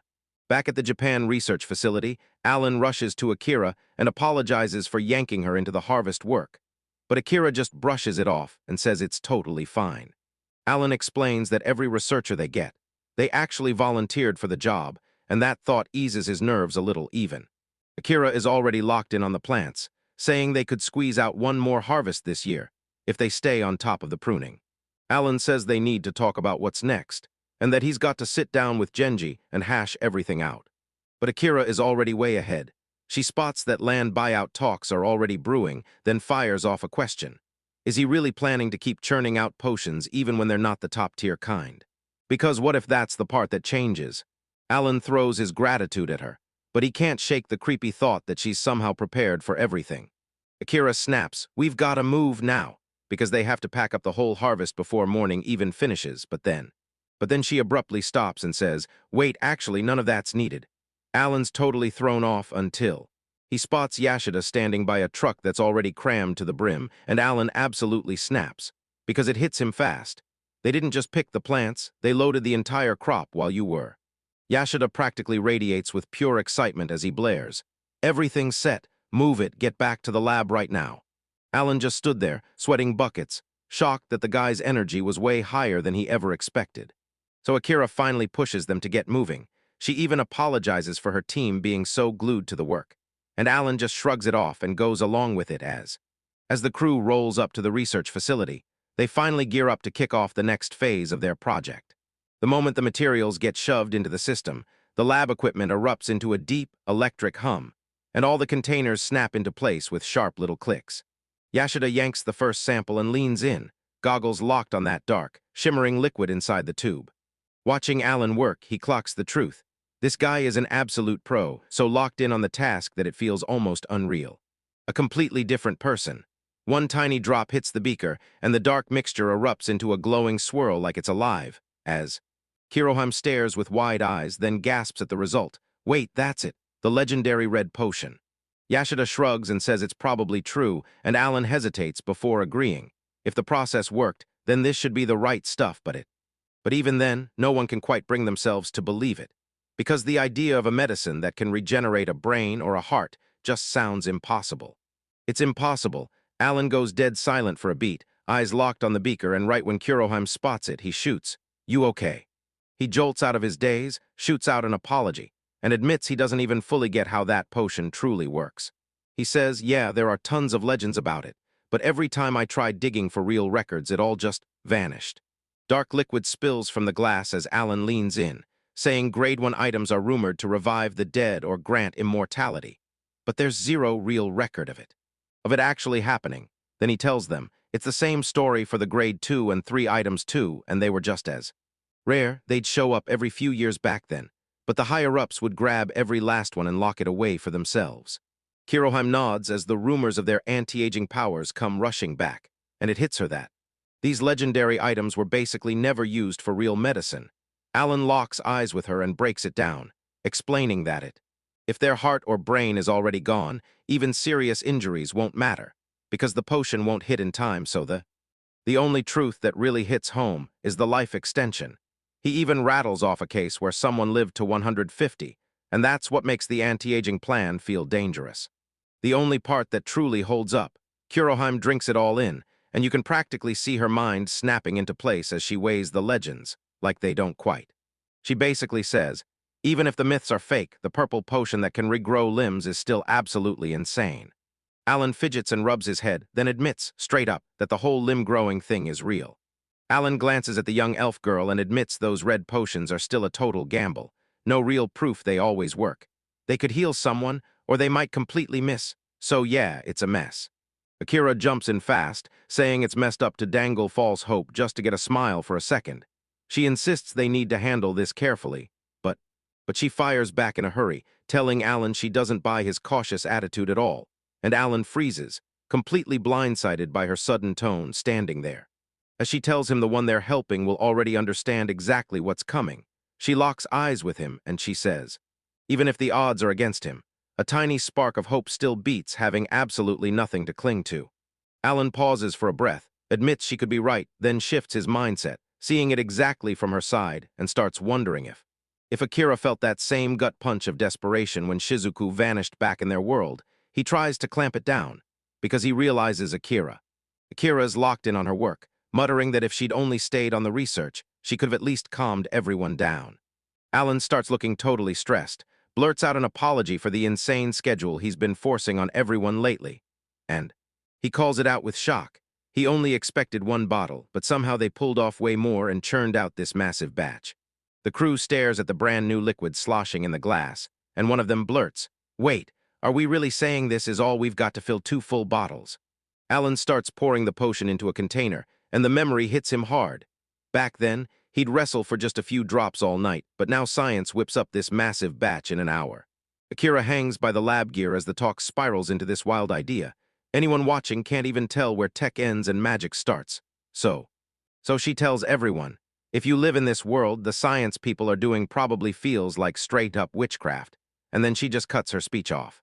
When Alan lowers his gaze and gives the nod, when everything clicks this flawlessly, it's almost impossible to call it anything other than fate. Later on, he steels himself to leave, yanks a deep hood over his face to vanish from sight, and a lone leaf twirls down through the air like a warning. He slips into the black market's heart, and the streets are jammed. People are yelling, trading, and pushing past each other like it's survival. Even with all these people around him, he's not thrown off at all. This is the market's final day, so of course everyone's swarming out here, hunting for the best deal they can grab. Weaving through the crowd, he catches a snippet of talk. Some guys are yapping about an elf who won't sell, and they're freaking out, asking if her demands are so wildly insane that nobody's even willing to try. Word around town is that the big-time traders rolled up with a stash of top-tier purple-grade loot, and she still told every last one of them to get lost. Alan figures his safest move is the red potion, so he storms straight to the slave-trading booth, hunting down the exact person he came for. The clerk behind the counter flashes a huge smile, waves him in, and asks what he needs help with. And Alan keeps it straight. He tells the guy he's there to buy the elf slave. The clerk promises he'll look into everything, but only after he confirms Alan actually read every wild requirement for that sale. Alan just nods once and tells him, like it's crystal clear, he's fully aware of the conditions, but then he spots an armored guard posted up right there. And boom, he understands the whole place is on total lockdown. The clerk cringes and apologizes for acting so formal. He thrusts out his hand and shoots Alan a quick question. Can he have a look at his guild card? The second the guy lays eyes on that card, his whole face flips and he starts losing it, full-on freaking out because the rank is so brutal he can't even stand it. He snaps at Alan to wait right there, then bolts into the back room. Alan stands there under his hood, and the whole situation starts to feel unreal. like it can't possibly be happening, and he can't even finish the thought. And right then the clerk bursts back out wearing a massive grin, apologizing for the wait, telling Alan the bank will take over his case personally from here on out. And then, he points toward the back and beckons Alan to come with him, leading the way into a private space. They stride into this fancy lounge and drop into their seats, and the clerk starts with a warm thank you, only for him to admit there's one tricky thing he's still stuck on. He fidgets as he admits he's never heard of a Clems-ranked merchant with Alan's name, then leans in and demands, straight up, when he got promoted. Alan stays unbothered and says it's something new, mostly because he's been dealing with royal clients lately. So the clerk nods at last, finally clocking why his rank is so high, and he shuts down the small talk and cuts straight to the chase. He asks Alan if he really brought the red potion the elf deal needs, and Alan swears he's got it, so he drags out a ridiculously fancy, glowing bottle and slams it onto the table. Yeah, this isn't some run-of-the-mill potion. The clerk just gapes at the bottle, mouth hanging open as his whole world gets flipped upside down. He can barely force out a word, but he somehow slips in, "Is it cool if I grab it and take a closer look?" And Alan waves him off like it's totally nothing. The clerk stares at the potion with eyes blown wide, because even after years in the trade, he's never once laid eyes on the real thing, until now. And to make sure he's covered, he asks Alan if it's cool for him to get the item appraised by a real professional. Alan doesn't even blink. He tells him, no problem, no hesitation at all, so the clerk slides the bottle onto a tray and hands it to the attendant. Then he tells them to use that wait time to fill Alan in on the elf he's about to buy, and kicks off the whole explanation by dropping the girl's name, Yulua. He starts rattling off her skills. She can read and write, she knows basic math, and she's trained with bows and magic too, which means she's perfect for a servant or any adventurer. And he also clocks that she's a total expert on plants, which it grabs Alan's eye the second he starts scanning the paperwork. Then his mind flashes back to the stories about elves being nature experts, and he realizes it wasn't just talk, and those figures are going to be a huge boost for his magic roses, because next, he's going to grow them bigger than ever. The clerk pauses for a beat and says, even with all those skills, most guys buying an elf woman are usually only chasing one thing. The clerk barrels on, slipping out the details like bombs. Yul was 18, never married, and still a virgin, stacking that claim right on top of. He lays it out bluntly. She's a top-tier elf with a market value that screams power. And then he insists that a Type 3 labor contract is the smartest play for someone exactly like her. But Alan just freezes, staring at him like he's speaking in riddles. So he blurts out what it even means, because he's never seen a setup like that before, so the clerk hits him with, you know how slave market prices usually work.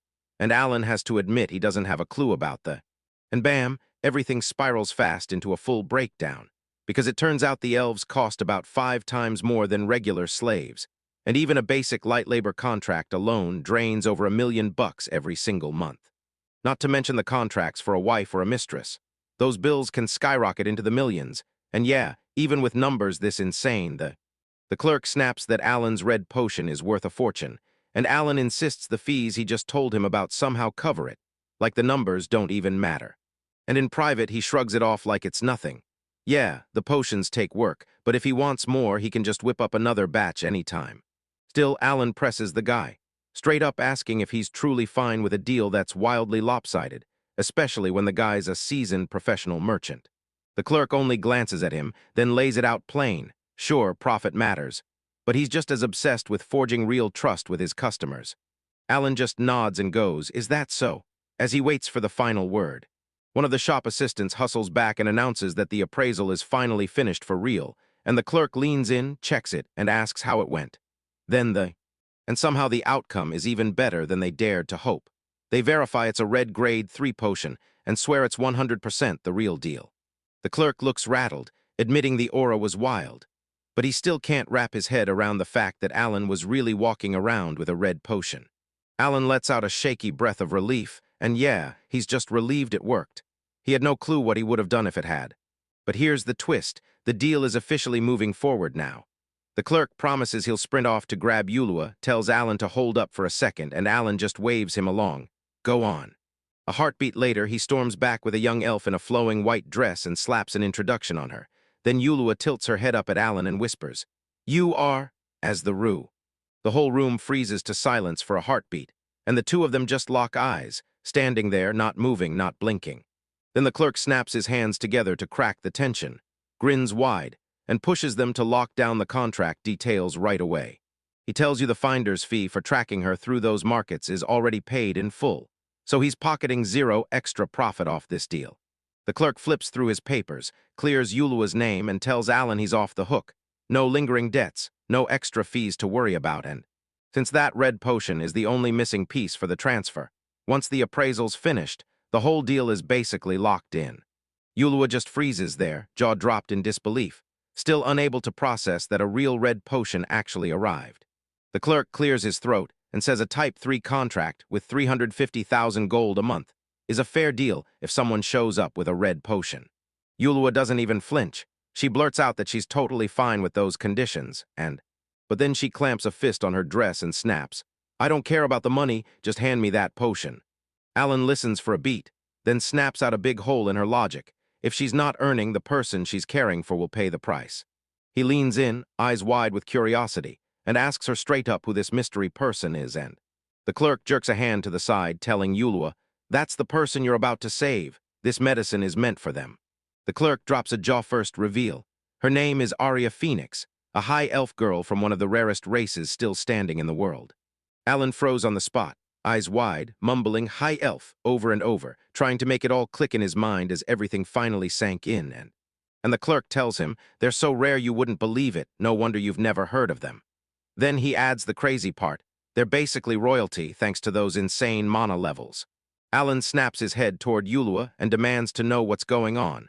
Why does she keep circling this girl, and what's their real connection? And Yulua bursts out that her whole tribe lives to serve the High Elves. So yeah, she's been Lady Arya's personal servant all along. The clerk blurts out again, saying Arya got absolutely demolished by a monster, and that she's been out cold for more than a year with. It totally throws Alan off. He slumps onto the couch, staring into space, wondering just how long she's been out cold. The clerk spits out that Arya's whole past has been nothing but trouble, and whispers are already exploding. People swear some pureblood elves even plotted her so-called accident on purpose. He just stands there utterly baffled, then blurts out, "So what's the deal with where she came from? Why would everyone act like that over it?" So the clerk leans in and says, "She's a full-on miracle birth.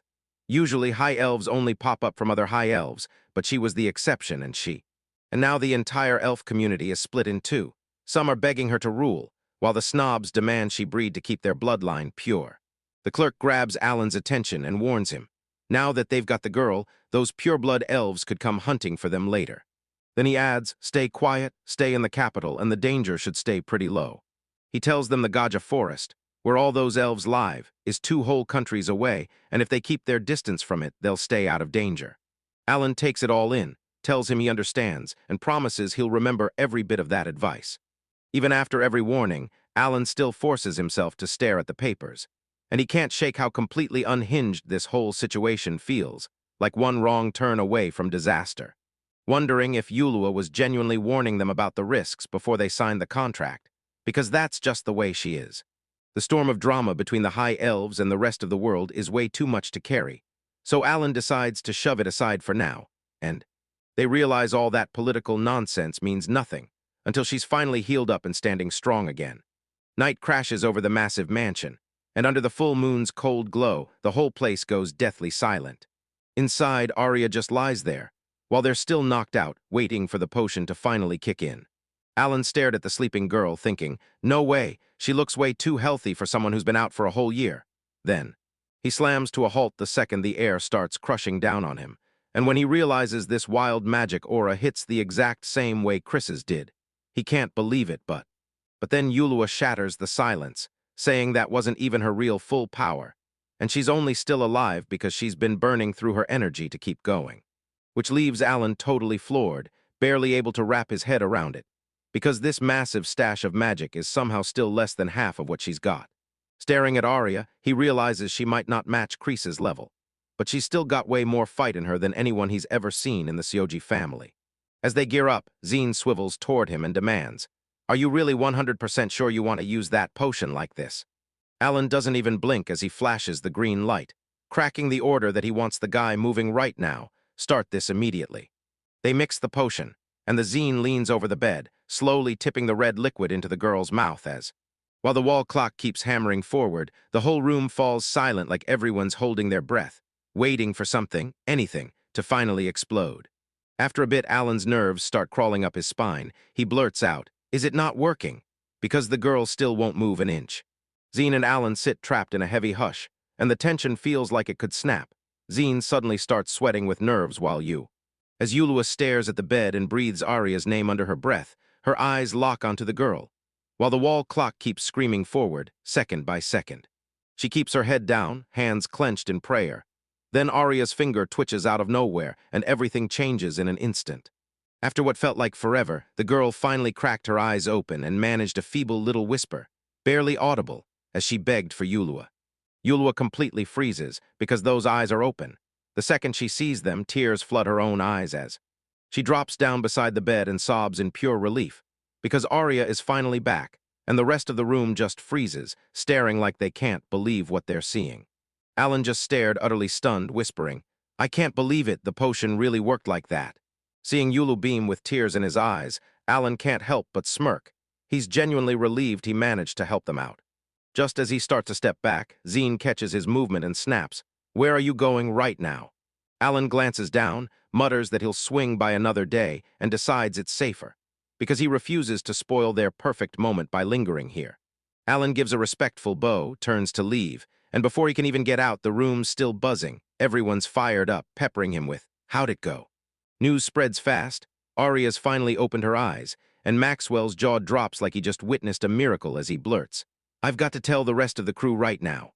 Nana says Maxwell always tries to play it cool and professional, but someone calls her out, because deep down, she's secretly soft-hearted and great with people.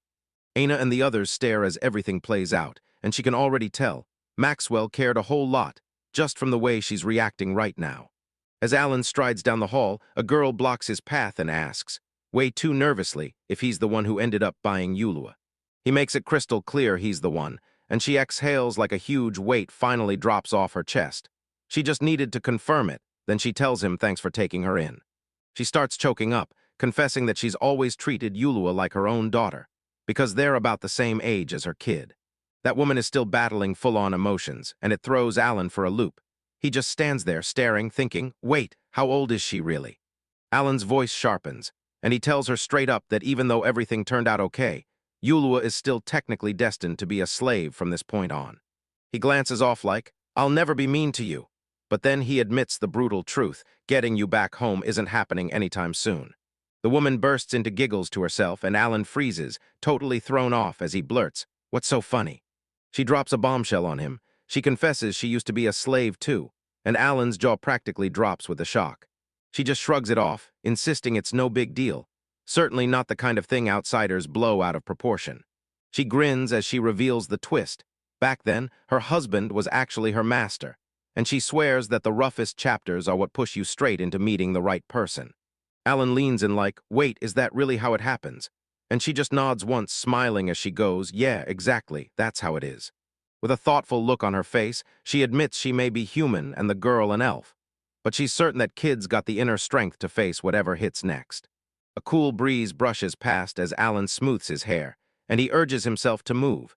He's got to rush and get the house ready before those two show up. Just like that, Kurohame appears out of nowhere, calls it some crazy coincidence to bump into him, and Alan is completely blindsided. She drops the rumor that he's been buying a house lately, and Alan instantly breaks into a nervous sweat.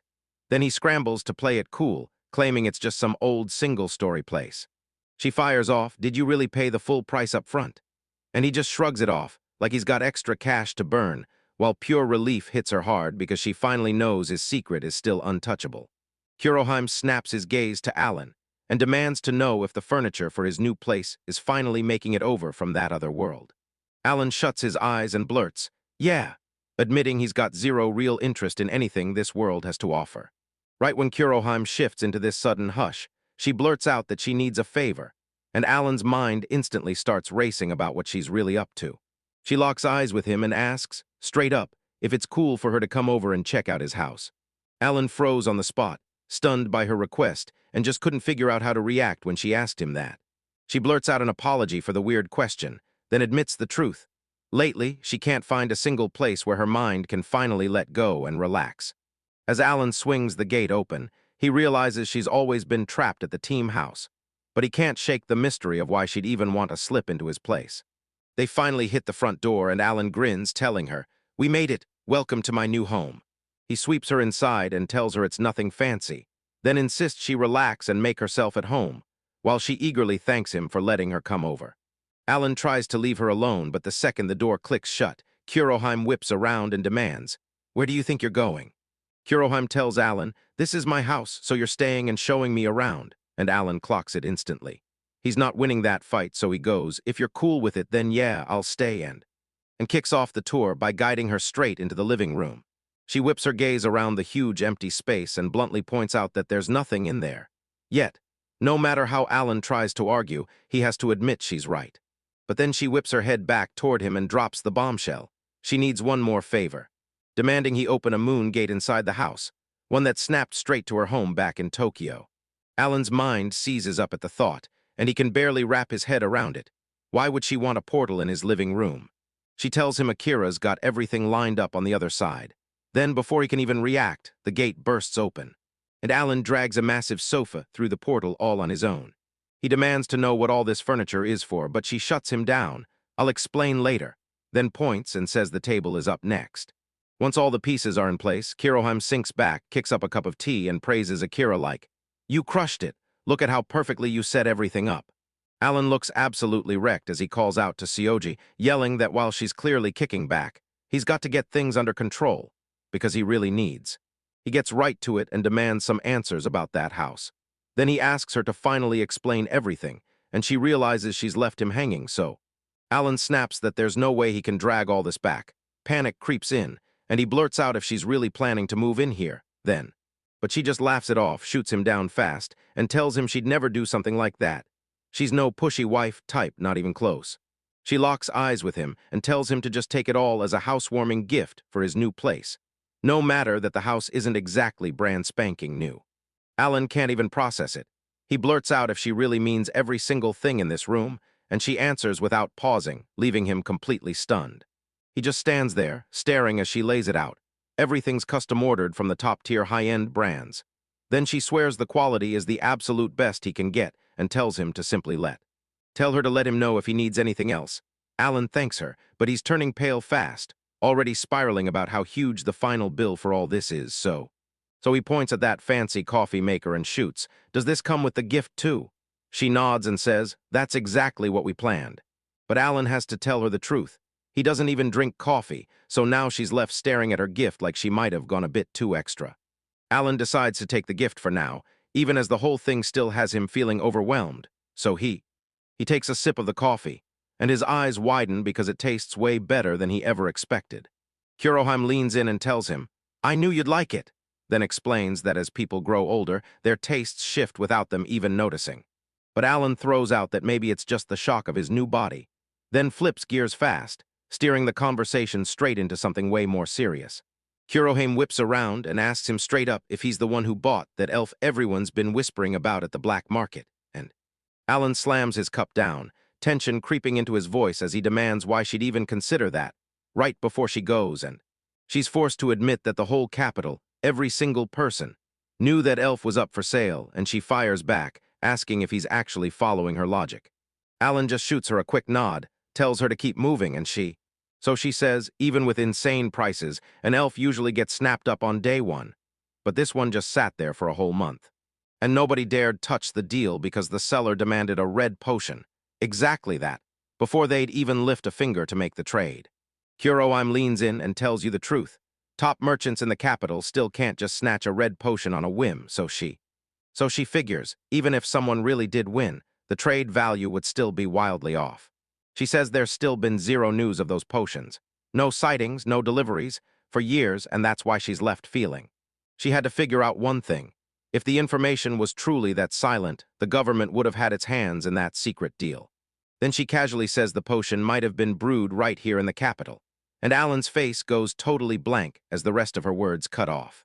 And when she brings up this rumor about a guy who can grow impossible herbs, suddenly making that red potion sounds totally doable. Kuroheim demands, So you've been the one draining your mana down to the limit all month.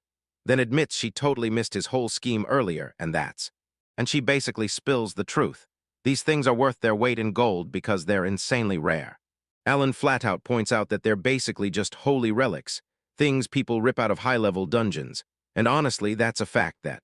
Kuroheim nods and remembers the old days like it was yesterday.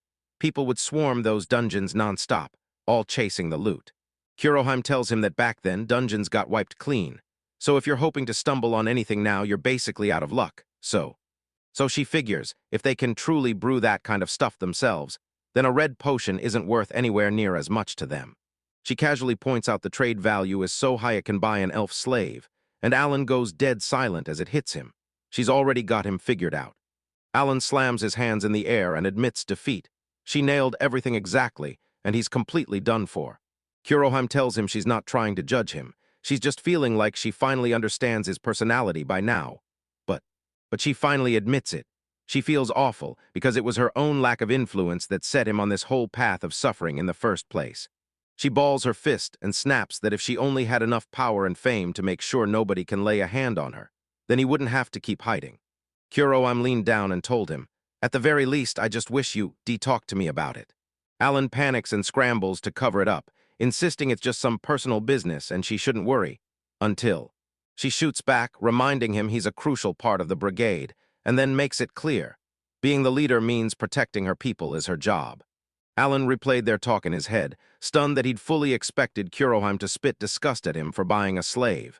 Yet she called him a teammate, and that hit him hard enough too. Kuroheim turns away, apologizing for how things went, and you can feel the tension melt, because she makes it clear she's not judging a single choice he made. She tells him, since you're living with that girl now, you'd better come to me if anything goes wrong. Then she barrels straight into the meeting. They lock in every last detail for the official handover. Then the one in charge leans in and asks, "Are we ready to start?" Alan doesn't hesitate and gives the green light, kicking. A magical ritual kicks off as the merchant raises a glowing orb of light, snapping it into place to bind Alan and Yulua together. The merchant smirks as the last light dies down, declares the contract sealed for good, and finally clocks out for the day. Job done. Yulua bows deeply, thanking the man for everything he's done, and he just shrugs it off with a wave, telling her to live a good life. Then he walks away. Alan stood there, silent and frozen, staring as the man's carriage vanished down the road. Alan thought slave traders were always pure darkness. Then this guy showed up and somehow cracked that belief wide open. Right then, Yulia snaps into the conversation to snag his attention. Alan whips around the moment. She starts tugging her hood back. Yulua drops her gaze, choking up as she tells Alan she could never repay his kindness, even in a lifetime, then begs him, "Please take care of me," making him her new master. Alan's heart starts racing, and he blurts that she doesn't have to be so formal. Just call him Alan. That's his real name, not his fake alias. Yet Yulia still hesitates, like she's not ready to drop the respect just yet. As they chat, Arya keeps her eyes locked on Alan, one hand propped under her chin, and then, quietly to herself, she admits he's actually pretty good-looking for a human. Yulua snaps instantly, grabbing Arya's attention as she tells her she better not talk like that, because from now on, the one taking care of them is standing right there. But Arya shrugs it off and says she just wants things to be casual so they can actually be real friends, and Alan jumps in. "I'm totally cool with casual talk." Alan snaps his gaze away, thinking, she's elven royalty, so I should be the one acting all respectful, because Yulua's the one he's got a contract with, not him. Arya clocked the whole scene and snapped at him, saying none of this is necessary, because no matter where she came from, she's still just a normal elf. Alan goes utterly still for a beat, eyes locked on the two of them as his mind races through every last thing that's led him here. Staring at it all, he can't shake the thought that Arya's magic is way stronger than he ever guessed. And now he's thinking, what kind of absolute monster could have actually clawed her up that badly? Under the blaring sun, Alan stared up at the house and knew, once everything calmed down, he'd have to find the courage to ask her about her past. Yulua realizes this is the house they're stuck with from now on, while Arya is completely stunned by how fancy and unreal the whole place looks.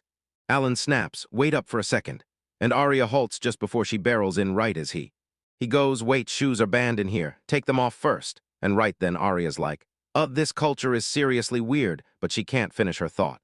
But she's still buzzing to start exploring. Alan kicks his boots aside as Yulua blurts out apologies for the trouble, and Arya cuts in like, "It's totally fine." Yulua starts scanning the room, eyeballing every hanging item and clothing rack like she's searching for something. Then she jabs at this weird device and fires a question at Alan. What is that box even for? Alan grins and tells her it's a portable power source that stores electricity, so Yulua just keeps repeating the word, totally baffled, and Alan quickly steps in to reassure her that it's not dangerous. Everything's fine, adding that he. Then out of nowhere, Arya's voice slices through the room, and you realize he's only just learned all this stuff himself. Yulua spun around just in time to see Arya hurl herself onto the sofa, and Arya yelled that it was so soft and amazing, while Yulua stared, caught in place, but out. Alan just grins at the two of them, and he says he's genuinely stoked to see both of them still standing tall and buzzing with energy after everything they've survived. 10 minutes pass, and the girls are still tearing through every door and drawer they can spot, curiosity going absolutely wild. Yulua finally snapped and told Arya she didn't need to scour every last storage space in the house, calling the whole thing a little childish. Arya insists she's only 15, so she can't help it.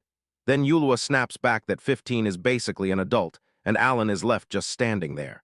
Arya swears she's not finished exploring yet, but her stomach growls so loudly that every single person hears it. She freezes on the spot, cheeks burning bright red, while everyone else just stares at her in dead silence. Arya tries to brush it off, shouting that it's nothing like they're imagining, but Yulua just smirks and tells her it's a great sign because she's healthy again. Alan steps in and shouts, the timing is spot on, and suddenly everyone's like, all right, as they all slide into their seats and finally share a real meal together. A steaming feast hits the table, bowls of hot rice piled high, and a spread of ready-to-devour dishes just waiting for the moment. Alan frets to himself that the meal feels like a random hodgepodge, but Arya's already buzzing. She beams and says it looks incredible. Yulua's guilt hits hard, and she blurts out an apology for making Alan cook everything, because she knows it's her job, only for him to wave it off and say it really isn't a big deal. Alan finally pushes them to get started, and everyone thanks him for the food before they all dive in. Arya jabs a finger at one of the plates and asks what it's called, so Alan leans in and tells her it's salmon carpaccio, made with raw fish. The moment the idea of eating raw fish hits Arya, she freezes mid-step, then blurts out the words again and again like she can't believe she's ever heard them before. Alan leans in and tells her this is just normal where he's from, then quickly adds that she doesn't have to force herself to eat it.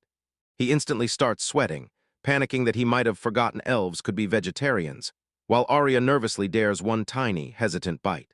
But the moment both girls taste it, her face lights up, because it's actually delicious and it blows right past every single expectation. Arya admits it's a weird kind of thrill, but she's still totally a fan. Then she leans in and asks what the other dish is, and Alan points out it's rice. She keeps scarfing it down, shouting that the rice tastes insanely good, and you can tell she's absolutely loving every single bite as they go on. Later on, Arya is totally drained, stretched out on the couch, stuffed bunny hugged to her chest like it's the only thing keeping her standing.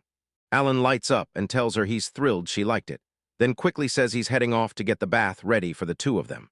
Alan heads off to get everything ready, but Yula jumps in fast, acting like she's the one who should be doing the work. He shrugs it off, tells her it's all good because it's only day one, and then flashes her a friendly pat like, relax, we've got this. Arya says they got lucky getting bought by a good guy. Even though they can't be totally certain yet, Yulua nods in agreement. Arya bolts upright and locks eyes with Yulua so intensely that Yulua can't help but squirm. Then Arya asks what's wrong. Arya doesn't say a single word. She darts in and squishes Yulu's cheeks, totally catching her by surprise. She releases the grip and blurts out this truth. Finding the right master wasn't some random stroke of luck. It was earned, not handed to her. Arya clutches her stuffed bunny and snaps that if some creep had bought Yulua instead, she'd probably have wished she never woke up at all.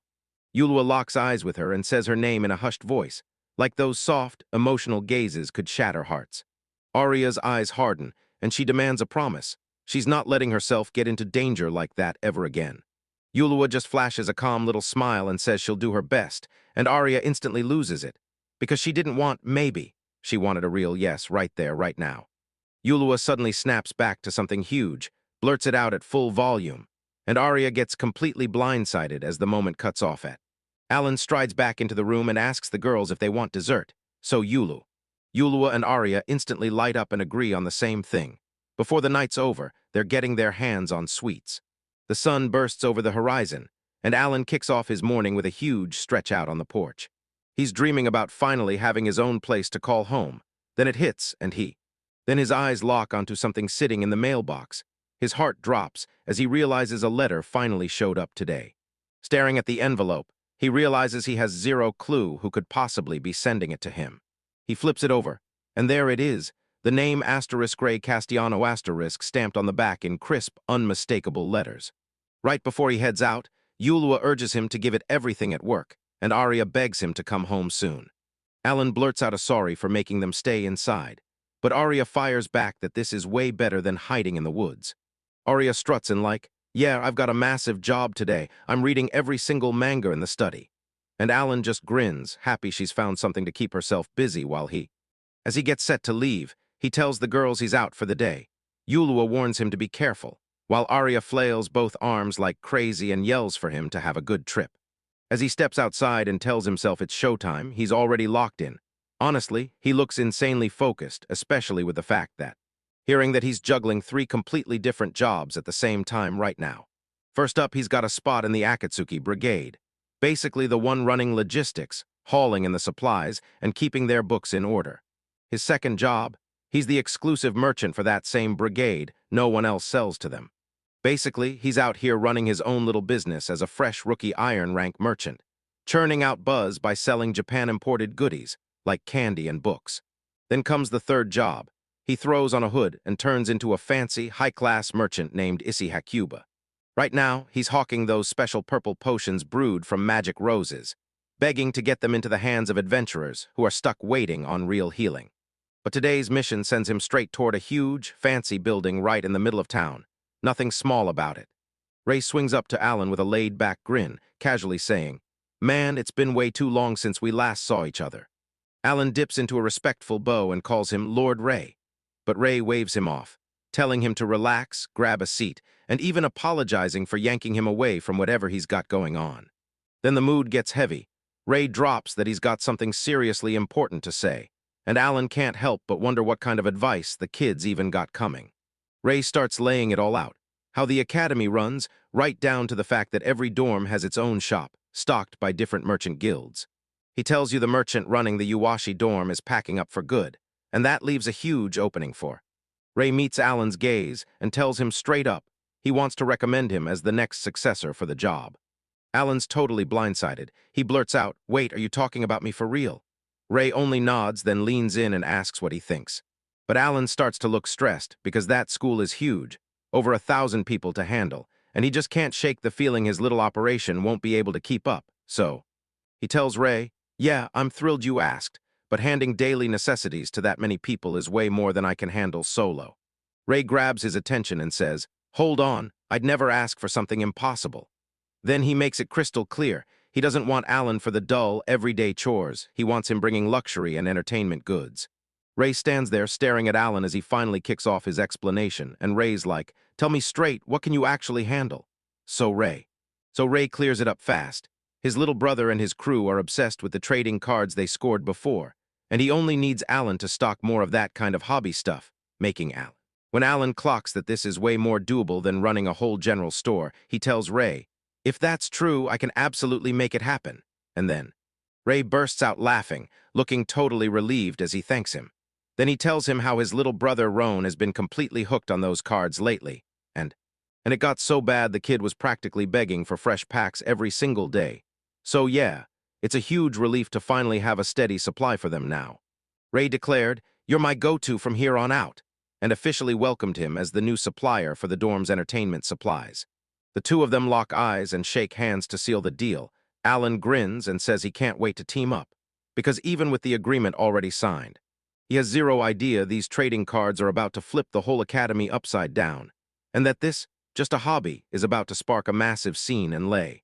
And later that evening, Alan slips back home and starts flipping through papers like his life depends on it. Pure tunnel vision on his research until Arya leans over his shoulder to pry what he's up to, and he nearly has a heart attack before blurting that he's just studying card games. Arya's eyes light up the second she hears about the game. She practically begs to join, and Alan jumps in, offering her a card so she can get in too. And she's instantly hooked. Her eyes are practically sparkling as she stares at those shiny cards, whispering, "They're so cool, Ama." Alan calls it amazing, then immediately asks how the whole thing actually works. He snatches the rulebook and tells them to learn it side by side, because the whole game is built around forging your deck to fight other players, with 7 rarity levels where the rarer a card is, the harder it is to get. So you're always chasing that next impossible find, and the stakes only climb from there. Alan points out the character cards first, saying every single one is locked to a specific race, element, and power stat. So the stronger it gets, the rules stay terrifyingly clear. He keeps it all straight, then jumps to magic cards and their wild effects, while stressing that every single one comes with a specific cost to use. After that long explanation, Alan straight up asks if she really followed everything Arya just claims, because he totally gets it, and yet Alan is still feeling. He looked a little lost. Then she snapped into a confident pose and said it's easy. You just slam all your strongest cards into one deck and play to win. But Alan clocks her instantly. He jabs at the manual and tells her point blank that it literally says to keep the deck balanced, even though Arya's not buying it. She snaps that the book's wrong because more power is always better, like how stacking a hamburger on top of curry makes it taste way more awesome. Arya blurts out that she wants some cards for herself now, and Alan pauses for a beat, then agrees like, yeah, I could. He offers her a pack as a reward if she helps him and Yulua with their work. So Arya wastes zero time, bolts off at full speed, and yells for Yulua to hurry over so they can get to it. Yulua finally shows up to ask if she can help, but Alan waves her off and claims he's just gardening for fun, then takes a slow sip of tea and lets the calm, quiet world sink in like it's no big deal. But as he scans his supplies, his focus snaps right back to the job. Because if he's really going to do this officially, he's going to need serious study time, especially. So he has to wrestle with all that packaging, and it lights a fire under him. He vows to ditch every bit of modern cardboard and plastic for something better. Then he plans to rope the girls in the second the first shipment is done. Later on, Alan finally reaches the school and barrels straight into the baggage inspection area, only to find a massive crowd already packed in. Alan hangs back until the armored guard nods him through. Then he blurts thanks and barrels inside. But once he slips through the gates, he has to slam on the brakes, staring around like, where is the Eagle dormitory? Because this massive place is a maze, and he's zeroing in on the exact location when, just as he's walking along, someone suddenly yells his name and tells Alan they've been waiting for him. Alan snaps around, staring at. A polite guy stands there and tells him everything. Ray already filled him in, and then he introduces himself. Minor, from the student life department at the Eagle dorm. Alan steps in, introduces himself, and declares he can't wait to team up, so Minor takes the lead and guides the way.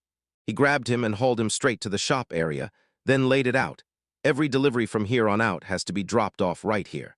Alan says he gets it, then he glances around the room, and that's when The Minor stares at the stock and blurts out that he's never seen items like these in his entire life. Alan tells me the first box is stuffed with snacks. Then what happens next is straight up wild, because Ray raises his eyebrow when Minor spots the other crate. Then Alan leans in and tells him those are the exact card games Ray demanded. Minor keeps glaring so intensely that Alan snaps at him to grab a pack as a sample.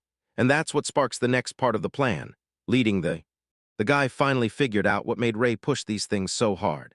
Alan's starting to sweat a little, because charging $3,000 for a pack and $50,000 for a deck feels like it might be way too much. That made him wonder if anyone here would even buy this stuff, because the prices are straight up insane. Alan asks, do you have a suggestion box? Because he wants to hear what people truly want, and then Minor just blanks out in place until Alan yells his name, and he jolts back like, yep, I've got one. The Minor stares at him and confidently says Alan's going to be fine, and that leaves the kid utterly baffled like, wait, what do you even mean? He tells Alan that the guy before him shrugged off every single student request, because the nobles who backed him were untouchable, and that made him think rules didn't apply. And yeah, it was a total disaster, but Alan's still thrilled that guy finally got fired, because right now, Minor's been carrying way too much stress. So Minor tells Alan not to feel like he has to say yes to every single request, just to do what makes sense, and Alan swears he'll follow through. Once Alan wraps up in the dorms, he grabs his quill and starts putting his whole day in order. He snaps back to the truth. There's still a mountain of work waiting for the brigade, and he can't afford to lose focus, not even for a second. Just as he's about to dive in, a voice snaps from the other room. You've got a visitor waiting. Alan leans out and blurts, hey, are you canon or are you here to see me? Aina tells Alan, your visitor is waiting out there. and then points out that by how he's dressed, he looks exactly like a student from the North District. Alan can't shake the question, why would some random student be hunting him down? It's not Chris, and it's not Ray, so now his curiosity is screaming because whoever just showed up has his full attention. Aina guides him over, jabs her finger at the kid, and the closer they get, the young boy cranes his neck up at Alan and blurts out, "Are you the one who sent for me?" The kid demands, "So you're really Alan?" And when Alan answers, "Yeah," a cold truth hits. He doesn't recognize this boy at all. Alan halts for a split second, then spots a detail on the kid's outfit that makes everything click. He spots that crest instantly, and it hits him like lightning. The boy's living in the Eagle dormitory. When the boy introduces himself as Dilo Posley, Alan's stomach drops, panic hits hard, and he blurts out apologies for being way too casual with a noble. Alan tries to play it cool, shrugs it off to the kid like it's no big deal. Because honestly, he doesn't care one bit about rank or noble manners, but Dilo cuts straight through the noise and tells him flat out, he's got a favor to ask. Dilo skips the small talk and asks, straight up, if he can grab a few packs of Crossworld right this second, but Alan shuts it down fast, telling Dilo he doesn't handle private sales like that. Dilo nods like he expected it, even if his face still looks kinda crushed as Alan keeps blurting out apologies, sick with guilt that the kid hauled all the way here only to get nothing. Dilo starts flailing his hands and insists, don't sweat it, because it was him who asked for that special favor in the first place. He pauses for a beat and demands, is this because the stock we have is already locked in for other people? But Alan tells him, you're the very first person to show up like this. Then he adds, I've got no sales slots for anyone except my business partner. He even tosses the kid a lifeline, promising he'll sell packs at the stall festival in just 2 days, though there's a hard limit on how many each person can grab. Dilo pauses for a beat, then leans in and asks if Alan's actually gonna spill the festival stock to everyone else. Alan just shrugs and goes, yeah, I'll tell anyone who asks, and that's what leaves the story hanging. The kid sank even lower when he finally clocked it. No head start at all, not once the festival truly kicked off. Dilo just froze in dead silence for a second, staring at Alan like he couldn't believe the audacity of that, no. He finally finds his voice and blurts out an apology for overstepping, but he can't stop himself from asking, what's the real reason Alan won't sell to him? You can tell the kid is desperate for the truth, especially since he instantly panics, flails his hands like crazy, and blurts out that he only wants the cards for some totally harmless reason. Nothing big, nothing important. Dilo keeps waving it off to Alan, insisting it's nothing major, but the truth keeps slipping out of his mouth. He just can't stop himself from blurting it out. Alan just listens like a wall with ears, then gives him one quick nod. Like, yeah, keep talking, even though he's already admitted his motives weren't exactly heroic. Dilo cracks open his chest and admits he's just a kid from a tiny baron's family way out in the sticks.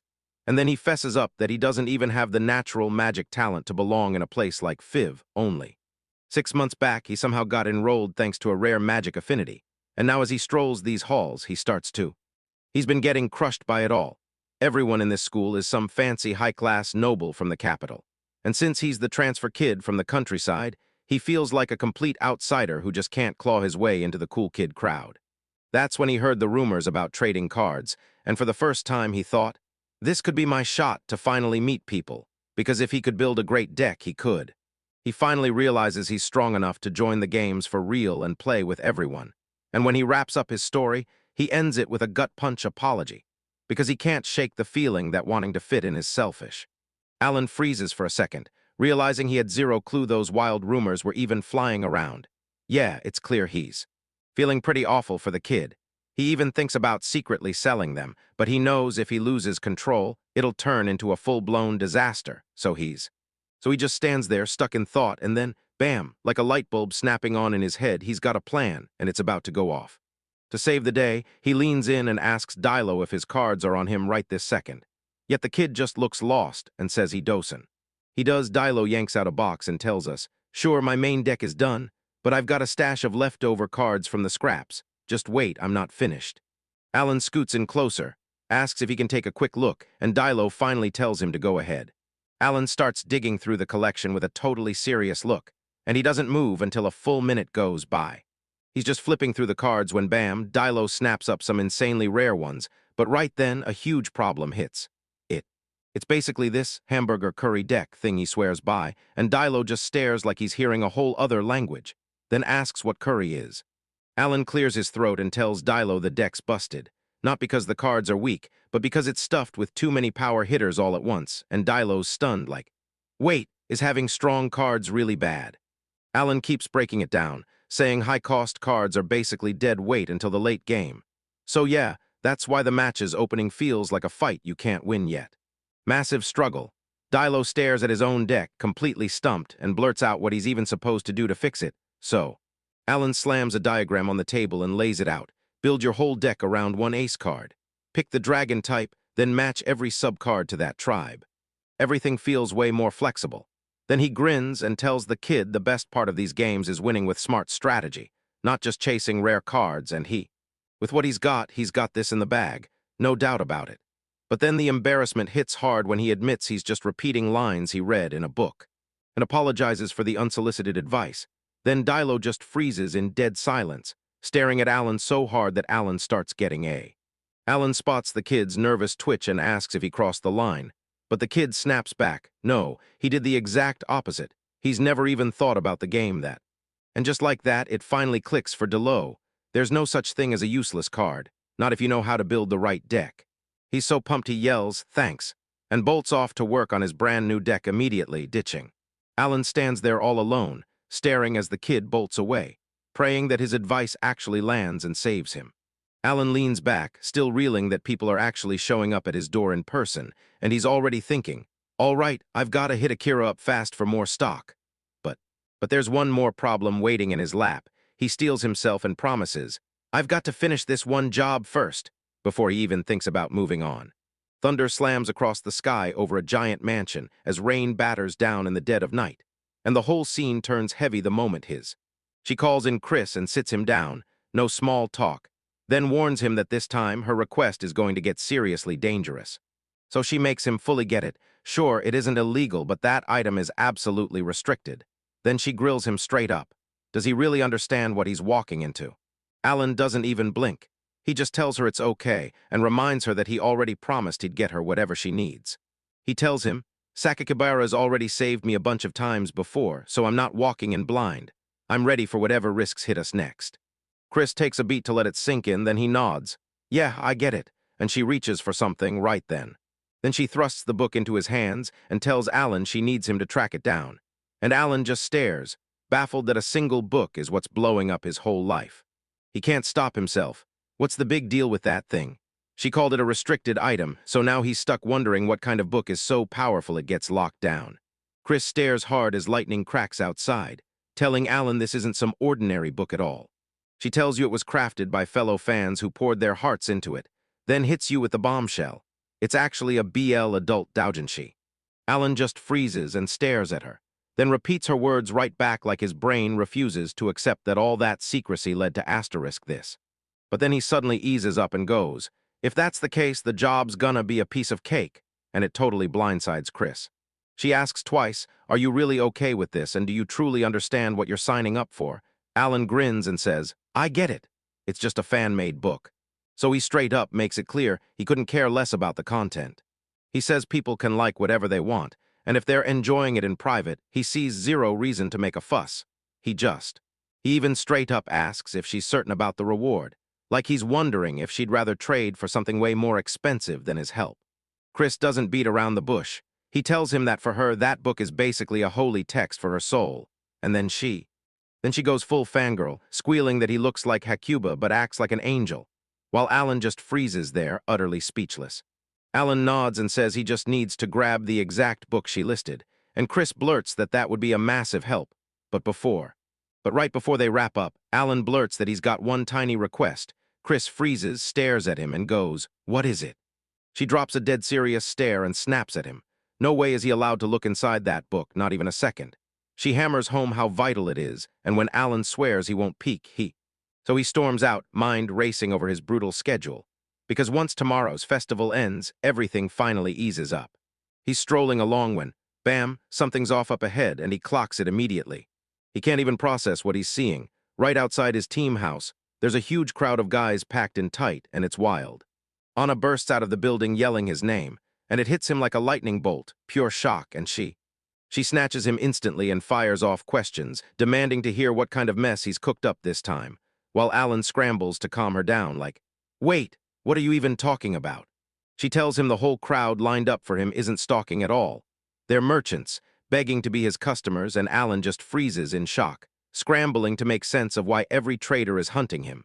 But, but before anything gets worse, he promises her he'll take charge and handle that crowd immediately. And she fires back that she's counting on him to clean up this mess. She starts by blurting out an apology for keeping him waiting forever, but Alan waves it off, saying it's totally fine. And she hustles everything forward, grilling him. What exactly is he hunting for today? She launches into a wild story about her family, how they've kept a shop running in the capital for 5 straight generations, serving all kinds of high-ranking nobles which leaves Alan feeling totally thrown off. He can't shake the question.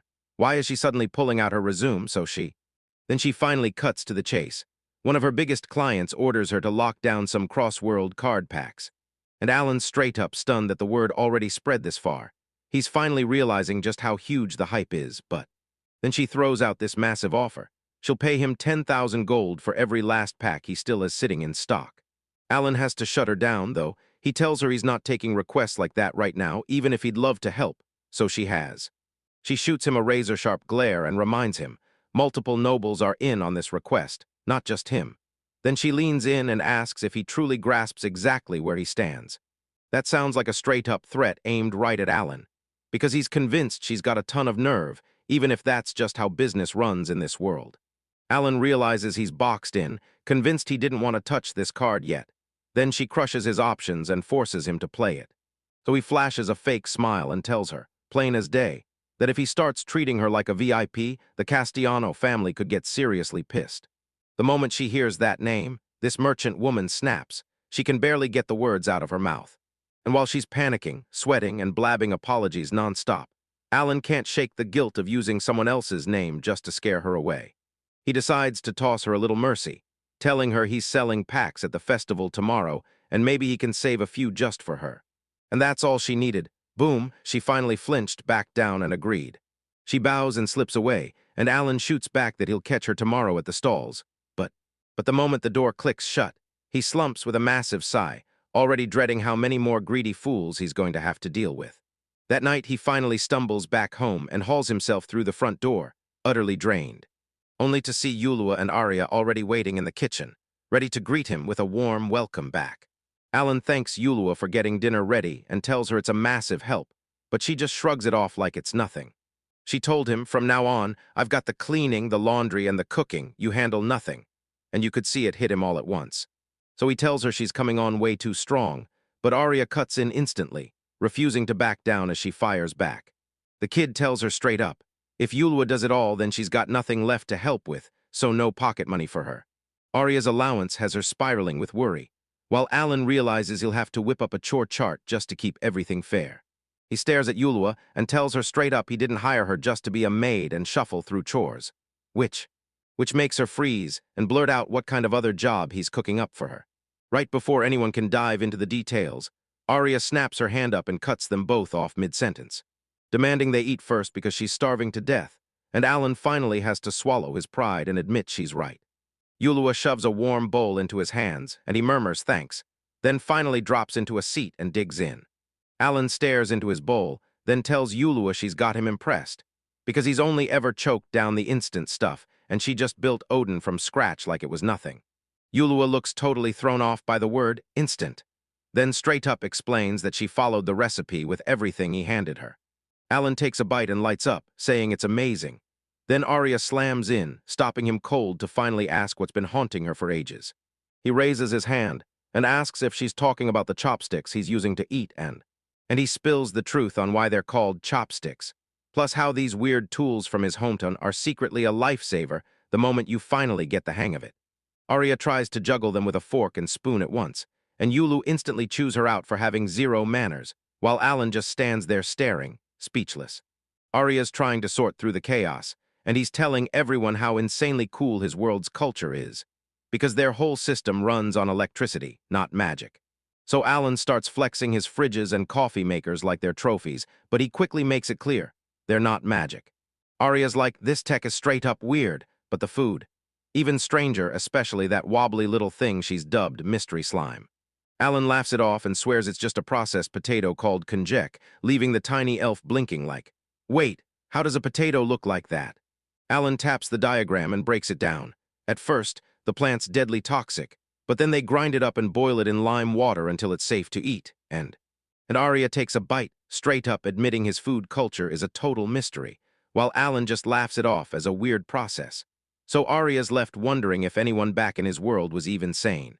But then she fires back, saying she's never bored around here, and honestly, she swears the food tastes amazing, so. Yulua nods in agreement, and Alan breaks into a grin as he tells them he's just relieved they're both actually loving this fresh start together. While they're still wrapping up the dishes, Yulua fires off a question about that job he mentioned earlier, because she wants to know down to the last detail what he needs help with. But Alan lifts a card and says he needs them to help him stuff these trading cards into paper bags. He demonstrates the right way, and just like that, Yulua fires back, "I've got this," while Arya steps in, buzzing with the need to help. Alan turns and starts walking off, grinning as he tells them, "I'll jump in the moment I'm done setting everything up for tomorrow." Yulua snaps into a super serious stare and tells Alan to hand it all over to them, while Arya backs her up with such unstoppable confidence that it totally throws Alan for a loop. The two girls dive into the work right away, and Alan snaps his head back, shocked by how fully locked in they are. Yulua snaps her gaze over to Arya and blurts, "What are you doing with that card?" And the second she does, she clocks that something about it feels way off. Arya raises it to her face and asks, "Do you mean this one?" Then she grins and tells everyone she packed anti-theft and anti-X-ray magic into it. Alan freezes in disbelief, finally realizing X-ray magic is real. And as that truth hits, Arya starts to panic that maybe she's overstepped just by trying to help. He blurts out that she's a lifesaver because he never even considered it, and Arya shoots back with a smug little smirk.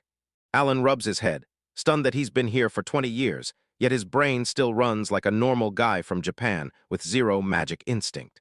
He leans in and asks Arya if there's any other way people cheat, and for a heartbeat, she goes silent, thinking hard. She tells him the only other route is a spell called asterisk wish upon a star asterisk asterisk, and the way she says it makes it sound absolutely brutal. Alan stares at her, eyes blazing with curiosity, and blurts out what kind of magic that's even supposed to be. Arya's voice turns razor-sharp as she spills the truth. This isn't just any spell. It devours a monstrous amount of mana and even chews into your life force, base. Basically, it's a top-tier magic that yanks on someone's fate, then hands them unreal luck like it's destiny's personal gift. Arya props her head on her hand and drops this bomb. The luck-manipulating spell wasn't some tiny trick at all. It was a gigantic magic forged by the High Elves. She warns that a regular human body would crack under that strain. And long ago, thieves of the spell only made it work by feeding beastmen and slaves to it as sacrifices. Alan stands there drenched in cold sweat, realizing just how terrifying the magic in this world can get. Arya clocks the stress on his face and tells him to stop worrying, because this ancient magic is basically a lost relic from the past. Now she's so sure, no one's about to give up their life just to cheat at some card game. Yulia cuts in mid-conversation, yelling that they need to shut it down and get right back to the job. Arya nods and tells him to quit stalling. Wrap this up fast so Alan can finally get a real night of sleep. Alan watches them in action and finally lets out a breath, relieved that nobody's about to rig the card packs on his watch. But when night crashes over the house, he suddenly knows he can't afford to slack anymore. He has to buckle down and study magic for real. The very next day hits the royal capital, and right away North Main Street explodes with a street festival kickoff. Alan scans his paperwork and realizes this time he's opening shop in the North District, and the move is officially underway. The whole vibe hits totally different from the West District. It's loud, packed, and buzzing like a school festival, with students and staff everywhere you look. He can't stop replaying how brutal that registration was, especially dealing with the Merchants Guild. While the local admin hovered over his shoulder like a hawk double screening, one headache piled on another. So he drops the stress, tightens his resolve, and hits the streets with one goal, giving it everything today. A voice snaps from behind, asking if he's Alan and he can what. He confirms it, and the woman steps in, smiling, and introduces herself as a messenger from the RE Trading Company. He clocks her as a merchant who's running around working with the Enfiv Academy kids. He tells her he'll be selling trading cards today, but he has to set a strict purchase limit. Then she laughs and says that's no issue at all.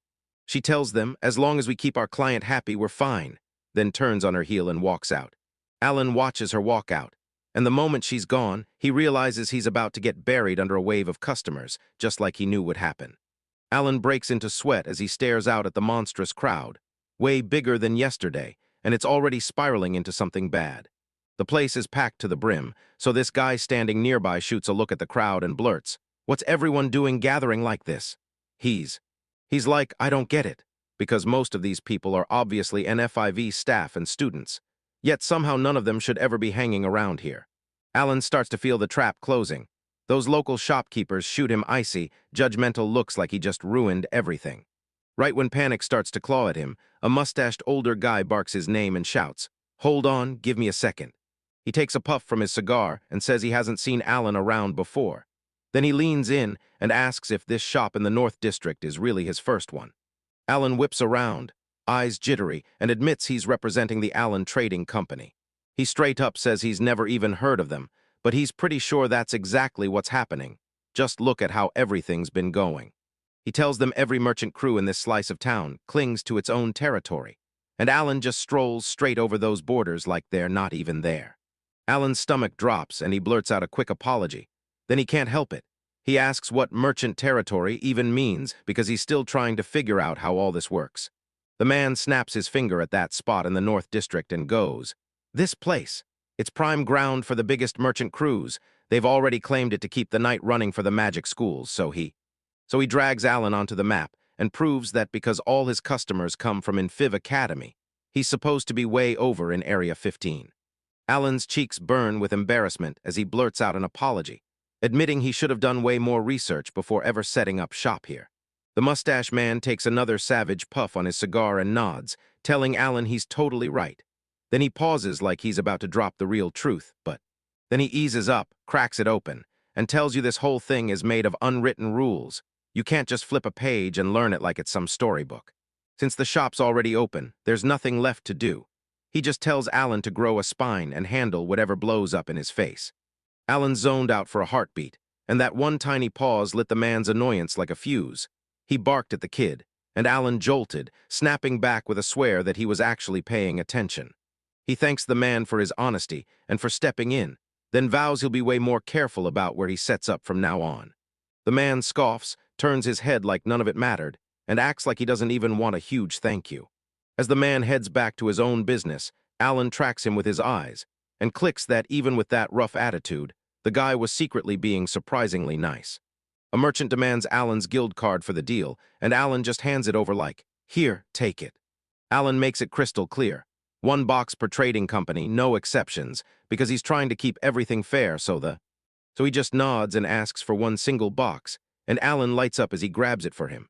The merchant wipes his forehead and sighs that he's just relieved he won't be getting shouted at anymore, and Alan tells him, "Sounds like a brutal gig, huh?" Right before he leaves, the guy goes, "So, got any rule books or playmates for sale, too?" But Alan has to apologize on the spot, telling the guy that today he's only selling card packs. As the customer steps out, Alan feels the shockwave hit. This word is exploding fast, and suddenly everyone's begging for accessories like they've been in on it for years. Far off in the distance, the town bell starts screaming, and Alan's jaw drops because it's already noon. With the morning rush finally dying down, he calls it, slams the day shut for a moment, grabs a breather, and then he looks. He stares at his shelves and can't process it. Everything's been wiped clean, even though he swore he brought way too much stock. Alan grabs a quick bite of an onigiri, chewing as he thinks, "At this rate, my stock won't even last another hour." But right as he's about to dig in, a student pops their head in, blurts out a quick apology for interrupting him, and cuts the moment short. Alan snaps back into it and blurts, "What's going on?" The guy leans in and admits he's just wildly curious what these items are really for. Alan raises one of the cards and tells the student it's a trading game, but the student can't help thinking it's just another way people gamble. Alan makes it crystal clear. This isn't just pick a deck and win, because you build your own, gamble on strategy, and that hits so hard it leaves the guy dead serious. The student finally cracks, "Yeah, I'm from the academy," and then admits he only stopped here because he saw that massive crowd and just had to see the hype up close for himself. Alan just grins and tells him he really appreciates the interest, because that's a great sign for business, especially since the The student says that if a game is moving this fast, it has to be ridiculously fun. Then he glances over the boxes before. Right as the day finally crawls to a close, Alan sprints back to his place and yells, "I'm home!" as he steps through the door. Yulwa can't believe she's back this fast, but Alan just drops the truth. Everything's sold out early, while Arya cheers from the back like a champ. Alan finally exhales a long, shaky breath, giddy that the day's chaos is over for good. He's replaying it in his head. Everything vanished in just 3 hours, and the wildest part, watching people outside the academy line up and grab their hands on it. But before he can even rest, Yulwa strides over and drops a brand new letter into his hands, delivered just for him. He grabs the envelope and nearly drops it. This thing is ridiculously heavy, so he's left staring at it like, what kind of letter demands this much paper? Arya leans over his shoulder with wide-eyed curiosity and asks, "So who's sending you mail like this?" Alan tells her, "It's just a message from the guy at school who helped me move the products earlier." So he rips it open and finds Miner's report. Cards were a total hit, and a request for a huge restock next time. And suddenly the girls are buzzing, cheering him on like, this business is a monster success. Alan tilts his head to the sky, and the truth hits him. At this pace, a day off is probably so far away it might as well be a myth. Later on, a fresh face slides in, Lux, and he flashes a friendly wink as he introduces himself. On the laptop screen, that guy in the video is fired up, winking as he talks about the first batch of Senryu's advanced cards getting re-released last month. And the video goes on to say that because this is the original set, combo cards are still rare, while Alan just sits there, soaking it all in right up until the doorbell blasts out of nowhere, yanking him back to reality. He whirls to the door, promises, "I'm coming right now." And then Kuroheim strides in with a tray, tells Alan she brought coffee, and asks if he's got a second to talk. Alan lifts his gaze and tells her, "Come in, please, you're more than welcome." So she puts the coffee down right as Alan blurts that he wanted to talk about the trading card business, and she shoots back that he doesn't have to worry about the stock at all, because she's already slipped ahead and locked down a whole warehouse of cards, and if he's running low, she's ready to pull strings to grab even more because she's not stopping, which totally catches him off guard. Then he blurts out his thanks, stunned that she's always 10 steps ahead, ready for anything. He grabs the cup, promises he'll savor every bite, then takes a slow, careful sip, while Kuroheim stares at him like he's waiting for something to happen. She spots the laptop and blurts out, "Were you watching videos about the cards?" Then grins, saying she's seriously impressed by how hard he's grinding to learn the ropes. In the video, the guy keeps firing off details about how some cards got banned right after the second set, and Alan cuts in like, "I've got a specific plan in my head," and Kuroheim tilts her head, totally thrown off, and asks what he's really getting at. Like, right now, what are you saying? He takes a sip of his coffee, then drops the bomb. He wants to host a tournament at the academy where he's been hawking those packs, and that shocks her to the core. He tells them there's a kid in the mix who's been hunting for a way to make friends through the game, and he's convinced a huge event is the perfect move. Push those cards and give people a real chance to connect. Kuroheim says she's got the idea, but Alan admits a full-on pro tournament is probably way out of reach, so he's settling for something more like a chill social get-together. She goes dead serious for a beat, pointing out that because his customers are all spoiled noble brats, pulling off this event would be a huge win that could skyrocket their whole business. Then she asks if Alan wants her to bring in a real professional instructor, and Alan practically freezes from the shock of the offer. She shrugs it off and says the game company is just one of her family's subsidiaries, like it's nothing, so getting the guy on screen is basically effortless for her. Alan just freezes on the spot, stunned, because the Syoji group's reach is bigger than he ever dreamed. Kuroheim blasts Lux as more than just a massive streamer. He's a national champion who's always doing events like this, so he's the perfect pick for the job. Alan shoots a worried glance and says the star is probably slammed with work, so he's not even sure the guy will show up. Kuroheim doesn't even blink. He tells him the guy will be there, and there's not a single doubt in his mind. Her confidence was so loud that Alan couldn't help but stare, because why did she feel the need to say it twice? He tells her, "I really appreciate the offer, but please don't drag that guy here if he's not actually ready." Kuroheim tells Alan she totally gets where he's coming from, and Alan figures if she's truly on the same page, then everything's gonna be fine. Alan Bowes moves in and apologizes again, saying he's always a burden, especially now that she just hooked him up with all that furniture and those brand new appliances. Akira waves it off like it's nothing, tells him it's no big deal, and says it's just part of her job to deal with stuff like this. But then Kiroime blurts out that even setting everything up took a brutal fight, and Alan's like, "Wait, was it really that hard to?" Akira explains that since it was a direct request from the young lady, chaos erupted among the staff. Everyone fought over who would get the honor of preparing everything. She shoots him an embarrassed look over the chaos, then waves it off fast, saying the team is usually way more disciplined than this. Alan grins and goes, "I get it now," because it hits him that Kuroheim is still a huge deal to everyone around here. Akira clears her throat, tells Alan she's got 2 specific things she needs to go over with him, and Alan immediately leans in like, "All right, what's going on?" She slides a bank book toward him and says the first payment is for helping with the red potion research, then orders him to check the balance at. Alan's hands start trembling as he stares at the numbers, and he blurts out, "Tell me you're kidding," because the amount is straight up unreal. Akira snaps to the second point, telling him he'll get security every time he leaves, with about 10 guards blending in as regular people and trailing him at all times. Alan looks totally overwhelmed and says, "I don't think I need that much protection." But Akira leans in and tells him the hard truth. This doesn't feel like protection at all. It feels like they're watching his every move. She admits the whole other world thing isn't public knowledge yet, but insiders in the industry already know what's going on. As things heat up, she tells him straight up, the person driving the whole project can't just roam around alone. She fixes her eyes on her coffee, then realizes the truth hits hard. The fantasy stuff looks amazing, but the company is gambling hundreds of billions on one project where only he can actually deliver. Akira leans by the window, glares at the skyline, and just nods along, flat out agreeing with him. She hits Alan with the question of what it really costs to develop a brand new medicine, and he just shrugs, no clue at all. Akira drops his gaze, breaks it all down in seconds, and says it usually costs around 50 billion yen, and then it really hits. After more than 10 years of grinding research, there's still not a single shred of proof this drug will even work. She tells him his red potion is on a whole other level. It can regrow organs and even wipe cancer out for good, cranking out in a single month what modern science could only fantasize about. She snaps her eyes shut, realizing that if this ever hit the public, it would shatter society's fragile balance like glass. So everyone finally admits it's not realistic to keep burning through Alan's mana just to keep things running. And somehow they pulled off growing herbs from another world, finally cracking the door to mass-produce the materials at. Alan's jaw drops. If they can pull it off, it sounds unreal. But Akira shuts it down fast, reminding him it's still only a theory. Staring out at the city, Alan mutters that all these wild theories could become real sooner than anyone thinks.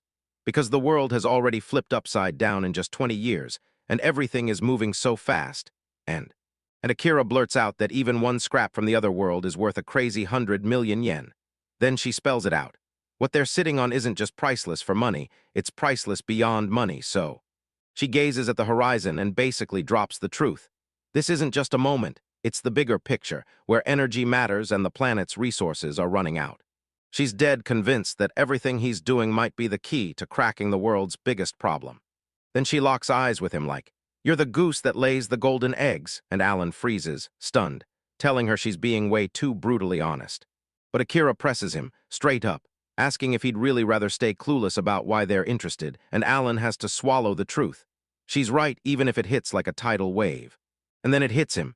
Everything clicks into place, and he finally gets why the group jumped in so fast to help with his card stock and those roses. Akira isn't done yet. Right when he thinks he can slip out, they remind him that he's the only one who can actually talk to the lady, so the Syoji crew won't let him walk away. Alan droops his head and asks, "Am I even supposed to be glad I'm hearing this right now?" Akira goes silent, watching him work through it all, while Alan just takes a sip of his coffee and declares that this is how things will be from now on. Akira flashes a smile and tells Alan, "Forget the business talk, I genuinely like you as a person." And Alan just freezes, stunned by that raw honesty, but he brushes it off with a grin, tells her that even a simple compliment still makes his day, and makes sure she knows he appreciates it, before he trails off with. Akira gives a small laugh and tells Alan not to start pouting again, and Alan quickly brushes it off, insisting he wasn't even pouting in the first place, and the story snaps back to a Japanese house where a voice barks, "Come right in." The guest steps through the doorway, declares, "I'm here," and then it turns out it's Alan paying a visit to someone from his past life. This dude is pumped to dive back into their old hobbies, But Alan shuts the vibe down and reminds him that he's the one who needs a favor this time. His friend stands towering over his massive stash and tells Alan, "Just hand me the recommendations. I've already got every manga, every anime, and every novel covered." Alan stares at the jam-packed shelves and can't even wrap his head around how his friend managed to amass that mountain of books and DVDs. The guy tells him to grab a seat and shoves a glass of juice into his hands, and Alan takes it, shoots back a thank you, and finally sinks in as he settles his body in. His friend shoves a handful of potato chips at him, and Alan panics, like, "Don't get the books dirty." But the other guy already got him covered, gripping a pair of chip tongs and ready to serve. With everything finally set, his friend blurts out, "So what kind of series are you hunting for today, Alan?" Alan scans the shelves and says, "This time I'm hunting a asterisk novel asterisk, not just anything." Then he leans in and tells his friend, "I want something women actually love so I can figure out what all the hype is about."